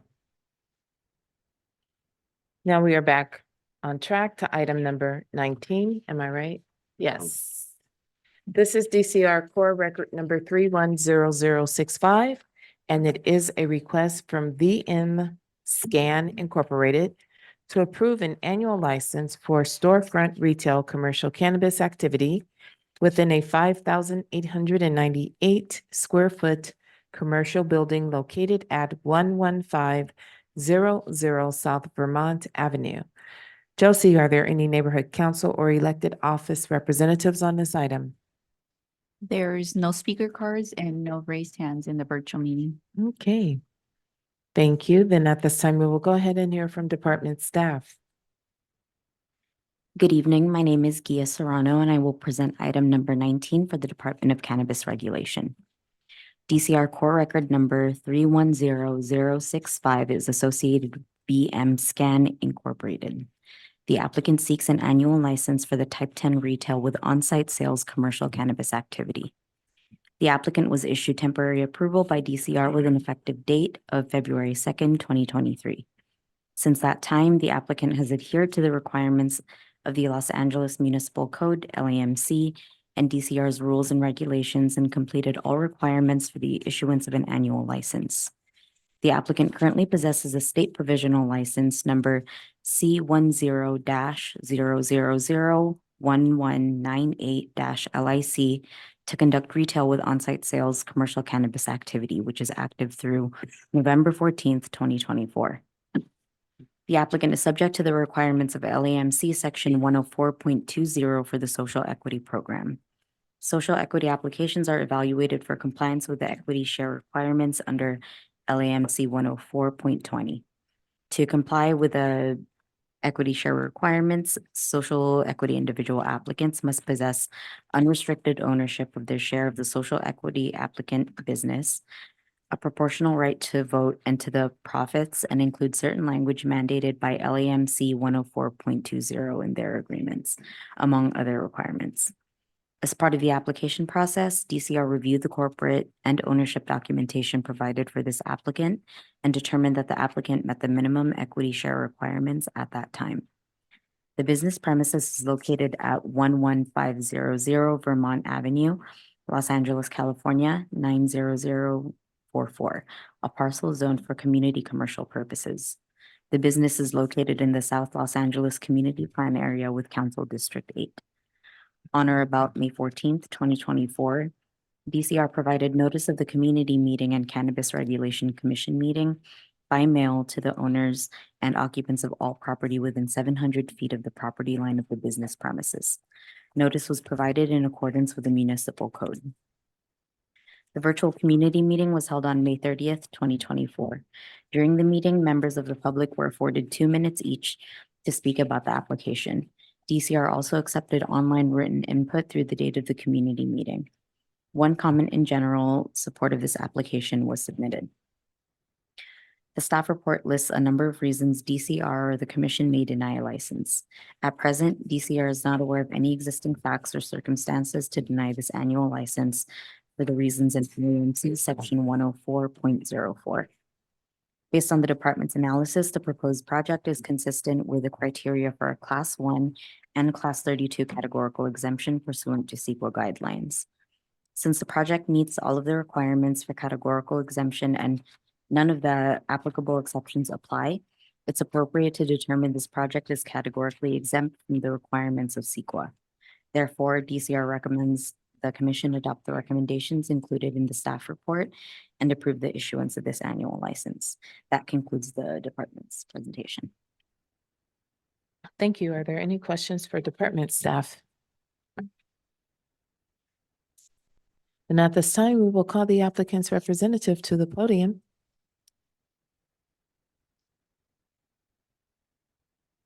You must be paid well. You're here a lot.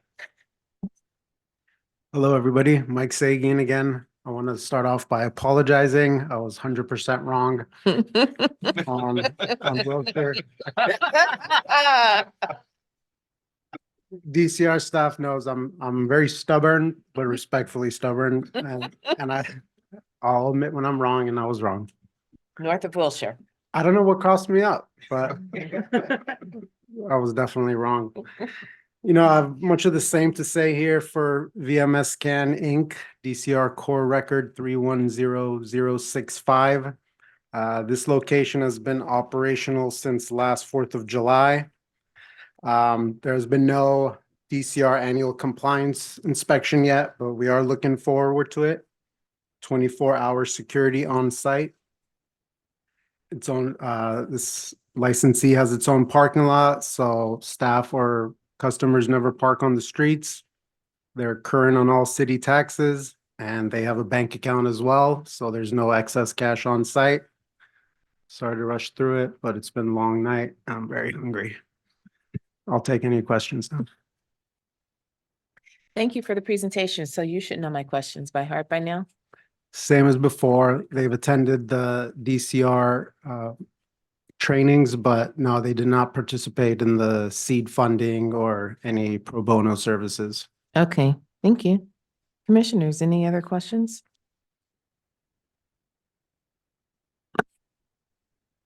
It's Commissioner Farnaby.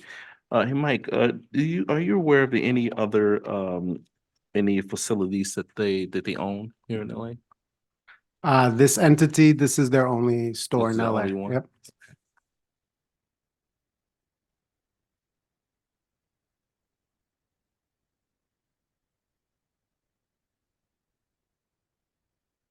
I think we're rather silent on this one.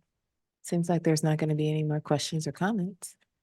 So thank you. You're welcome. Thank you. So where exactly are they located relative to Century? Are they north or south? No, I'm kidding. I'm not even gonna attempt this one because, I mean, before I honestly thought I was correct, which I wasn't, but this one, I don't know. I know they're on the border of the city of LA. They are.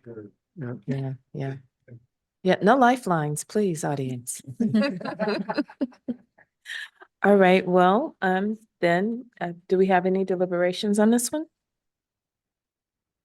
I'll take a motion. On item 19, DCR Core Record number 310065 for VMS Can Inc.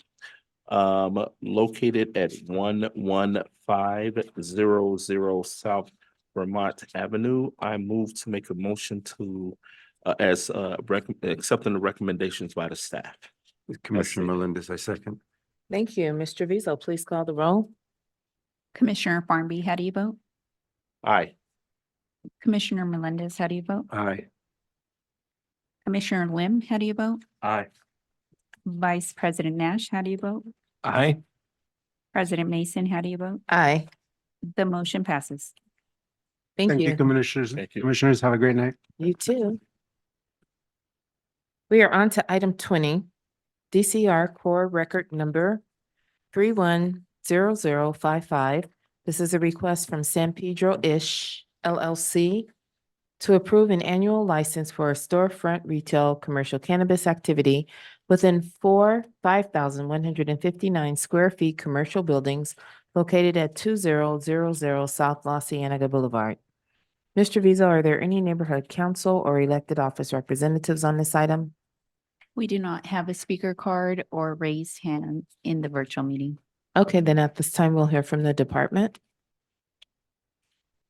Good evening. My name is Gia Serrano, and I will present item number 20 for the Department of Cannabis Regulation. DCR Core Record number 310055 is associated with San Pedro Ish LLC. The applicant seeks an annual license for the Type 10 retail with on-site sales commercial cannabis activity. The applicant was issued temporary approval by DCR with an effective date of March 10th, 2022. Since that time, the applicant has adhered to the requirements of the Los Angeles Municipal Code, LAMC, and DCR's rules and regulation, and completed all requirements for the issuance of an annual license. The applicant currently possesses a state provisional license number C10-0000914-LIC to conduct a retail with on-site sales commercial cannabis activity, which is active through November 30th, 2024.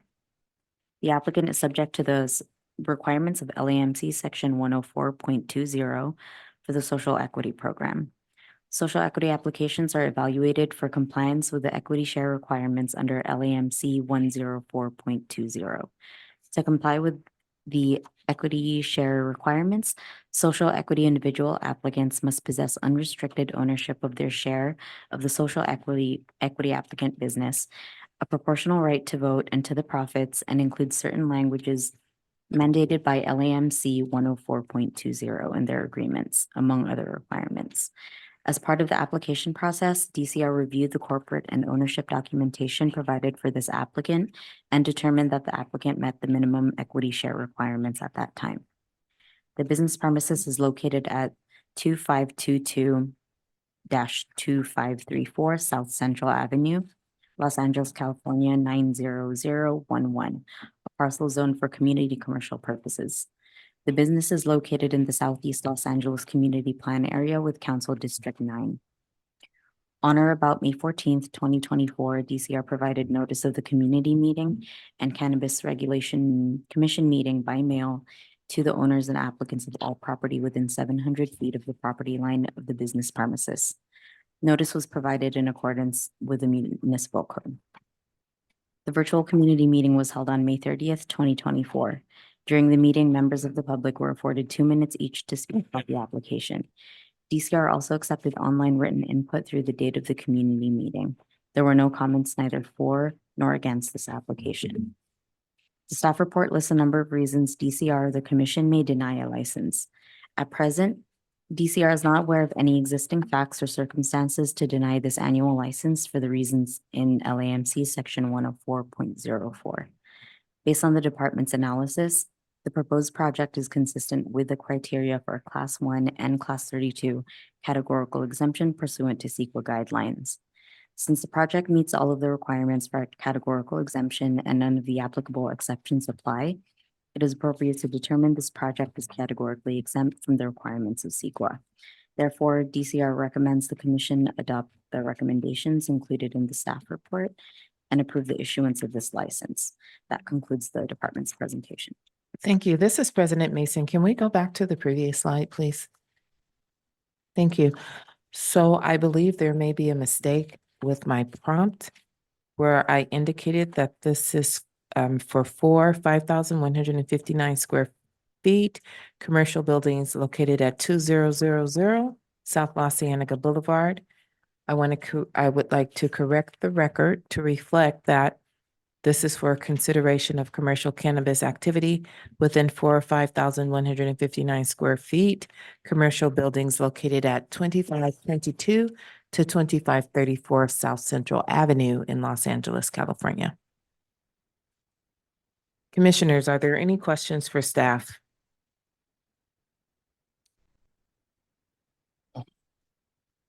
Commissioner Farmby, can you explain the address? It's like a range. It's a warehouse district. Oh. Thank Yeah, it's a warehouse district.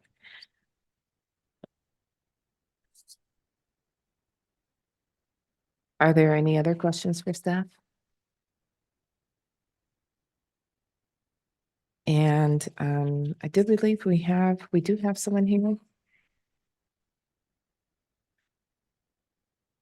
Ishman Baber,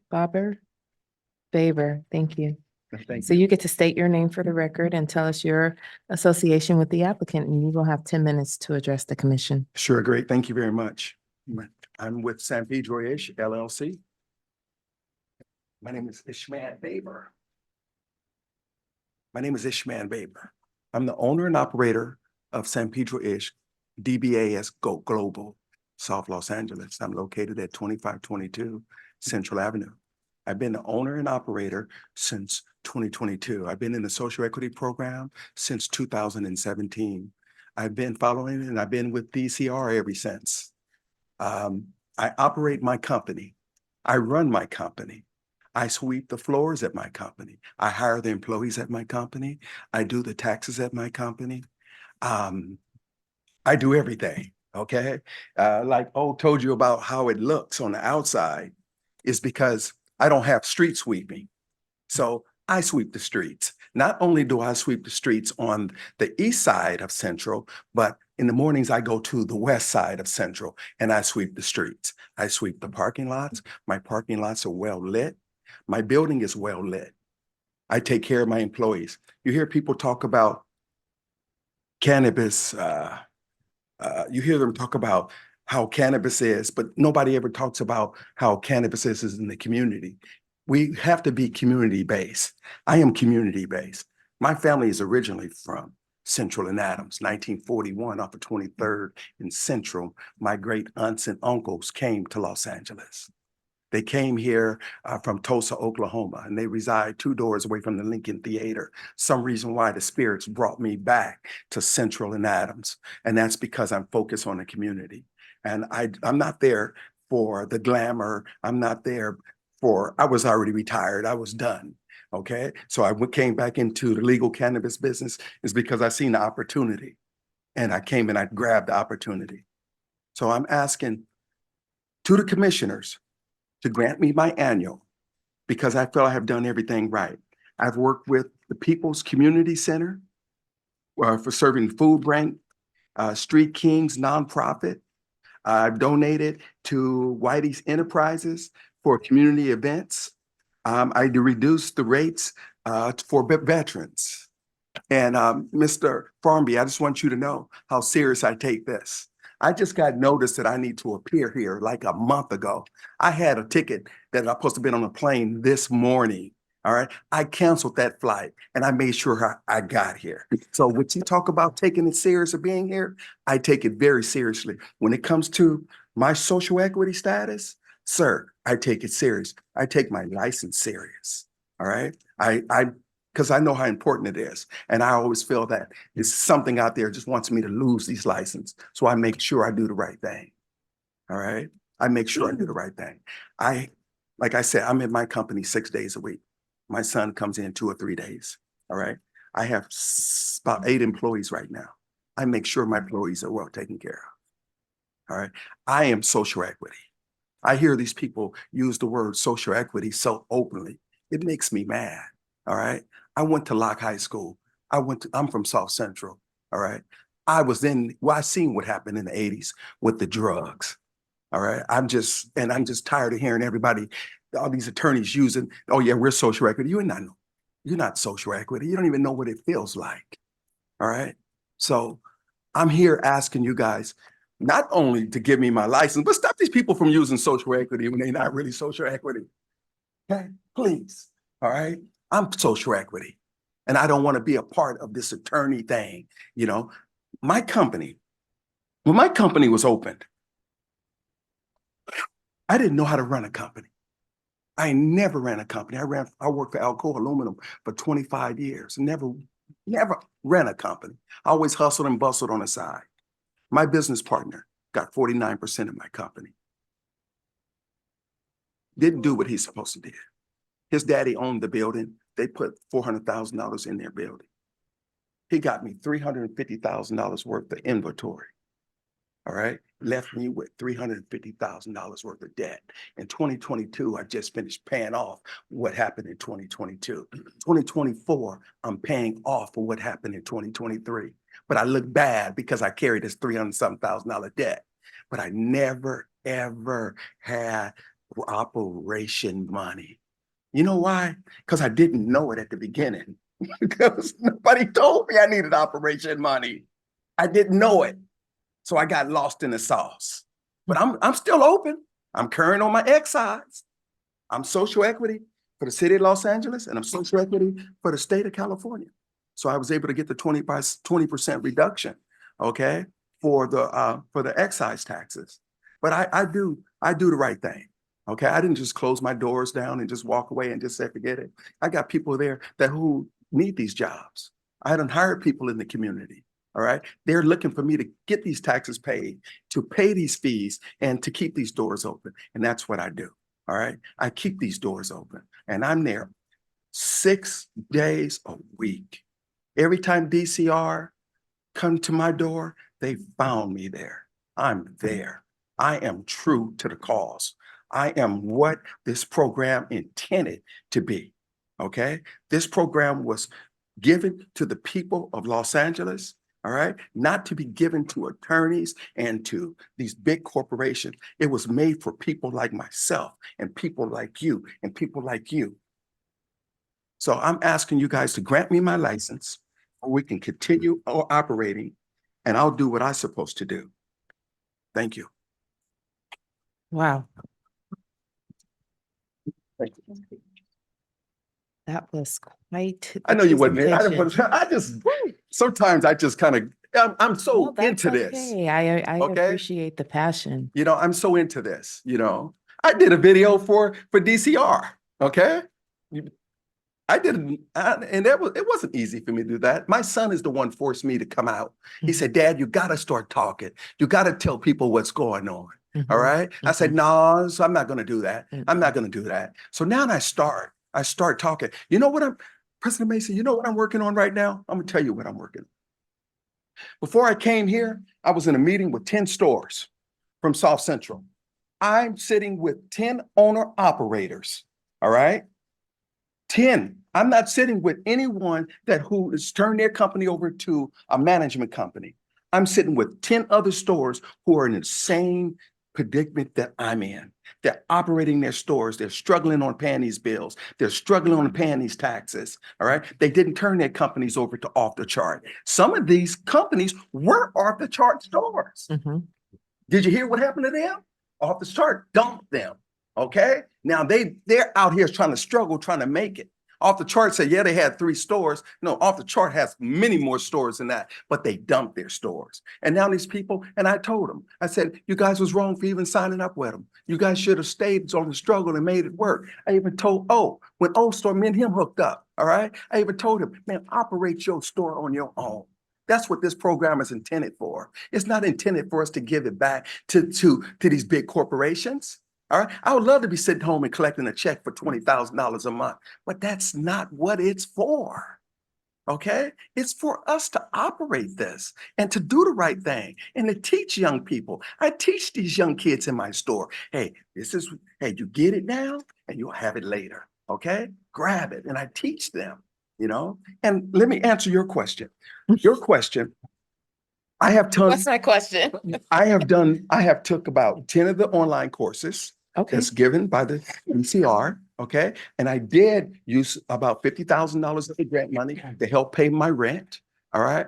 And I just recently did the documents for the pro bono. I just signed that up because I know I'm gonna need some help. And I thank you for using all of those services. And you have done an eloquent job of communicating what the spirit of social equity was meant to be in this city. And I do appreciate you for saying that. And I know that there are a lot of owner operators out there that would applaud you for bringing that to the forefront. And it's important. It is.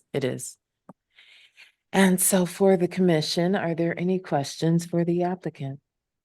Liam, I know you got something. If you find any errors in my application, I did it, okay? I do my own applications. Anything with my name on it, nobody does nothing with my name on it, all right? My name on it, I do the applications, I do the filings. We hit number 55. That number up there, 55, we hit that number. Me and my son hit that number, okay? Me and my son uploaded the documents, all right? And we hit that number 55 on September 3rd, 2019. 19, yes. Okay. You've been here a long time. You said 2017, and I was like, was Cat hired in 2017? The Yeah. department probably had about 3 people when you started. Yeah, absolutely. Hey, we was in the groove, okay?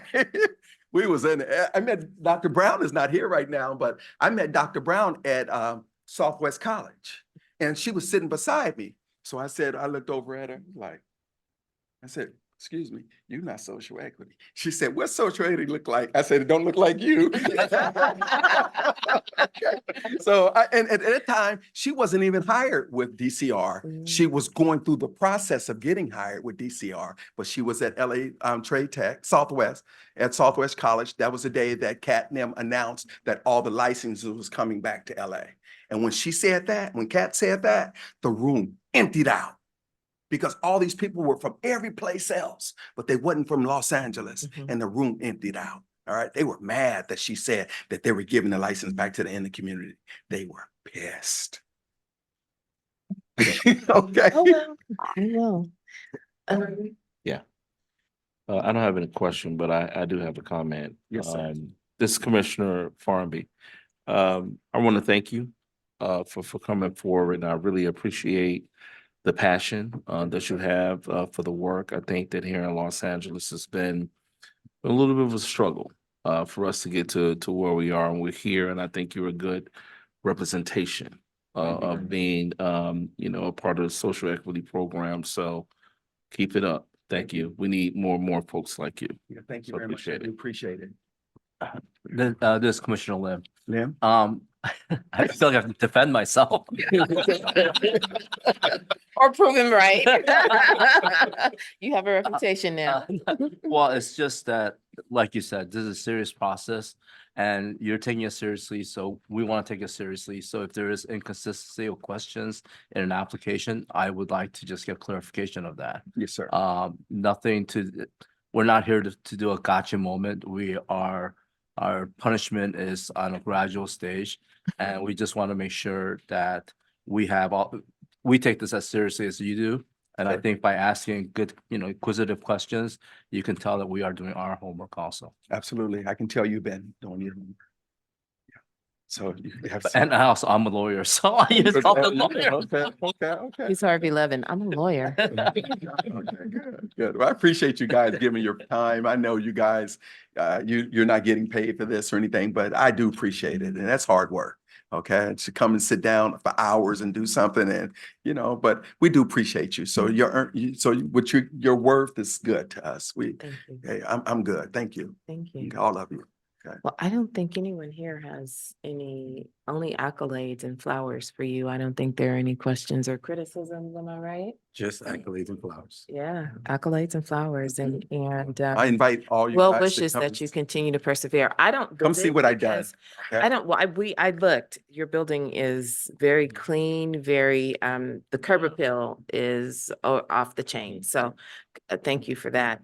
I tend not to visit because I don't want my name in all of these databases. So I do, if I do anything, I just drive by and go, oh, okay. But I don't. I go respect in. that. Yeah.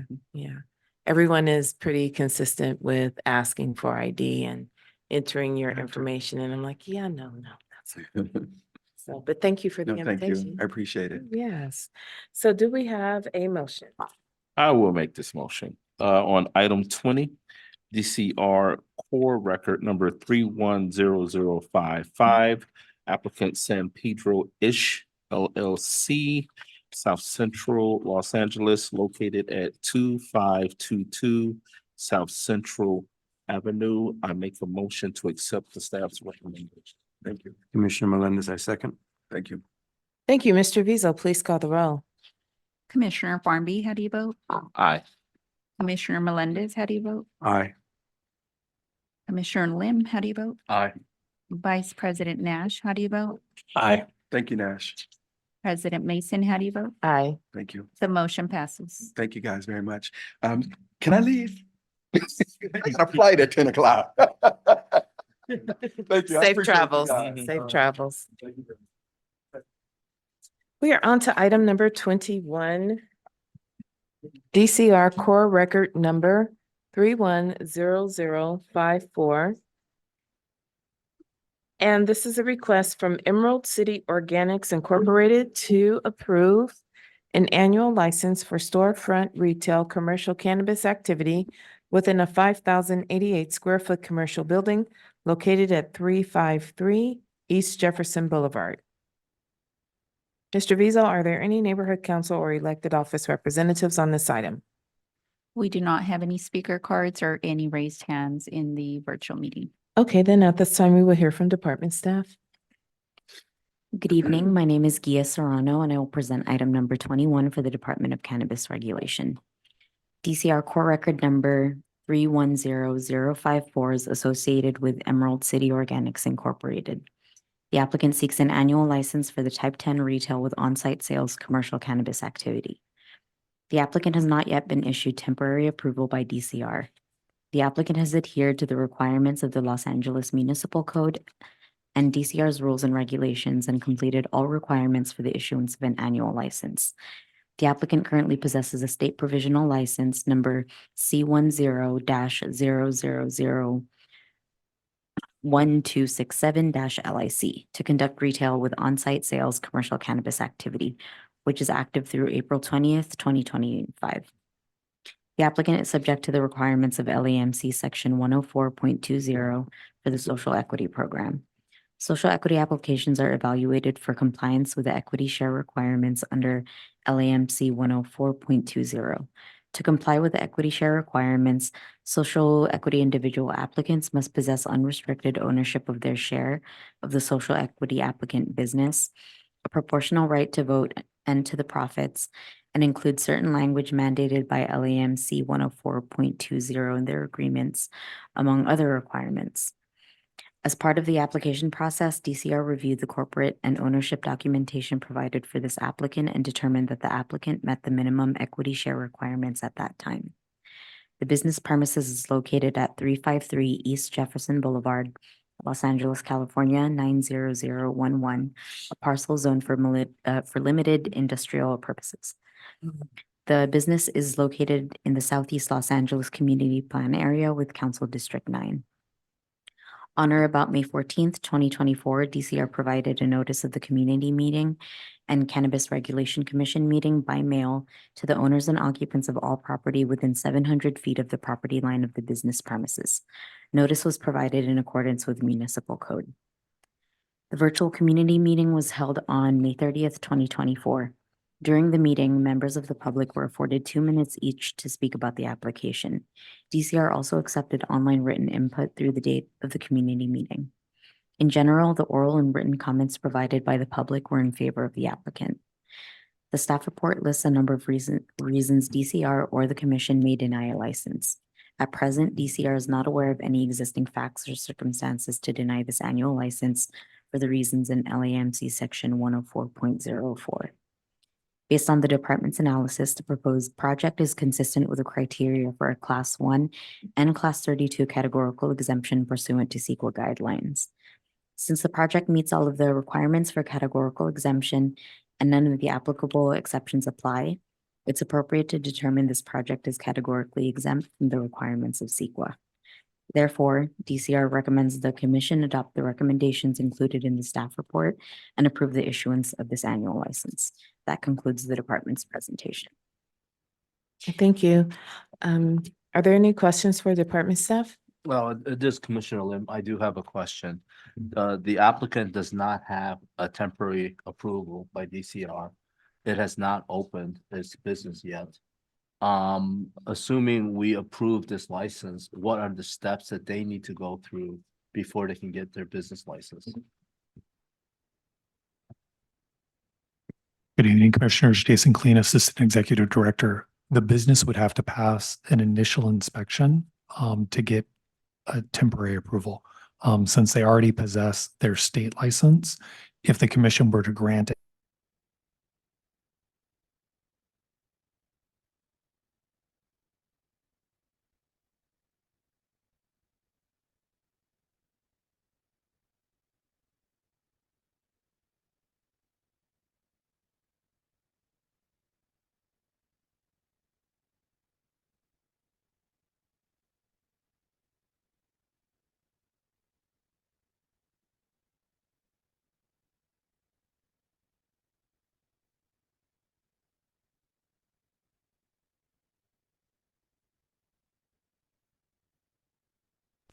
Owner, or actually the owner, you may approach the podium at this time.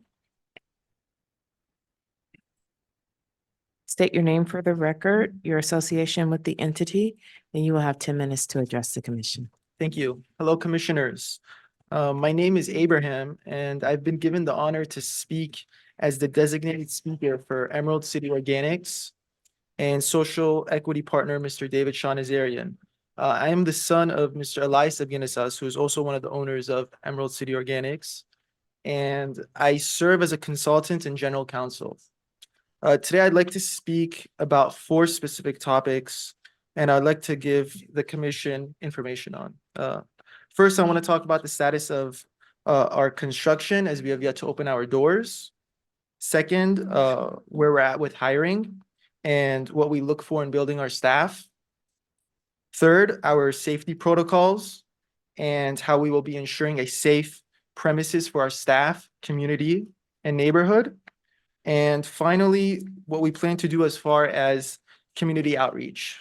Okay, so let's start. This Commissioner Lim, right now, what you're talking about, what you plan on doing, you're not doing that right now because you haven't opened, right?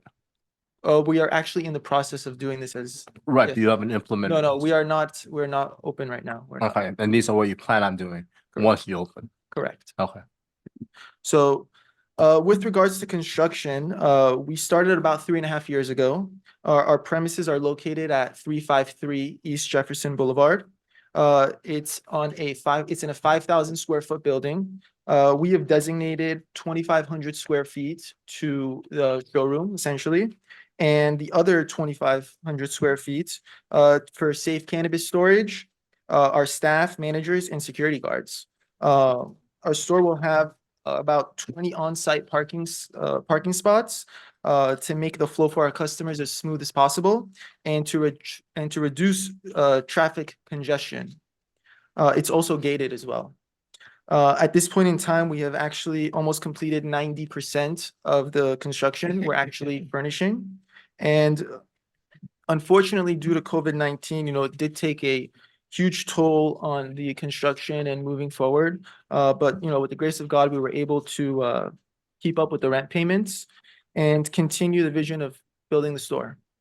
We've taken also a very proactive approach to building our staff that we want to implement, while offering high-paying jobs and, increasing the economic output for our community. We're looking to actively hire staff members from all walks of life, to be as inclusive as possible and to create the most comfortable experience for our customers. The cannabis experience prior to legalization was one that felt very uninviting and created an environment that wasn't all and welcoming. Legalization has essentially created a guide on how to properly operate a store, and we are requiring all of our staff members, which we plan to hopefully hire around like 20, to bring and to come in and have training sessions and workshops to remain at the forefront of compliance whenever we are operational.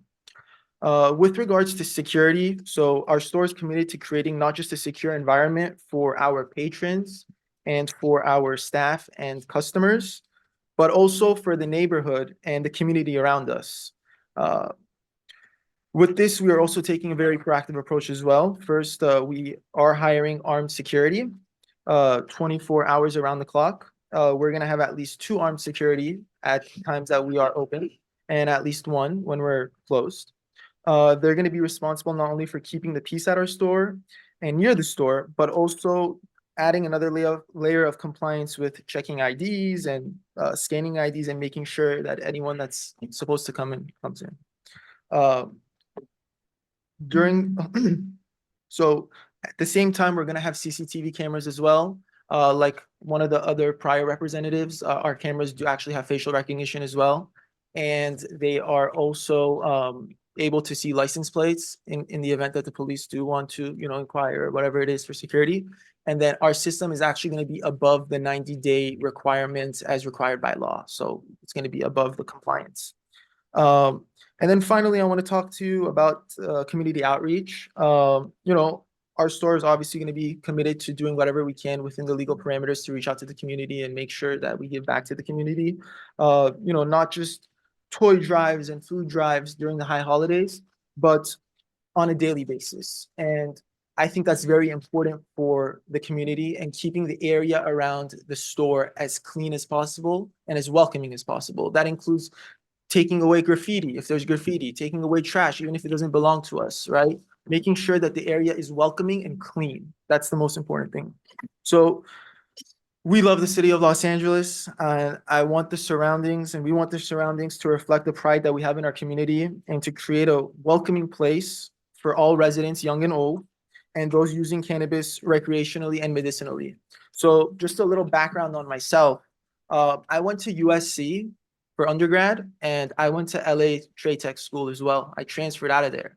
So I've been in that area so much, and I'm so familiar with that neighborhood and the people that are there, and kind of the needs of that area, right?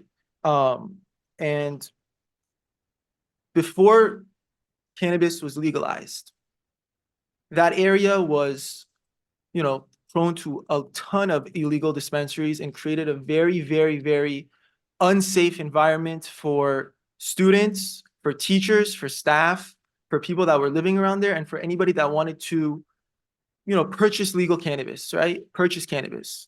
So, honestly, I'm very, very excited to not only revitalize and change that area that our dispensary is going to be located at, and, bring a very welcoming environment to the people in that neighborhood, and essentially bring light to that area. So we're super excited. And, since the start of this journey, a lot of hard work, blood, sweat, and tears have gone into me standing up here. It didn't happen overnight. It's been a very long and hard and tedious process.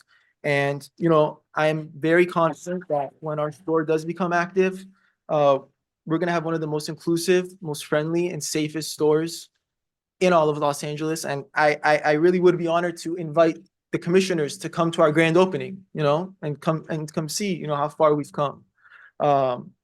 So that's why I'm here today, to request that the commission does grant our annual license so that we can continue on our venture. Thank you. Thank you for being with us today and for your presentation. I am somewhat familiar with the area because I like to take side streets and stay off of the freeway, and I live adjacent to Adams, and I can recall the tragic death of a USC student. Yes. Somewhere around that area on Adams. I believe he was out getting food or something like that. So it's definitely a different environment on Adams east of the 110 freeway than it is on Adams west of the 110 freeway. Please. So thank you for trying to uplift that community. I Yes. appreciate that. So my questions have to do with your use of the resources of the social equity program, and then Okay. I'll let the rest of the commissioners chime in. Okay. So, in terms of the social equity, we did attend the training session very early on that was brought up with the application process. That was probably one of the most helpful things that, the commission did. I think it was extremely helpful, especially with, the Department of Cannabis being so new, a lot of new language. So I think that, workshop that you guys put on, I think it was in the San Fernando Valley, if I'm not mistaken, one of the first ones. I remember being there.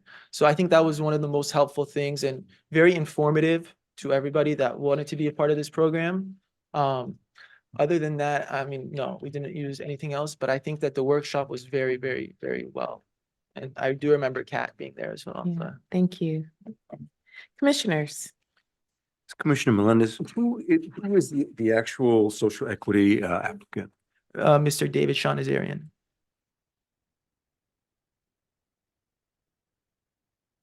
Thank you.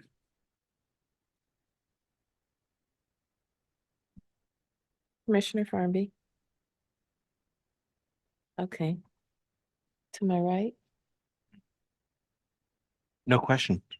No questions. Sorry. I do. Commissioner Farmy, what's your expected date of opening?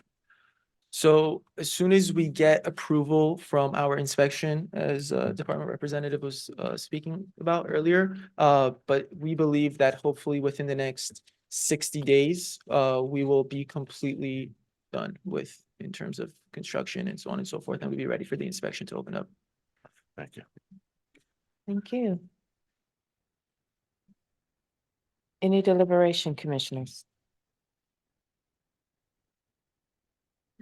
Okay, may I please have a motion? This is Vice President Nash regarding item number 21, DCR Core Record number 310054 for the applicant Emerald City Organics, Inc. at the business premises located at 353 East Jefferson Boulevard, Los Angeles, California. I move to adopt staff recommendations as stated in their staff report dated June 3, 2024. Thank you. Is there a second? This is Commissioner Lin. I second. You guys it's interesting. Thank you. Mr. Vizo, may I have a poll, please? Vice President Nash, how do you vote? Aye.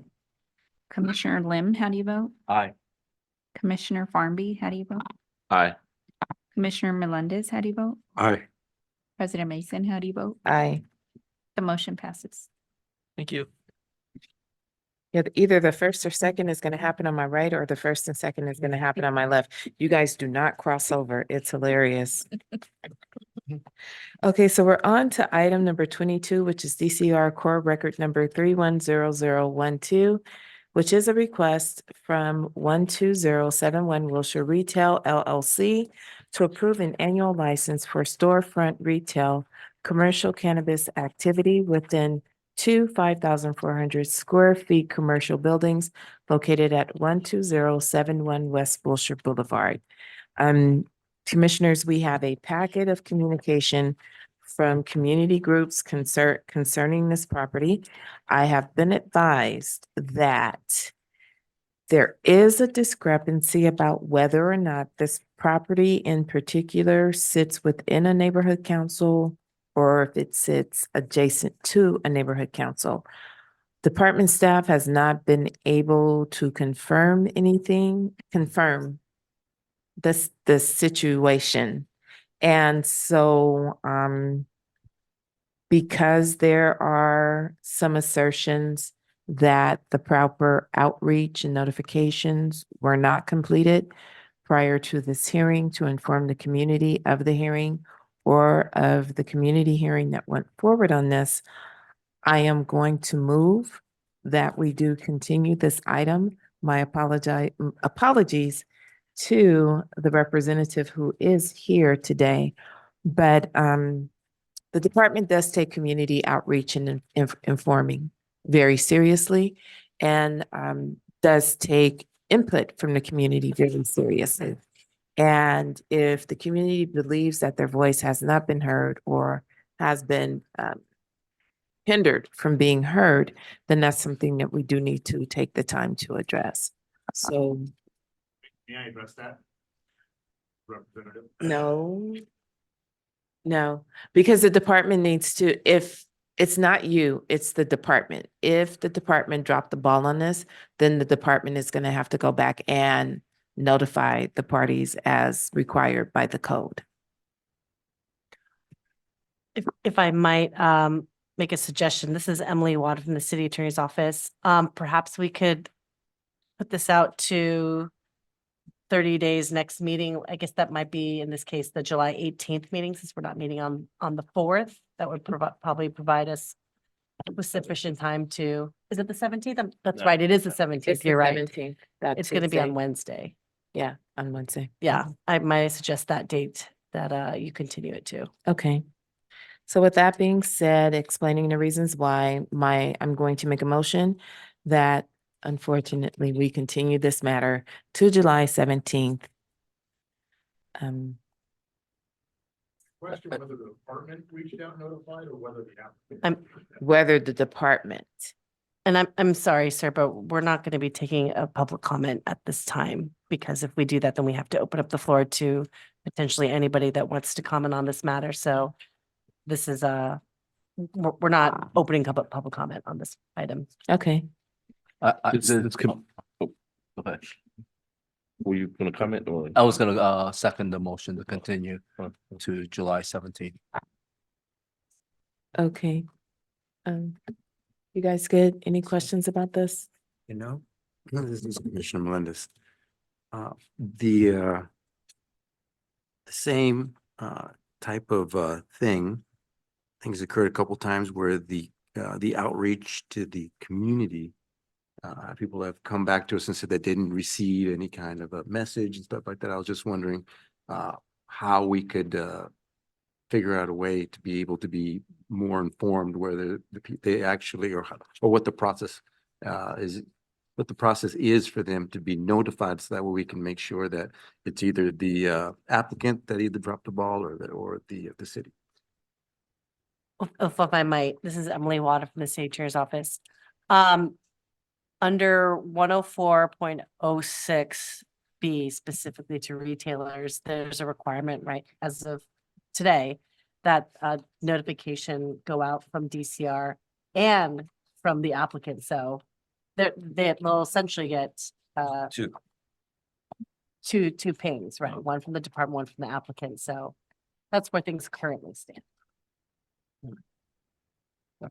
And generally, I'm sorry. Thank you for the. And one other thing is in the DCR report, the staff reports, they have been, there's a section when they list the community meeting, and that's also, I guess it impliedly stated in the agenda as well, when they say that the community meeting was held on X date, it implies that it was properly noticed for that date too. And that's in terms of the DCR community meeting. There's also the neighborhood council meetings and et cetera. That's all in 104.06B. So this, Commissioner Lim, while it does seem easy that you measure from certain distance and you have to give notice, it's all a matter of, do you start from the edge to the beginning? Do you start from different areas to do it? So it is a little bit complicated. And that's why it's not something that can be done really simple, really quick. Google Map, that because they measure from different positions and different places.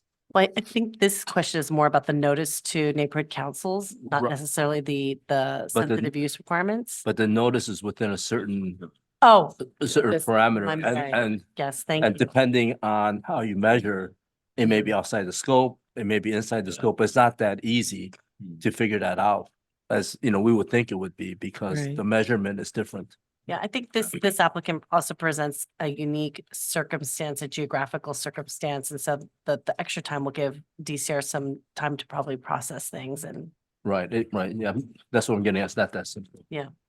Okay, this is Commissioner Farnaby, to President Mason's initial comment regarding getting some clarification on the location in terms of where it sits regarding neighborhood councils, communities. Is there any way to get some sort of clarification on that by within the 30 days when we revisit this?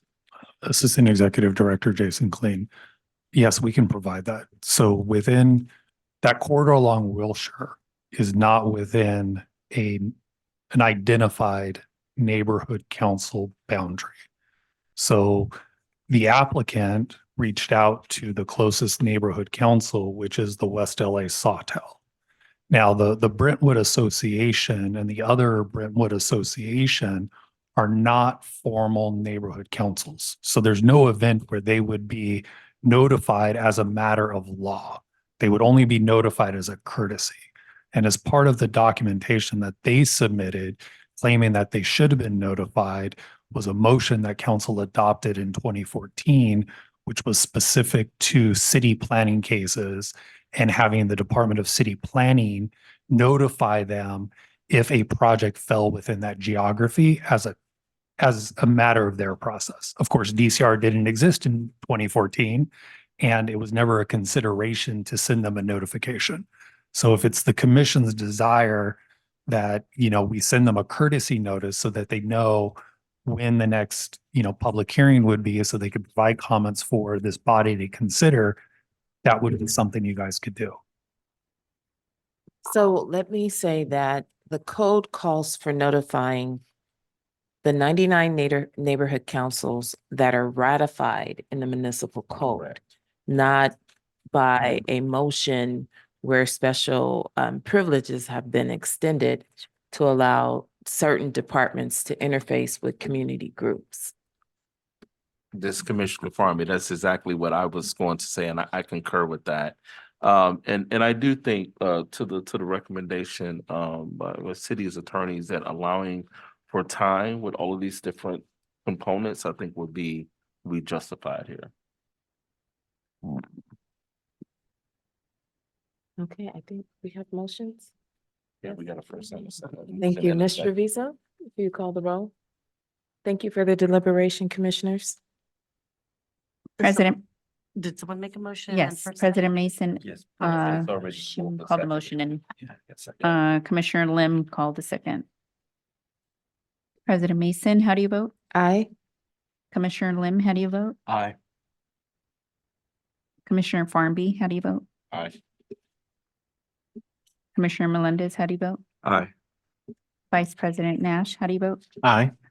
The motion passes. Thank you, Mr. Maria. I am sorry you had to spend your entire afternoon here only to, have to wait another 30 days. Okay. All right. Thank you for your understanding. We are on to item number 23. DCR Core Record number 110048. And this is a request from Kush Corner 2 to approve an annual license for storefront retail commercial cannabis activity within a 706 square foot commercial building located at 5143 East Alhambra East Alhambra Avenue. Mr. Vizel, are there any neighborhood council or elected office representatives on this item? We do not have a speaker card or any raised hands in the virtual meeting. Okay, then at this time, we will hear from staff. Good evening. My name is Gia Serrano, and I will present item number 23 for the Department of Cannabis Regulation. DCR Core Record number 110048 is associated with Kush Corner 2. The applicant seeks an annual license for the Type 10 retail with on-site sales commercial cannabis activity. The applicant was issued temporary approval by DCR with an effective date of September 17th, 2020. Since that time, the applicant has adhered to the requirements of the Los Angeles Municipal Code and DCR's rules and regulations and completed all requirements for the issuance of an annual license. Currently, the applicant does not possess a state provisional license to conduct retail with on-site sales commercial cannabis activity. The applicant is not subject to the requirements of LAMC Section 104.20 for the Social Equity Program. The business premises is currently located at 5143 East Alhambra Avenue, a parcel zoned for general commercial purposes in the Northeast Los Angeles Community Plan area within Council District 14. On or about May 14th, 2024, DCR provided notice of the community meeting and Cannabis Regulation Commission meeting by mail to the owners and occupants of all property within 700 feet of the property line of the business premises. Notice was provided in accordance with the municipal code. The virtual community meeting was held on May 30th, 2024. During the meeting, members of the public were afforded 2 minutes each to speak about the application. DCR also accepted online written input through the date of the community meeting. There was one public testimony in favor of the business. The staff report lists a number of reasons DCR or the commission may deny a license. At present, DCR is not aware of any existing facts or circumstances to deny this annual license for the reasons in LAMC Section 104.04. Based on the department's analysis, the proposed project is consistent with the criteria for a Class 1 and Class 32 categorical exemption pursuant to CEQA guidelines. Since the project meets all of the requirements for categorical exemption and none of the applicable exceptions apply, it's appropriate to determine this project is categorically exempt from the requirements of CEQA. Therefore, DCR recommends the commission adopt the recommendations included in the staff report and approve the issuance of this annual license. That concludes the department's presentation. Thank you. Commissioners, any questions for staff? Hearing none, we do have a representative here on behalf of the applicant. You may approach the podium at this time, state your name for the record and your relationship to the applicant, and you will have 10 minutes. Hi, everybody. Um, I want to say how much I very appreciate how much nice country I do live. A little bit about my history. I want everybody to know. I came here in 1990. Sir, can you please state your name for the record? Oh, sorry. Hovannes Vahanyan. Sorry. I came from former Soviet Union. Run away actually for better life and a fair life. And I work harder 12 hours a day, 7 days a week for $50 an hour during 1990, washing tools for mechanic and everything. Anyway, until now, I'm working too much. I have 1997, I get involved in the adult entertainment business until now. And I have clean records. Never got problem with government, with taxes, anything. The job is tax, not. Why I'm saying that? Because working hard, I never got the time to go to school, graduate, high school or anything. That's why I want to apologize for my poor English. Now it's 2009. I got the first license. I'm one of the first one. And the landlord, she gets scared and she told me, I cannot allow you to continue to here, and then you have to stop doing it. Like after a few months, I operated, and then I stopped it, and then I follow up until today. And 2020, I've got new location, which is on Alhambra, and since now waiting, and already approximately 15 years. I'm one of the first one. I got the license. Everybody after me now. Even now. It's on this meeting. I'm almost again last one. One of the last ones. Kind of joking, But I don't know what happened. Anyway, it's please approve me something. Do something because of expenses. Already 4 years I have that building.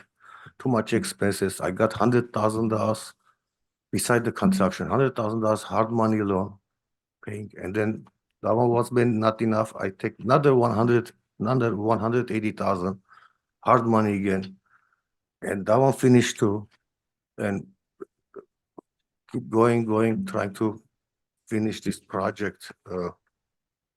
Please, if I can go forward, help me. That's all I can say. Thank you for inviting me. Thank you for being here. I'm not even going to attempt to pronounce your name because I promise I'm going to butcher it, but you have a compelling story, and thank you for sharing that with us.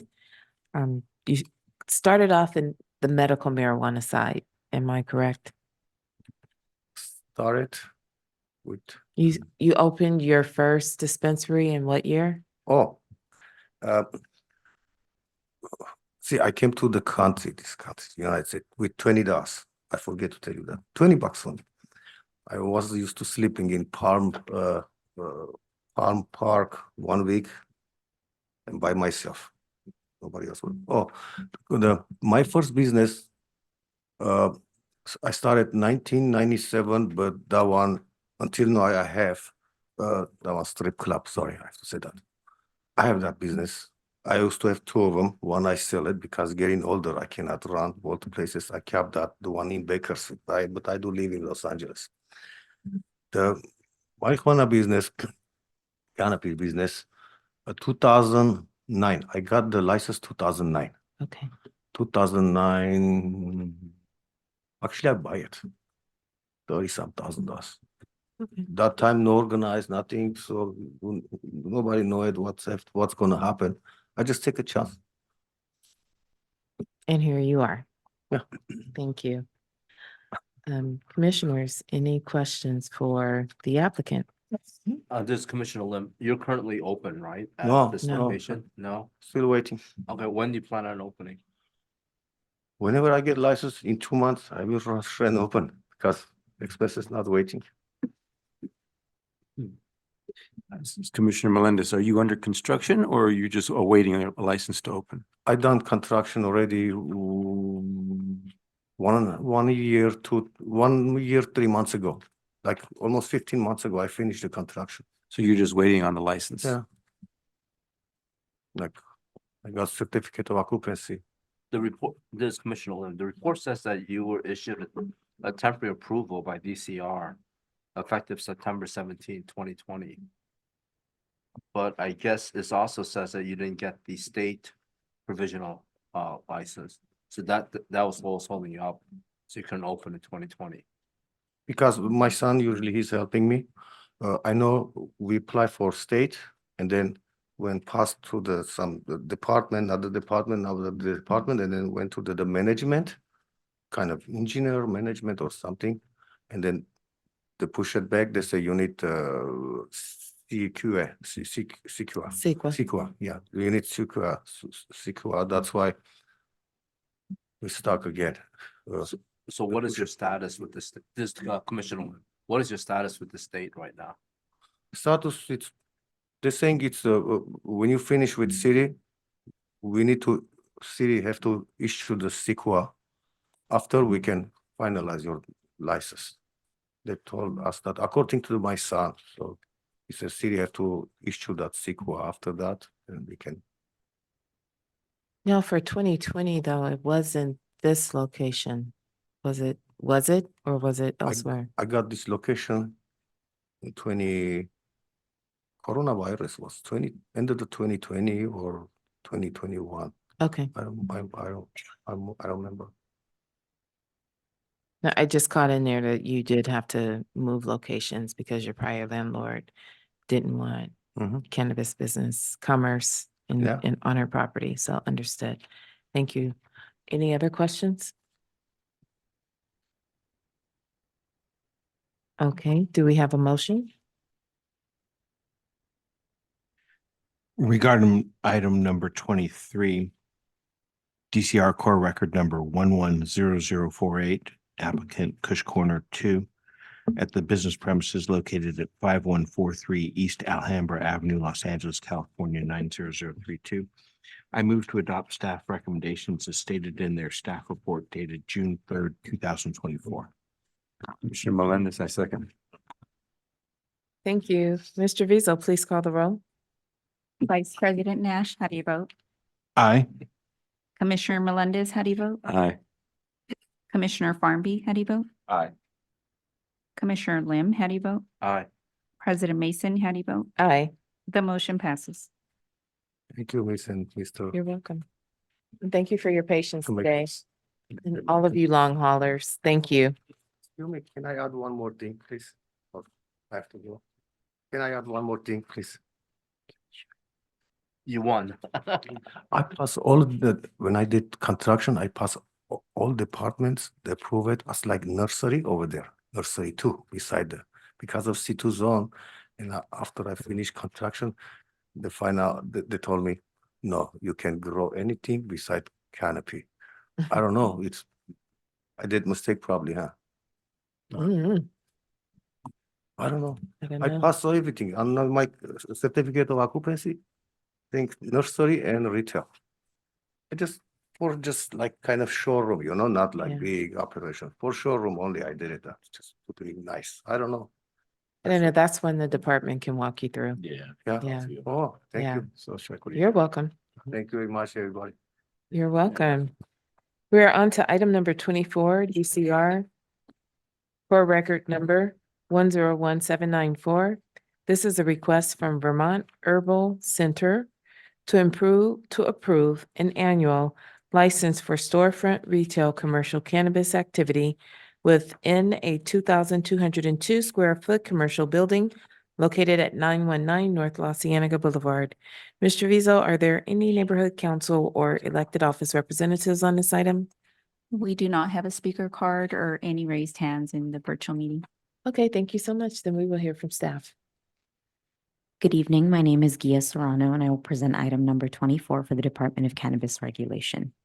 DCR Core Record number 101794 is associated with Vermont Herbal Center Incorporated. The applicant seeks an annual license for the Type 10 retail with on-site sales commercial cannabis activity. The applicant was issued temporary approval by DCR with an effective date of May 17th, 2022. Since that time, the applicant has adhered to the requirements of the Los Angeles Municipal Code and DCR's rules and regulations and completed all requirements for the issuance of an annual license. The applicant currently possesses a state provisional license, number C10000129-LIC, to conduct retail with on-site sales commercial cannabis activity, which is active through June 4th, 2025. The applicant is not subject to the requirements of LAMC Section 104.20 for the Social Equity Program. The business premises is located at 919 North La Cienega Boulevard, Los Angeles, California, 90069, a parcel zoned for neighborhood office commercial purposes. The business is located in the Hollywood Community Plan area with Council District 5. On or about May 14th, 2024, DCR provided notice of the community meeting and Cannabis Regulation Commission meeting by mail to the owners and occupants of all property within 700 feet of the property line of the business premises.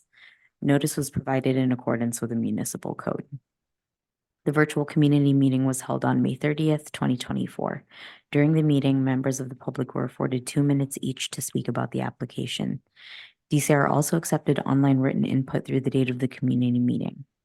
There were no comments neither for nor against this application. The staff report lists a number of reasons DCR or the commission may deny a license. At present, DCR is not aware of any existing facts or circumstances to deny this annual license for the reasons in LAMC Section 104.04. Based on the department's analysis, the proposed project is consistent with the criteria for a Class 1 and Class 32 categorical exemption pursuant to CEQA guidelines. Since the project meets all of the requirements for a categorical exemption and none of the applicable exceptions apply, it's appropriate to determine this project is categorically exempt from the requirements of CEQA. Therefore, DCR recommends the commission adopt the recommendations included in the staff report and approve the issuance of this annual license. This concludes the department's presentation. Thank you. Are there any questions for staff? Okay, hearing none. There is a representative here on behalf of the applicant. You may approach the podium, state your name and your relationship to the applicant, and you will have 10 minutes. Thank you. It's nice to be here again. My name is Tim Dodd. I'm the owner of Vermont Herbal Center, Inc., which does business as Sweet Flower. So I actually just want to talk a little bit, and I will be brief. I know it's late, so I'll just be quick on this. Our ethos, who we are as a company, and how we operate. So we focus on community. We've been operating in the city of Los Angeles primarily, also Culver City, Pasadena, since 2018. Most recently, we opened up in Chico, in Northern California, and last month opened up in Fresno as well. These are all merit-based licenses that we've won in those new cities. So we've contributed over $300,000 in actual physical cash donations and thousands of volunteer hours to over 24 charities across California. We're very proud of our community spirit and our community give back. We're a good neighbor. We're 100% compliant at a state and local level. We've had no neighborhood complaints at all since 2018 when we started. We're a partner of local cities and councils. We focus on our partnership and our engagement with cities and councils across the state. We are very focused on providing 24/7 security, neighborhood liaison, and being a good friend and neighbor to our neighbors and community. I drive representation in our stores. We're 80% diverse at the store level. We're 90% diverse in management. 68% of our shelf space is reserved for legacy growers LGBTQ plus, female and BIPOC owned brands. Next slide, please. At a glance, 40 plus combined years of legal cannabis experience in a management team, 250 plus employees, $300,000 in donations to 24 charities. We are a proud union shop. All of our employees in Southern California are protected by a collective bargaining agreement that we negotiated with the UFCW 770, which is a very good relationship. I can mention all the different charities we've been through, or we work with, but I know we're short on time. Next slide, please. So here is a depiction of the current state of the building that we're looking at, MECOX. That's 919 North La Cienega, and a little bit more about the work we've done. Next slide, please. We are moving this store. So why move? This is not the way you want to get into Rolling Stone magazine. So we were involved. Unfortunately, the store location was at 8163 Melrose, which is Melrose in Kilkea, La Jolla. And very much involved in the protests around the murder of George Floyd. That store, we persevered in that location after that riot, and that store was significantly damaged, but due to our advanced security protocols and our security profile, we lost no cannabis and no money. I was there that evening until about 2 a.m. And we had a number of people in the store. I left at 2 o'clock in the morning. I came back at 5 a.m. when the National Guard arrived in the city of Los Angeles, and we were able to secure the building. The building sustained about $200,000 worth of damage. We rebuilt it. We reopened the next day. However, if you know that area, and I know that you do, based on what I've been hearing today, very experienced in the city of Los Angeles, so I won't belabor the point. That area has become difficult and economically unviable. We tried to negotiate with our landlord for months on this property, but finally we had to cease operations. Our lease expired in November last year. As a union shop and as someone who cares about my employees, I laid no one off. So we actually found jobs for everyone in that impacted store, in our other stores in the city of Los Angeles and Culver City and Pasadena. Something I'm very proud of. So no one lost a job. We have now found a great location for us that we like a lot at 919 North La Cienega. The benefit of that location, it's very close to our neighborhood that we built and built around on Melrose. We're in the same council district, and we're in the same neighborhood council district as well, Mid-City West. So we've done a lot of good work in Mid-City West. We support Angel Food Share. We've worked with a number of different homeless encampments to get them assistance. We've also supported a number of different social equity brands in our stores. So we're very proud of the work we do in Los Angeles, and we're looking forward to doing more at our new location. I'll pause for questions. Thank you. Thank you. Commissioners, any questions?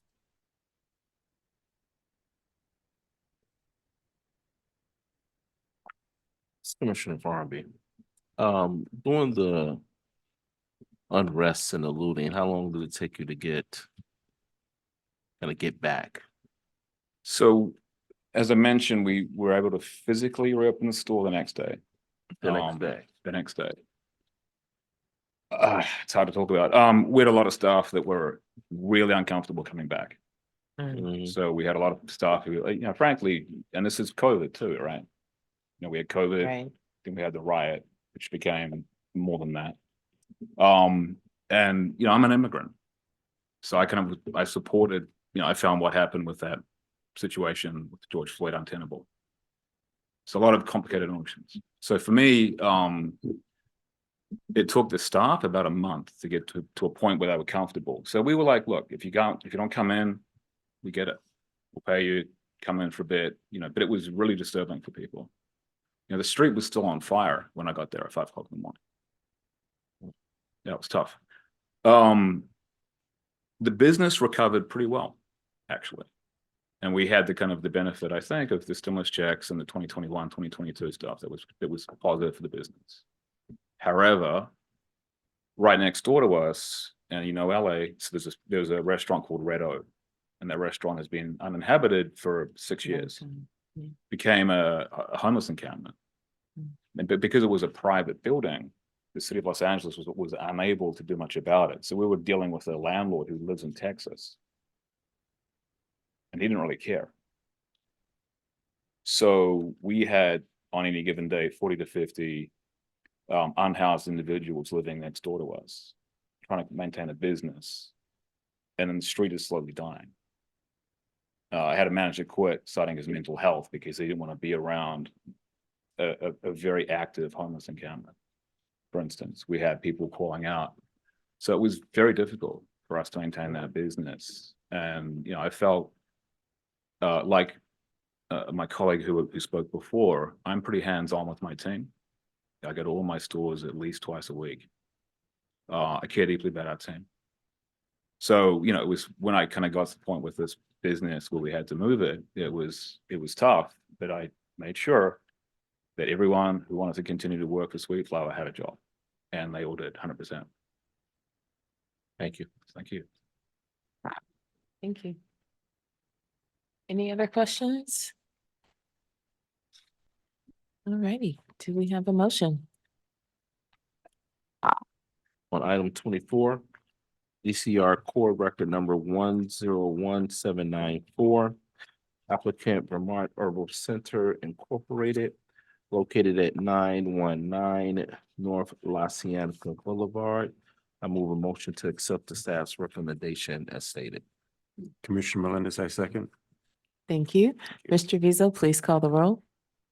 Commissioner Farmby, how do you vote? Aye. Commissioner Melendez, how do you vote? Aye. Commissioner Lim, how do you vote? Aye. Vice President Nash, how do you vote? Aye. President Mason, how do you vote? Aye. Thank you. The motion passes. Appreciate your hard work, guys. Thank you. Keep it up. Thank you. you. Item number 25, DCR Core Record number 100079. This is a request from 818 Collective, Inc. to approve an annual license for storefront retail commercial cannabis activity within two 4,741 square feet commercial buildings located at 7232 North Sepulveda Boulevard. Mr. Vizo, are there any neighborhood council or elected office representatives on this item? We do not have a speaker card or any raised hands in the virtual meeting. Thank you. Then at this time, we will hear from staff. Good evening. My name is Gia Serrano, and I will present item number 25 for the Department of Cannabis Regulation. DCR Core Record number 100079 is associated with 818 Collective Incorporated.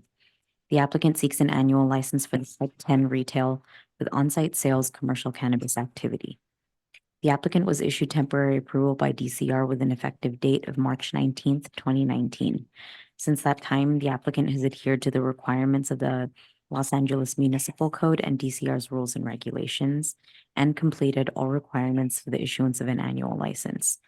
The applicant currently possesses a state provisional license number C10-0000966-LIC to conduct retail with on-site sales commercial cannabis activity, which is active through February 22nd, 2025.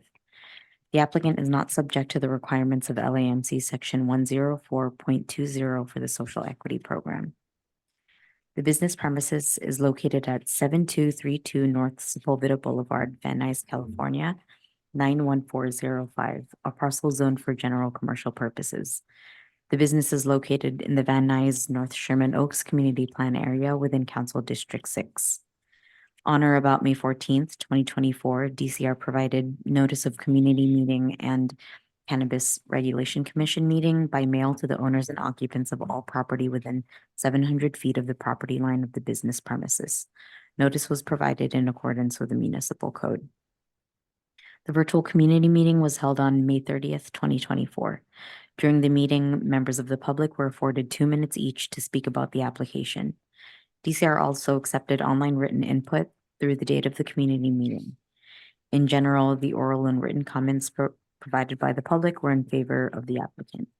A stakeholder complained that the operation of a cannabis store in the community would have a substantial negative impact on locations with sensitive uses that are located next door and close by, create a public nuisance in our neighborhood, lead to increased crime, addiction, reckless driving, noise, loitering, and lawlessness, lower property values, and exacerbate existing truancy, delinquency, homelessness, poverty, and the deterioration of our neighborhood.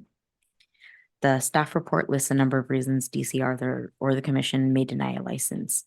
At present, DCR is not aware of any existing facts or circumstances to deny this annual license for the reason in LAMC section 104.04. Based on the department's analysis, the proposed project is consistent with the criteria for a Class 1 and Class 2, Class 32 categorical exemption pursuant to CEQA guidelines. Since the project meets all of the requirements for categorical exemption and none of the applicable exceptions apply, it's appropriate to determine this project is categorically exempt from the requirements of CEQA. Therefore, DCR recommends the commission adopt the recommendations included in the staff report and approve the issuance of this annual license. That concludes the department's presentation. Thank you. This is Commissioner Mason. I think that I'm really confused about this property. Is this the same one that the commission also received communication from someone indicating that her brother rented the property out to a cannabis dispensary without her permission? Assistant Executive Director Jason Kleen. Yes, this is the case that was related with that correspondence. As commissioners know, DCR does not get involved in private business disputes. What was submitted as part of this application package appeared to be a valid lease. The applicant did have site control. They have been able to operate from this. So if there's a disagreement between the owners of that property on how the property can be utilized, they need to rectify that private business dispute. And if there's an order or something else that impacts the licensee, we'll review it at that time. Okay, thank you. The applicant does have a representative here. Hi. You go ahead and state your name for the record, your relationship to the applicant, and you will have 10 minutes. Okay. Hello, members of Cannabis Regulation Commission. My name is Kelsey Lorenzo Shears. I am a representative and general manager for 818 Collective located at 7232 Sepulveda Boulevard in Van Nuys. Thank you for allowing me the opportunity to speak today regarding our application for a commercial cannabis license. At 818 Collective, we are committed to not only providing the highest quality cannabis products to our customers, but also ensuring that our operations meet and exceed all regulatory standards. As general manager, my responsibility include ensuring compliance with all state and local regulations, maintaining inventory levels, providing exceptional customer service, and optimizing sales performance. We are a licensed cannabis retail that opened its doors in April 19th in Van Nuys, California. Our mission is simple yet profound: to provide exceptional, cannabis products at accessible prices while celebrating and serving the predominantly Hispanic community that surrounds us through creativity, integrity, and innovation. As general manager, I bring a wealth of experience in compliant legal cannabis operations to 818 Collective. Previously, I served as general manager for Zaza, now known as Cookies, located on Melrose Avenue. My background also includes managing inventory and ensuring organizational compliance in other retail environments. As general manager of my previous role of 7-Eleven, I managed a vast number of SKUs, which equipped me with skills to maintain meticulous records and manage complex inventories compliantly and effectively. I also served as a general manager at Starbucks, which owned my ability to deliver optimal customer service. More importantly, it gave me the knowledge and experience to train my employees to be welcoming, meticulous with SOPs, specifically when it comes to compliance, and ultimately successful in their roles. If you guys have any questions, I'm here to answer any questions. I'm confused. Yes. And it's just, I know that it's outside of the department's jurisdiction, but yes, ma'am. First of all, there is the implication that you all are behind in your rent payments. Okay, so just to clarify that, the owner of the building and the owner of the license, they're related. So the owner of the license, that's his aunt that owns the building. She's supposed to be contacting you guys today, I was told, via email, to let you guys know that it was just a confusion when she got called. But her nephew is currently owning and operating the property. The email that we received, though, it says that rent balance is not paid since December 2023, Okay. and someone is owed $18,850 in arrears. Okay. My apologies about that. I currently don't know anything about that. Okay. I was just told about the letter that you guys should be receiving today regarding that. Well, this Commissioner Lim, the first part says that all issues has been resolved and taken care of. Right. Then the second sentence says there's a balance due of 18,850. Which is not everything being in good standing. Yeah. If there's a Yeah. rent in arrears, you're So, not in good I'm standing. confused. Yeah. Yes, so So- you see why I'm confused. Yeah, I would be confused. Have you seen, do you want to see the email? Please, can I? I have a copy. Thank you.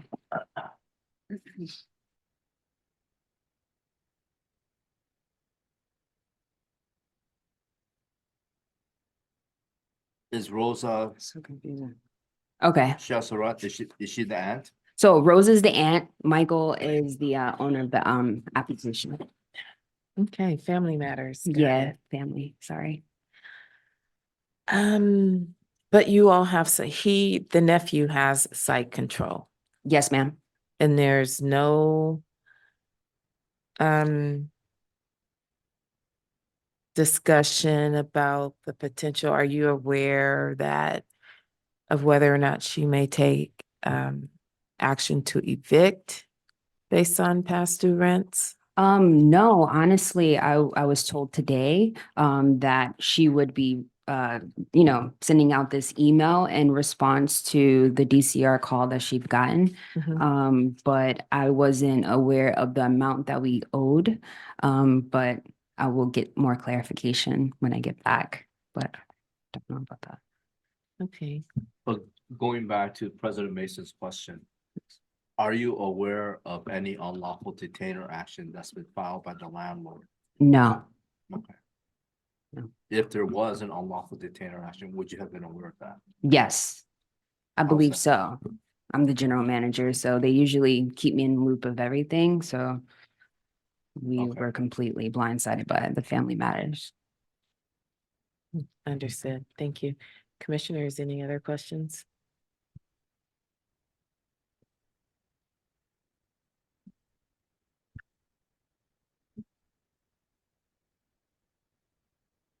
And this Commissioner Lim, you are operational and operating right now, right? Yes, sir. Okay. Yeah.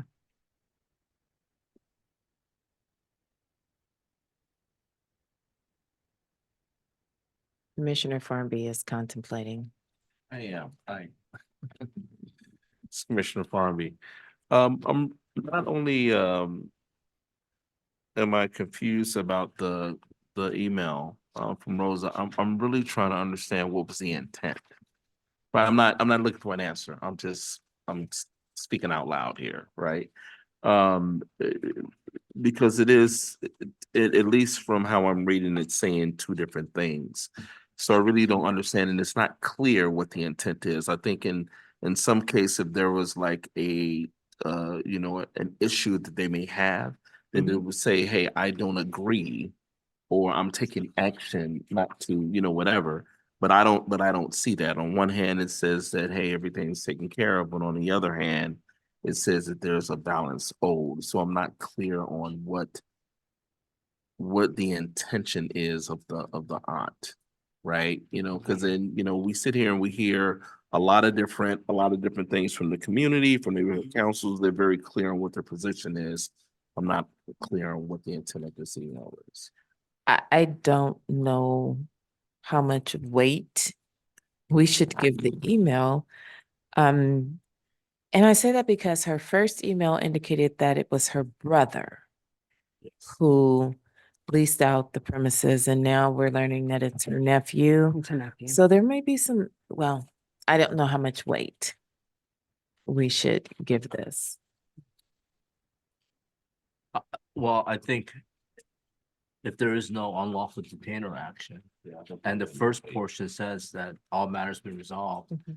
I don't need a payment schedule or anything like that, but we can't get involved in lease Absolutely. disputes, but It's just confusing. it's very confusing, but it seems that there is some sort of an agreement for the landlord to send an email to the department saying, the first portion saying all matters been resolved. Mhm.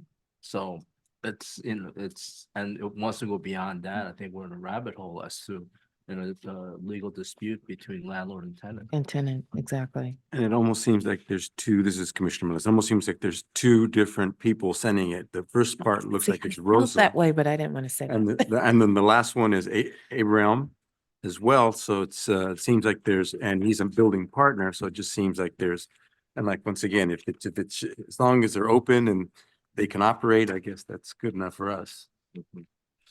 Assistant Executive Director Jason Clean. The aunt and her brother are co-owners of the property in question. The property is being leased to a nephew who is the owner of the licensee before you.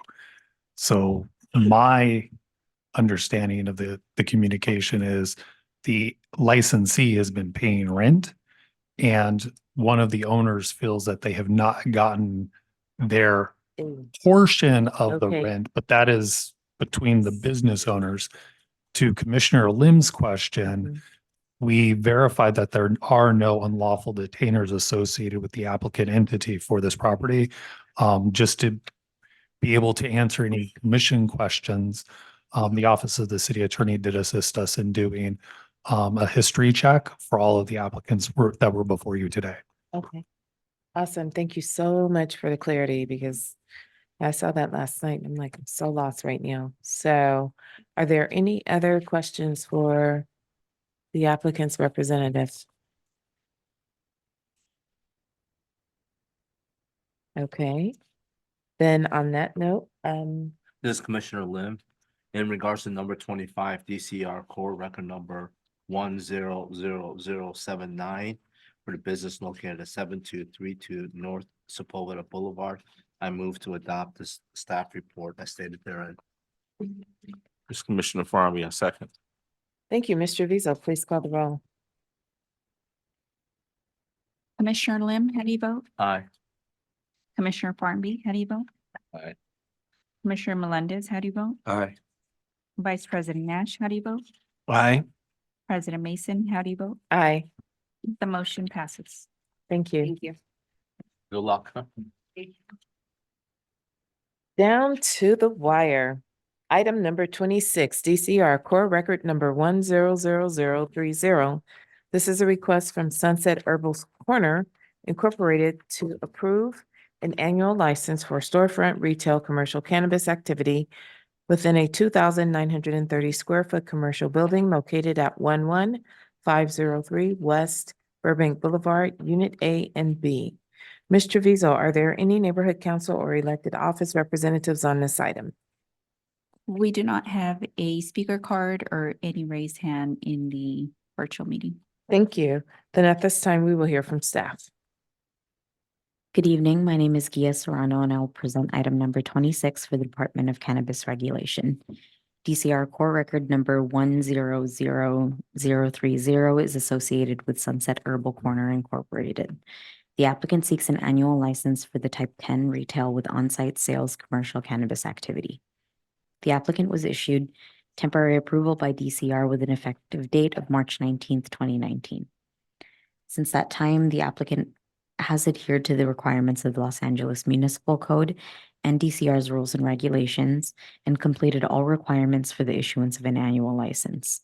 The applicant currently possesses a state provisional license number C10000023-LIC to conduct retail with on-site sales commercial cannabis activity, which is active through April 23rd, 2025.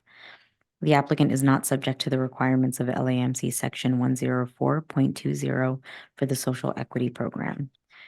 The business premises is located at 11503 West Burbank Boulevard, North Hollywood, California, 91601, a parcel zone for general commercial purposes. The business is located in the North Hollywood Valley Village Community Plan area within Council District 2. On or about May 14th, 2024, DCR provided notice of the community meeting and Cannabis Regulation Commission meeting by mail to the owners and occupants of all property within 700 feet of the property line of the business premises. Notice was provided in accordance with the municipal code. The virtual community meeting was held on May 30th, 2024. During the meeting, members of the public were afforded 2 minutes each to speak about the application. DCR also accepted online written input through the date of the community meeting. There were no comments neither for nor against this application. The staff report lists a number of reasons DCR or the commission may deny a license. At present, DCR is not aware of any existing facts or circumstances to deny this annual license for the reasons in LAMC section 104.04. Based on the department's analysis, the proposed project is consistent with the criteria for a Class 1 and Class 32 categorical exemption pursuant to CEQA guidelines. Since the project meets all of the requirements for categorical exemption and none of the applicable exceptions apply, it's appropriate to determine this project is categorically exempt from the requirements of CEQA. Therefore, DCR recommends that the commission adopt the recommendations included in the staff report and approve the issuance of this annual license. That concludes the department's presentation. Thank you. Any questions for staff? Thank you. Are you gonna run too? It's your last one of the night. Are you running? Thank you. We do have a representative present and we also have someone on the phone. Or are they gone? Yes, I believe the person on the virtual call will be representing. Okay. Actually, I have an additional raised hand, but it does not have a phone number. Do we want to check on that caller first, or do you want me to call on the applicant's rep? Call on the rep first, please. Will do. Caller with phone number ending in 3438, please state your name and how you represent the applicant. You have 10 minutes to address the commission.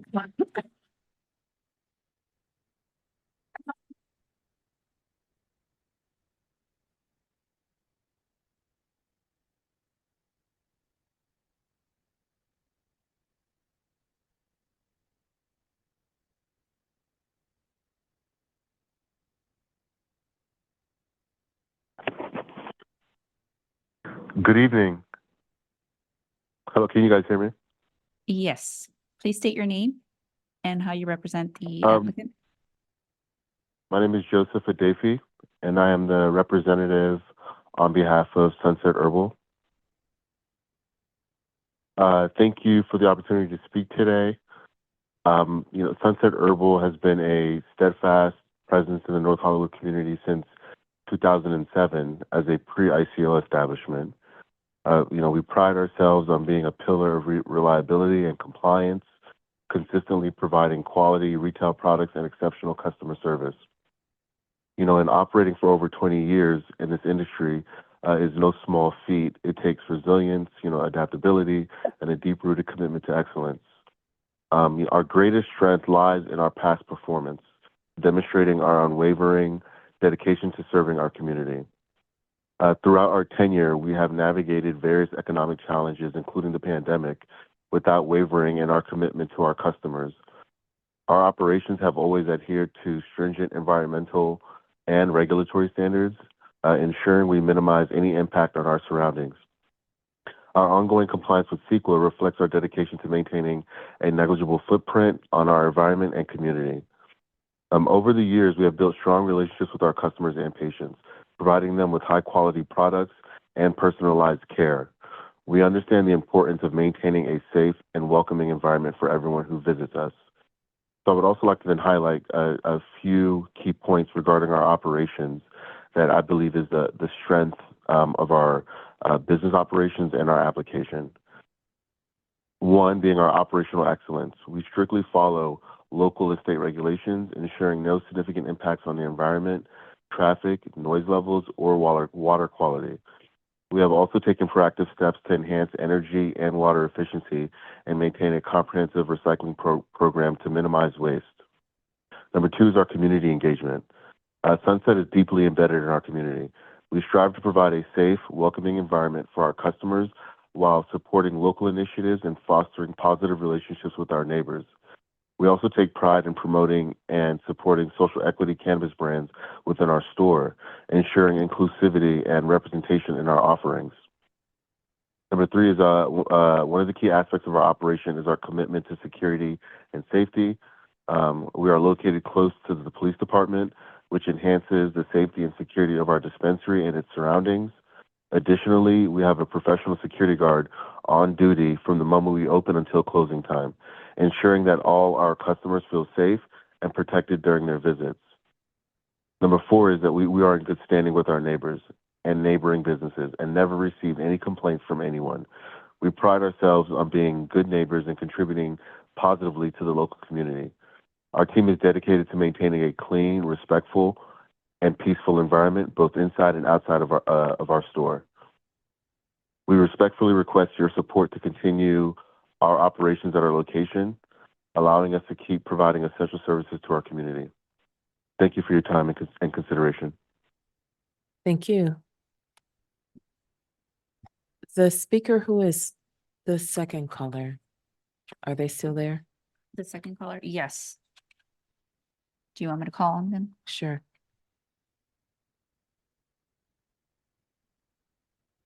Caller, there's no phone number listed, but please, state your name and how you represent, or if you represent this item.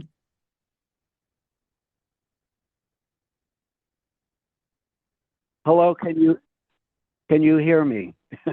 Yes. Yeah, I was repeatedly trying to raise my hand on the previous matter, number 25, and the program, Zoom just wouldn't let me do it. And finally, it let me do it on this one.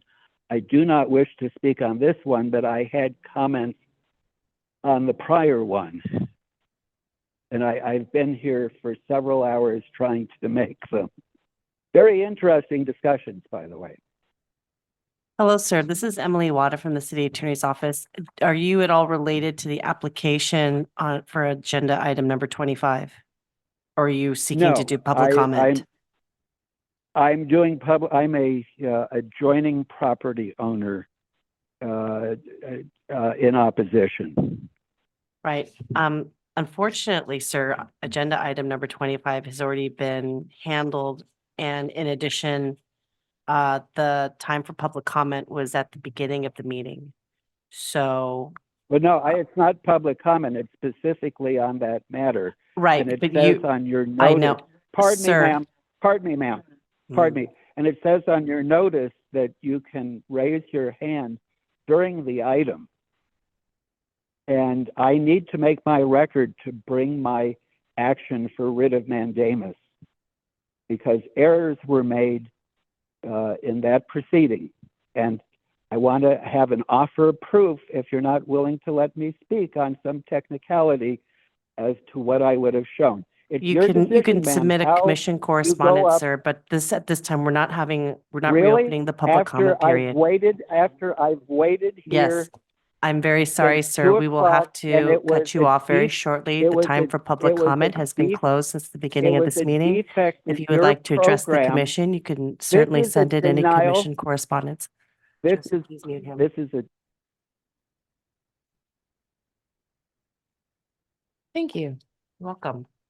Do we have someone present who wishes to add to what we've already heard?